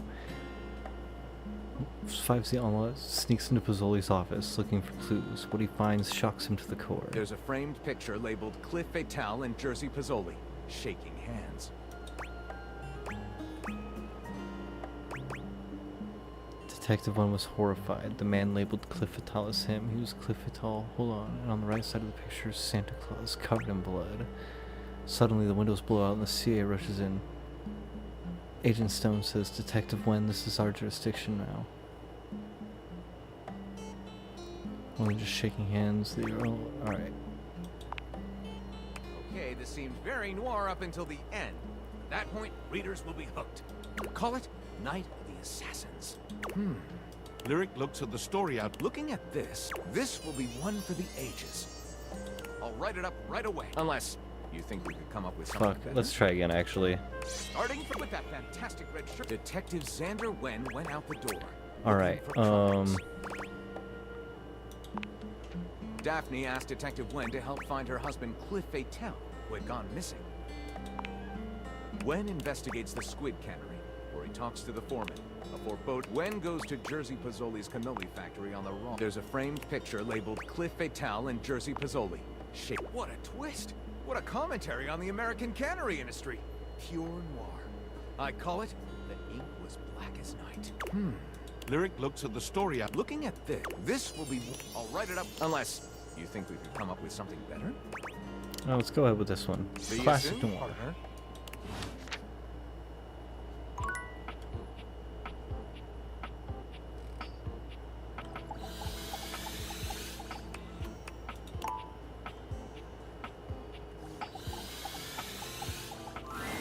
Hey there! You're back! And you've proven yourself worth. Even though I seemed ill with foreboding, you still returned. Which means you care.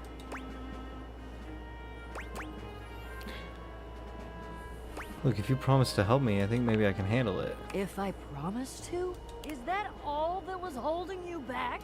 My fellow adventurer, I promise you, if I had a sword, I would swear on it. But I'm gonna have one soon, so I'll swear on the sword I almost have. I will never leave you behind.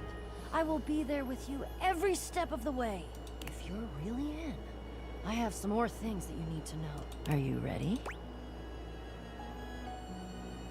Damn, you are really motivating. Let's do this. We've got a lot to go over. This is a two-part quest. Most good quests have multiple parts, and this is the best quest, so obviously it has multiple parts. I'm officially inviting you to go with me on the first part, the quest of the secret sword. It will be incredibly dangerous, we will face almost certain death, and worst of all, we'll most likely be unable to avoid a certain very nasty pirate. Wait, certain? Oh yeah, for sure. But don't worry. You can die every day, doing all sorts of normal things. You're gonna be fine. If you die, I promise I will be very respectful about keeping your remaining stuff organized. Thanks, Bo. I feel a lot better now. That's the spirit. But now, we must speak of the pirate. Pirate? Where the hell in my house is there a pirate? Haha, my dear friend. There are mysteries and wonders untold, and unnumbered fluttering around the edges of your potential this very moment. But the pirate lives in the ship in the bottle on the mantelpiece in your living room. I'm surprised you've never met him. He makes an impression, to say the least. I can tell you a bit about him, and more importantly, how he fits into the quest that we're about to embark on, if you want. Yeah, I think you better. Okay then. What you really need to know about Jacques is that he's a pirate. He's tiny. He's very unpleasant, warlike, highly aggressive, touchy, melodramatic, demonstrative. Everything has to have a flourish or a feather or some kind of blood feud drama. He's tried to kill me a couple times. Unsuccessfully, because again, he weighs less than a good solid bout of flatulence. They can make a reality show about him, and he'd be the only one in it because he lives in a freaking bottle. It would still be a good show, actually. Oh, and also, the secret sword that we're about to get is in the hold of this ship. Wait, so we couldn't just ask him for it? Yeah, we could, except he's pissed at me now, and I don't think the route of using our words is gonna work. You're gonna ask why he's pissed at me. Well, because the few times he's tried to kill me were when I tried, and now he thinks I'm a thief. Though I did just describe it as stealing, didn't I? So, yeah, okay. I'm a thief. A thief for a righteous cause, though. Which means it's okay. According to whom? Me. But Jacques is still a butt. And we do still need the sword, and I can't tell you exactly why right now, but please trust me. I think if it's the two of us, together, we're gonna have much more luck. He doesn't know you. Maybe you'll make a better first impression than I did. Would be hard not to make a better first impression than I did. Are you still in? Yeah, I'm in. Phew. Wonderful. Trust me. This is going to be the adventure of all of our lives. Oh, yeah. What was that? The way to the bedroom is through me, unless you were completely barking and went the long way through the gymnasium, bathroom doors, and then here. Dorian makes a sound rather like a robot attempting to imitate human laughter. Ha ha! The very thought of it makes me crack up. It is so hilarious. Dorian laughs even harder, but his laughter sounds no less organic. Ha ha ha! I've got to stop. I was told that I would be a great comedian, but I feared that would cause too much of a ruckus with my comic stylings. Allow me to wipe my tears for a moment and ask you, anything you'd like to know about this room that you don't already know?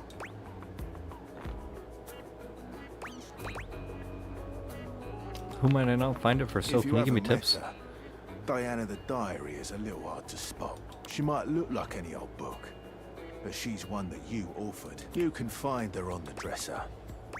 Oh, I met her. More fool me. What can I do for you? Seems pretty normal to me. Totally normal line now. Well, I wouldn't recommend speaking to the dresser. That one's a little, off. What can I do for you? Enjoy.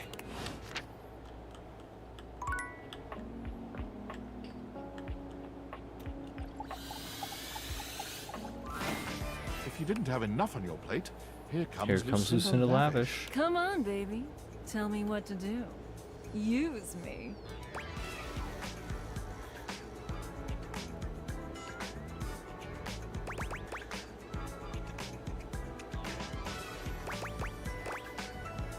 Honestly, I want to explore more sensuality with you. Come, come, come. I told you I would have something special for you. Something really special. I'm Lucinda Lou. Ooh. Hubba hubba. Hope you're ready. I put together a treat. Something outside the prying eyes of those who don't want to see us have a good time. It's a feature where you can hear anything you want from me, anytime you want. As many times as you want. Sounds awesome. Where do I start? Right this way. You can pick any option as many times as you like. So, what do you want to hear from me, sweetie?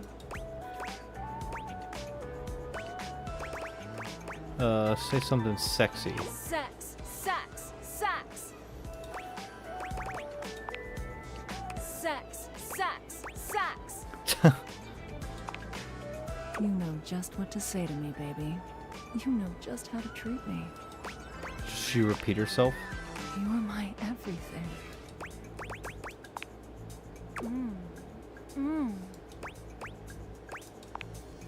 It's a beautiful day to go for a jog, don't you think? You push my buttons so well. You push my buttons so well. You're my everything. There's no one I love more than you. Yeah, you look finished. How was that? Did you have fun? There weren't enough sounds. Well, you tell those nasty developers that. Always trying to keep my line counts down to save on money. When all you want to do is hear from your sweet, sweet Lucinda. Are you expensive? Don't I sound expensive? This is top-class talent, baby. Next time I see you, hopefully you'll like my surprise. Until then...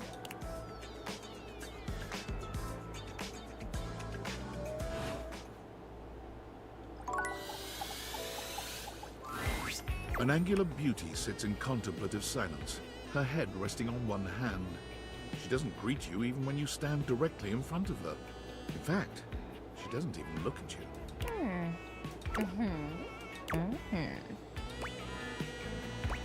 Hey there. Oh. You're disturbing my thoughts. You're too pretty to think. Wow. You really know just how to speak to a triangle, huh? Phew. Anyway, well, that's it. My fantasy bubbles officially burst. Name's Tina. Tina Triangle.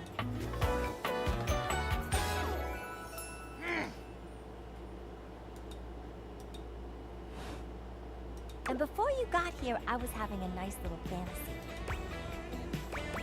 About what? Tina forms a small triangle with her fingers. A love triangle. Greatest shape in the world, especially when it comes to love. Matter of fact, it's the only shape I'm interested in. Yes, I see that. Oh yeah? You're smarter than you look, cutie. But enough about you. You ever watch Love on Triangle Island? No, but it sounds amazing. Oh, it is. Let me paint the picture for you. 18 sexy singles get together on an island. They gotta pair off into groups of 3, and every week a love triangle gets voted off. The last throuple to get voted off wins $1 million, but that ain't all. They offer them money and bring in their exes to try and break up the throuple. It's all just so deliciously dramatic.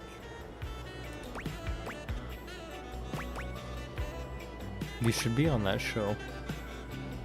Right, is that what you were thinking about before I got here? Yeah, before you interrupted me. But now I'm here thinking about you instead. Go on somewhere else now. My fantasy was just getting good and I'm trying to get back to it. Alright, see you around, I guess. Maybe. Bye. Oh, she's not very friendly. That was a quick day to go through. Make sure you check Discord messages. Are you there? Please answer. Hurry! There's something we need to discuss. It's of the utmost importance. It's the Deviators. As I mentioned, I've been closely monitoring the electromagnetic field anomalies emitting from the quantum catalyst activator. And I know this is going to sound completely insane, but it appears... well, it seems... I can't believe I'm even typing this. Based on the data I'm looking at, you may actually be able to use the Deviators to bring objects to life. Yeah, I'm doing that now. It's hot. No, you're not listening. I don't mean to engage with an object's sentience during intended usage. That's what the Deviators were created to do, and they've been working perfectly. I mean to 100% literally transform objects into living, breathing humans. Oh shit. My goodness, tell me We more. have absolutely no idea the ethical implications of turning objects into people. Would they have rights? Do we need to feed them? And if so, how often would we need to feed them? Is only lunch enough if it's a big lunch? We're sleepwalking into a minefield of existential dilemmas here. Good Not point. to mention, I didn't even program the Dateviators with that functionality. Maybe the government augmented my original schematics with secret military tech, but I'd have to do more tests to be sure. I'm sorry, but we'll have to pick this up later. I'm not under any sort of duress or anything, but I had a huge enchilada for lunch and I'm exhausted. I'll reach out again when I'm able. Okay.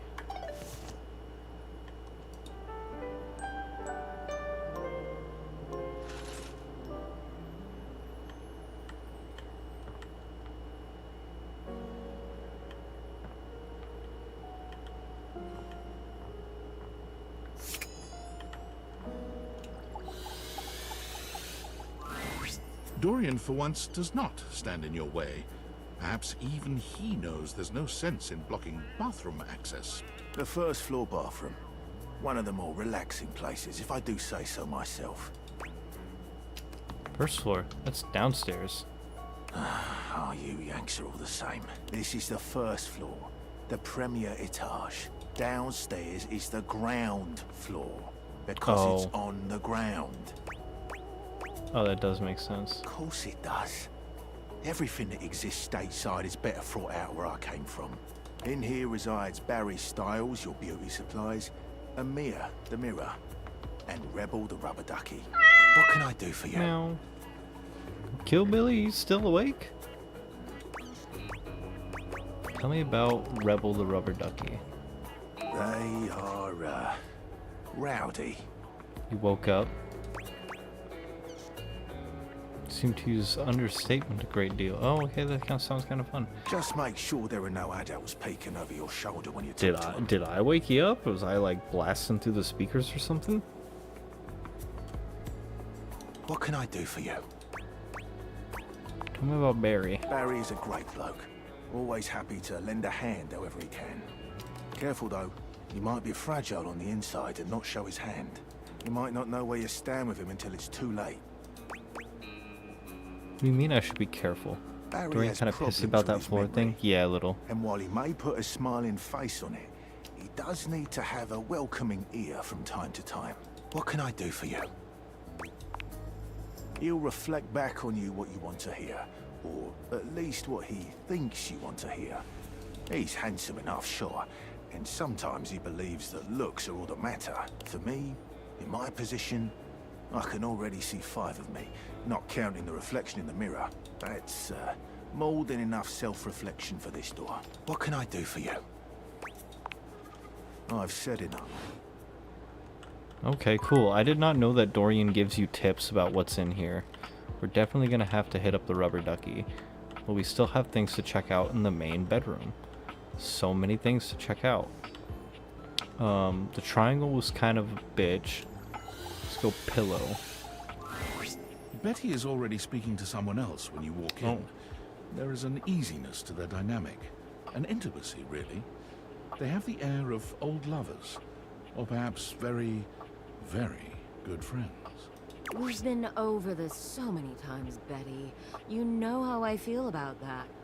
I just need some time, alright? Why should a bed as gorgeous and free as you be so worked up over anyone else's opinion of her? You could snap your fingers and have 10 lovers here in 2 seconds. I could. And have.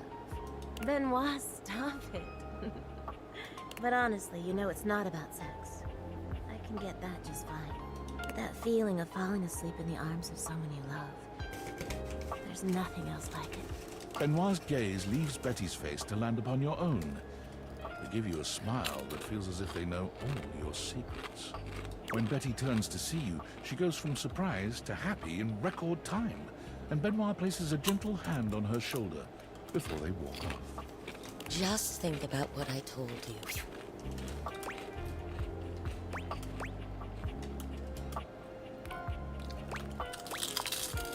Are we what?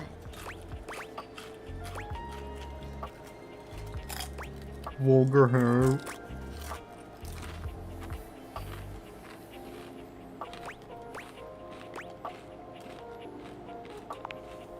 Of course. Benoit and I are just very good friends. With benefits, of course. Oh. Oh. Are you jealous? Please don't be. It's just a bit of fun between friends, you know? But if that's ever something you're interested in... oh god, listen to me.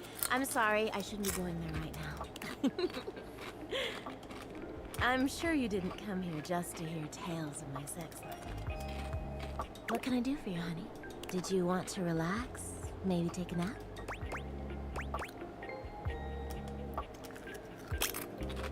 I'm hoping to get to know you better. Get to know me better? Why? You're hot, why not? Well, thank you. But I hope you see me as more than a pretty face and a gorgeous body. Well, you know what I am, what I do. You know I'm a free spirit. What else can I tell you about me? Tell me what's keeping you up at night. Oh gosh. Why did it have to be that question? It's all so silly, you know. She sighs wistfully, looking somewhere past you. Sometimes it feels as if those sorts of relationships are only for books, you know? And I can never quite seem to get there. Perhaps I've been standing in my own way. That's it. That's all. Just loneliness.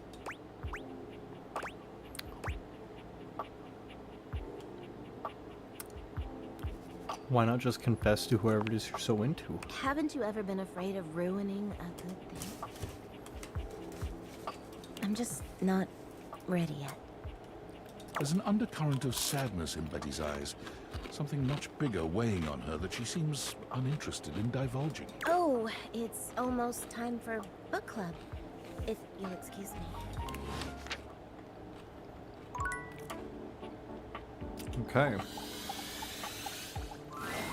It's not all that surprising that your towels would have a look that one can only describe as fresh out of the shower.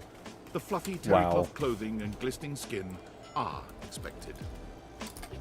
What you did not expect to see, however, was a six-pack you could do your laundry on. Wait, hold still. He holds his hands out in front of him, stopping you in your tracks. What's wrong? What did I do? You didn't do anything. He backs away from you, slowly and carefully. Just don't move. Ooh, there's some water on the floor. Let me get that before you slip and fall. He bends down to mop up a tiny puddle, standing back up with a grin. There, all good. You didn't have to do that for me. It's my pleasure. Some might say that I saved your life.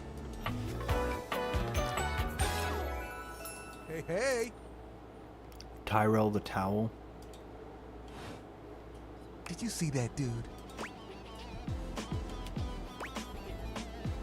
Yes, you are my hero. I may be so, but I'm hard against spills. He mimes playing a trumpet, imitating the instrument with his mouth. I dry as quick as my wit. If you get wet, don't get upset. Right. Isn't that right, Mom? So Damn, my phone sidekick. stopped scrolling. Like, stop scrolling because you got distracted from the game? Stop scrolling because it just actually started being weird. He holds out a small swan-shaped towel for your inspection. It's quite charming. Quack! Whoa, what is that? Oh, this? This is Little Buddy. He's pretty cool. Little Buddy? I can fold him into anything I want. Today, a swan. Tomorrow, who knows what the fabric of the universe will weave? I mean, I only know how to fold like... There are two others, but still, it keeps me busy between cleaning spills and warming up your body. Ooh, saucy. Who doesn't like being close to someone? I'm just lucky that it's a part of my job. Spills happen every day. No big thing. but the hard part is getting dry. For the big jobs, I work with Washford and Drysdale. But I work pretty independently, you know? Being clean's one of my life goals. Don't I know it? Even though you don't spill too much, I'm there 24/7 on call. Not to tug on my own bread, but I'm proud of the work that I do. Surely you have bigger aspirations. Oh, like you have bigger ones? What do you want?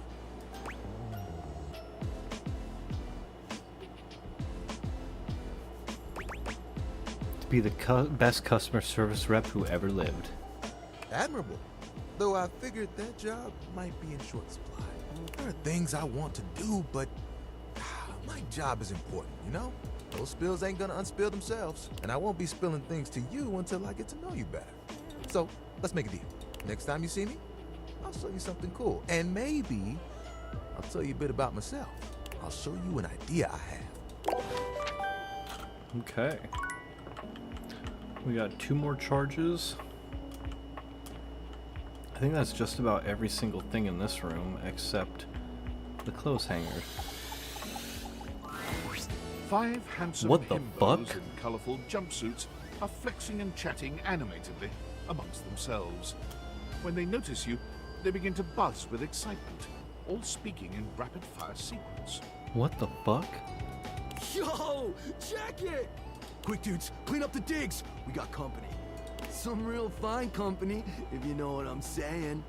How's it hanging, homie? The world is a bleak and unforgiving hellscape. Now I'm gonna say all good, fam. Word. Oh, that's facts, amigo. Well, what are you waiting for? Slide on in here and take a load off. And, anything else you want to take off? Welcome to the Extremist Dojo in the Pad. The perfect place to sit back, chillax, and recharge your bats. Oh yeah!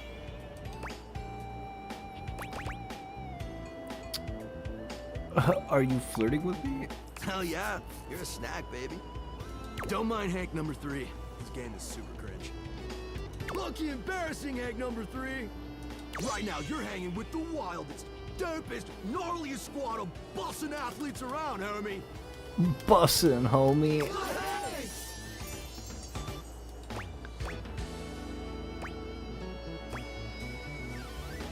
Well, who's who? Oh man, you don't know?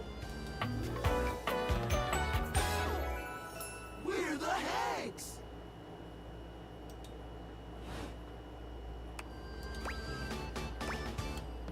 Okay, I got that, but how do I tell you apart? Numbers are kick-ass! The Hanks all stand in formation, each of them striking a unique pose as they introduce themselves. You get the distinct feeling they do this often. I'm Hank number 1. I'm Hank number 2. I'm Hank number 3. I'm Hank number 4. And I'm Hank number 5. We're the Hanks! Brought to you by Red Bull. Red Bull? Oh my god. Well, that explains it. Cool! What are you guys getting up to in here? Seems pretty sporty. That's right! We're the wildest, most fearless, gnarliest squad of extreme athletes in the house! We base jump, we lava board, we cheese roll! If something's hot enough, we'll ride it all night long. We laugh in the face of danger. Even though we probably shouldn't. We've tasted the adrenaline of them all. What's your favorite extreme sport? Hank gliding! It's like hang gliding, but with us! We're the Hanks! You guys are just adrenaline junkies, aren't you? Oh, we're way beyond junkies, hot stuff. It's legit insane. But no cap, we live here with you. We're Casa roomies, amigo. I've always wanted roommates. Right? Life's way more kitschy with friends. Or friends with benefits. That's why we partnered with Red Bull. What's Red Bull anyway? Red Bull's our sponsor, brah! What's that, some kind of energy drink? No, dude. It's a company that makes Red Bulls. For like cereal or soup or whatever. That's why we get so many free Red Bulls. Don't know exactly what to do with them all, but we'll figure it out. That does explain all the Red Bulls. And they're not just a sponsor. They're our fam. They fuel our adventures. They provide our wicked gear, get our exploits killer exposure, and provide the let's be real, they do get gnarly. If by gnarly you mean dope AF. Wait, what happens when things get gnarly? Gnarly just means awesome. Things are always awesome when you're hanging out with The Hanks. the Hanks. God damn it. We high-key love it all, homie.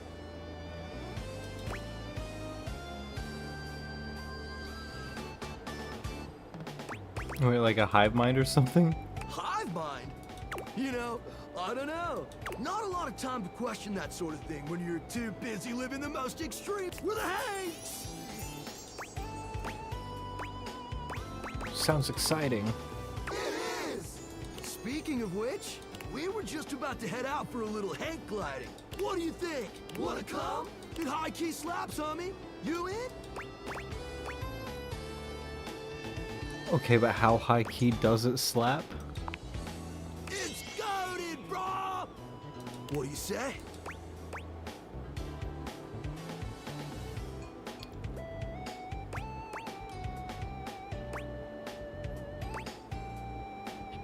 I don't know, oh, why not? Sure. Sounds rad. Sweet! You're one adventurous spirit. We love it. Epic.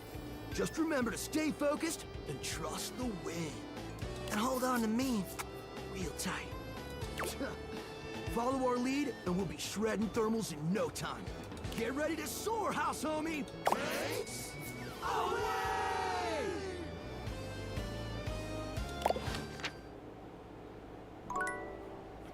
Did I just go Hank gliding?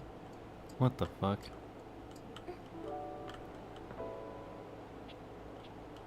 Oh yeah, microtransaction. You're surprised to see Mikey busy with a phone call. He's turned away from you, talking into a cell phone.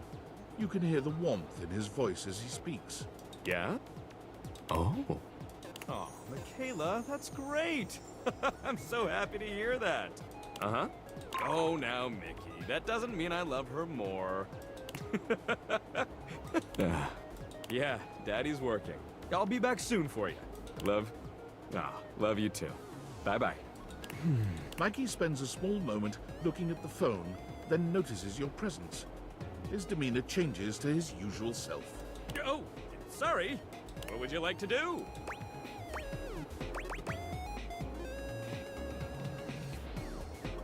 Who's that on the phone? Mikey fidgets with his sack of loot, not quite meeting... Oh, those were my kids. I apologize for having them on the call while on duty. That is unprofessional. It's okay, Mikey, I was just curious. Huh. Well, I guess I could file this under unspecified break time. What do you want to know?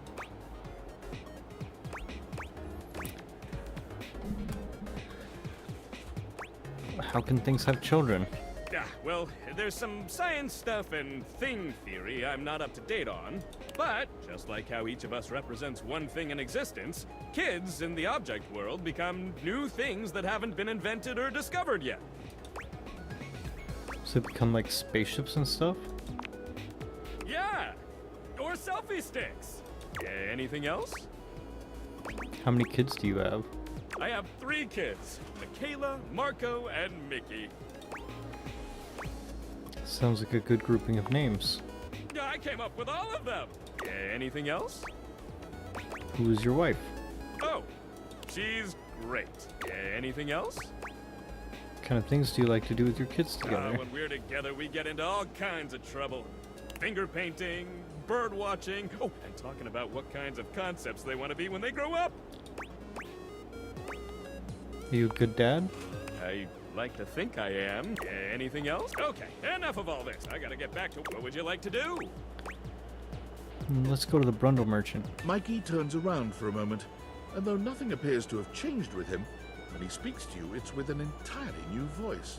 Oi, hello. I'm the Brundle Merchant. Would you like to exchange cash for bundles? How much money do I have? My mother always told me never to say a customer's bank account out loud. So I'll simply say you have this many money. Would you like to exchange cash for bundles? How many bundles do I have? My mother always told, so you have. Would you like to exchange cash for bundles? Yes. How much? It's 10 money for 6 bundles. Let's do 100 money for 60 bundles. Bloody hell! I'll have to go to the back of my shop for that amount. Mikey walks out of sight, talking rather loudly to himself. Clomp, clomp, clomp. Oi, where's me bundles? How many of them do you want then? 60! Dearie me! We'll be out soon, I fear. It's been a tough. Well, what are we to do? Can they not give us a day? Some time at least? Some time will get us through this winter's discontent! My love, if I have to steal for them, I shall. Your thieving ways! Don't do it, Reginald! I must! Reginald! Crash! Boom! Clump, clump, clump. No! It's the Brumble Thief back again! Hide your brambles! Hide them all!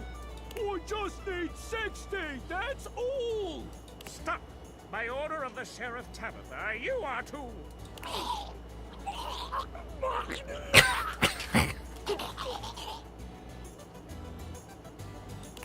It'll have to do.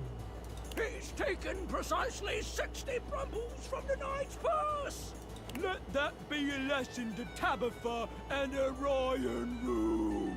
I know he's inciting us to riot based on our repressive ruling class! No fucking way. I love rioting! He's getting me brumbles, mate. Yeah! Woo! We're gonna riot! I'm gonna take them all Now to make my escape. Clunk, clunk, clunk. He returns, handing you a sack of bundles with a completely casual expression, like nothing just happened at all. There you are, 60 bundles. Oi, hello, I'm the bundle merchant. Would you like to exchange cash for bundles? What the fuck, bro? No. Alright. What would you like to do? Explain what this is. Unlocking access to me means that you gain access each Oh, day. yeah, You loot can box. pull me up to 5 times for my extreme bonus armor. Okay. What would you like to do? 5 times. I forgot I could only do this 5 times a day. I'll take those brundles. Pull me, baby! 1, 2, 3. You got the common boots of true presence. With this, all of your spec stats have increased by 0.01. Dude, he said that like all my spec sets were gonna get bonkers busted, like at It 0.01. may not have been what you hoped, but no set of legendary armor would be complete without boots. It's a great start. Oh, thanks, Mikey. I think it's great. Hey! With that attitude, you'll get it on your next pull. I can feel it. Plus, once you get 100 of them, you can fuse them into epic gauntlets of stardom. Pull it, babe! What would you like to do? I'll take those brundles. Pull me, baby! 1, 2... What the fuck was that? Did you hear that? 3! You got the epic gauntlets of stardom! Pretty good. Damn straight it is. Now these are of a much rarer quality than the stupid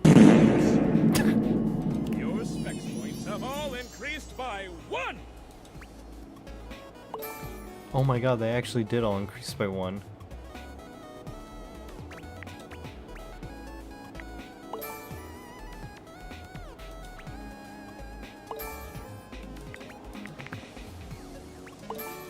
What the fuck?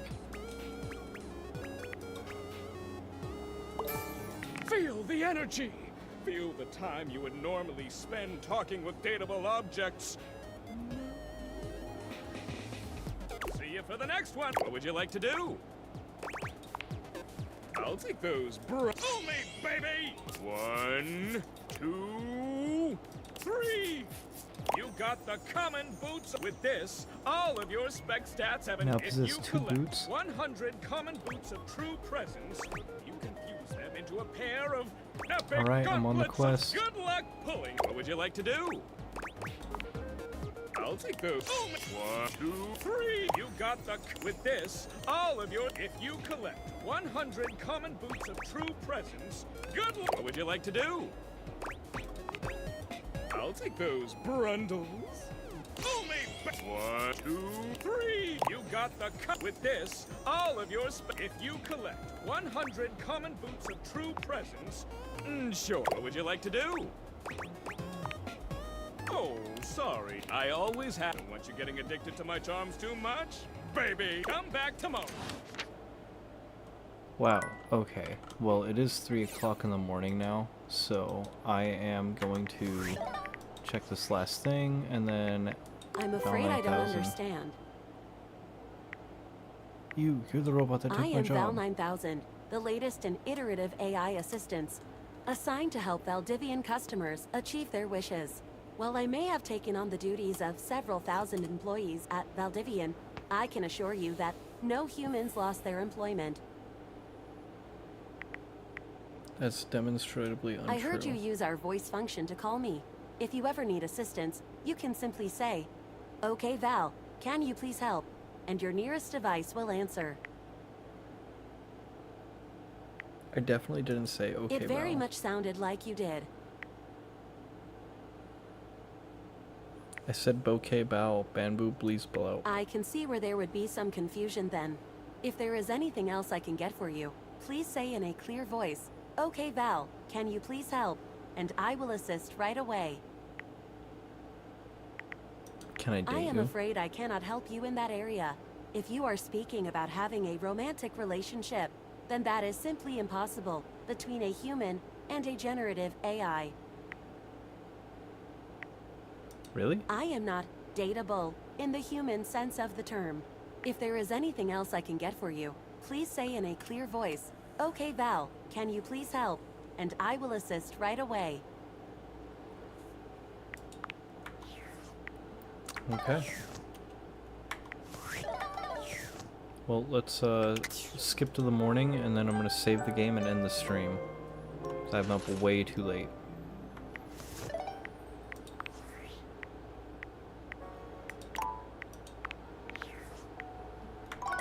Alright. Good night, guys. You have a good one. It's been fun. I'll definitely be playing this more tomorrow. Yeah. It's been wacky. Have a good night. Hope you're able to get some more sleep. Damn angry, I didn't even know you were still here. But yeah, everybody, yeah, thanks for hanging out. This game is fucking wild and crazy. I don't know if I'll stream tomorrow afternoon. I don't really have nothing going on for the first half of my day other than chores and shit. So you be lurking. Nice. But if I do stream in the afternoon, it probably won't be this. I'll probably pick something else to try out, and then I'll be playing this again later on in the day. But with that, have a good night, gamers.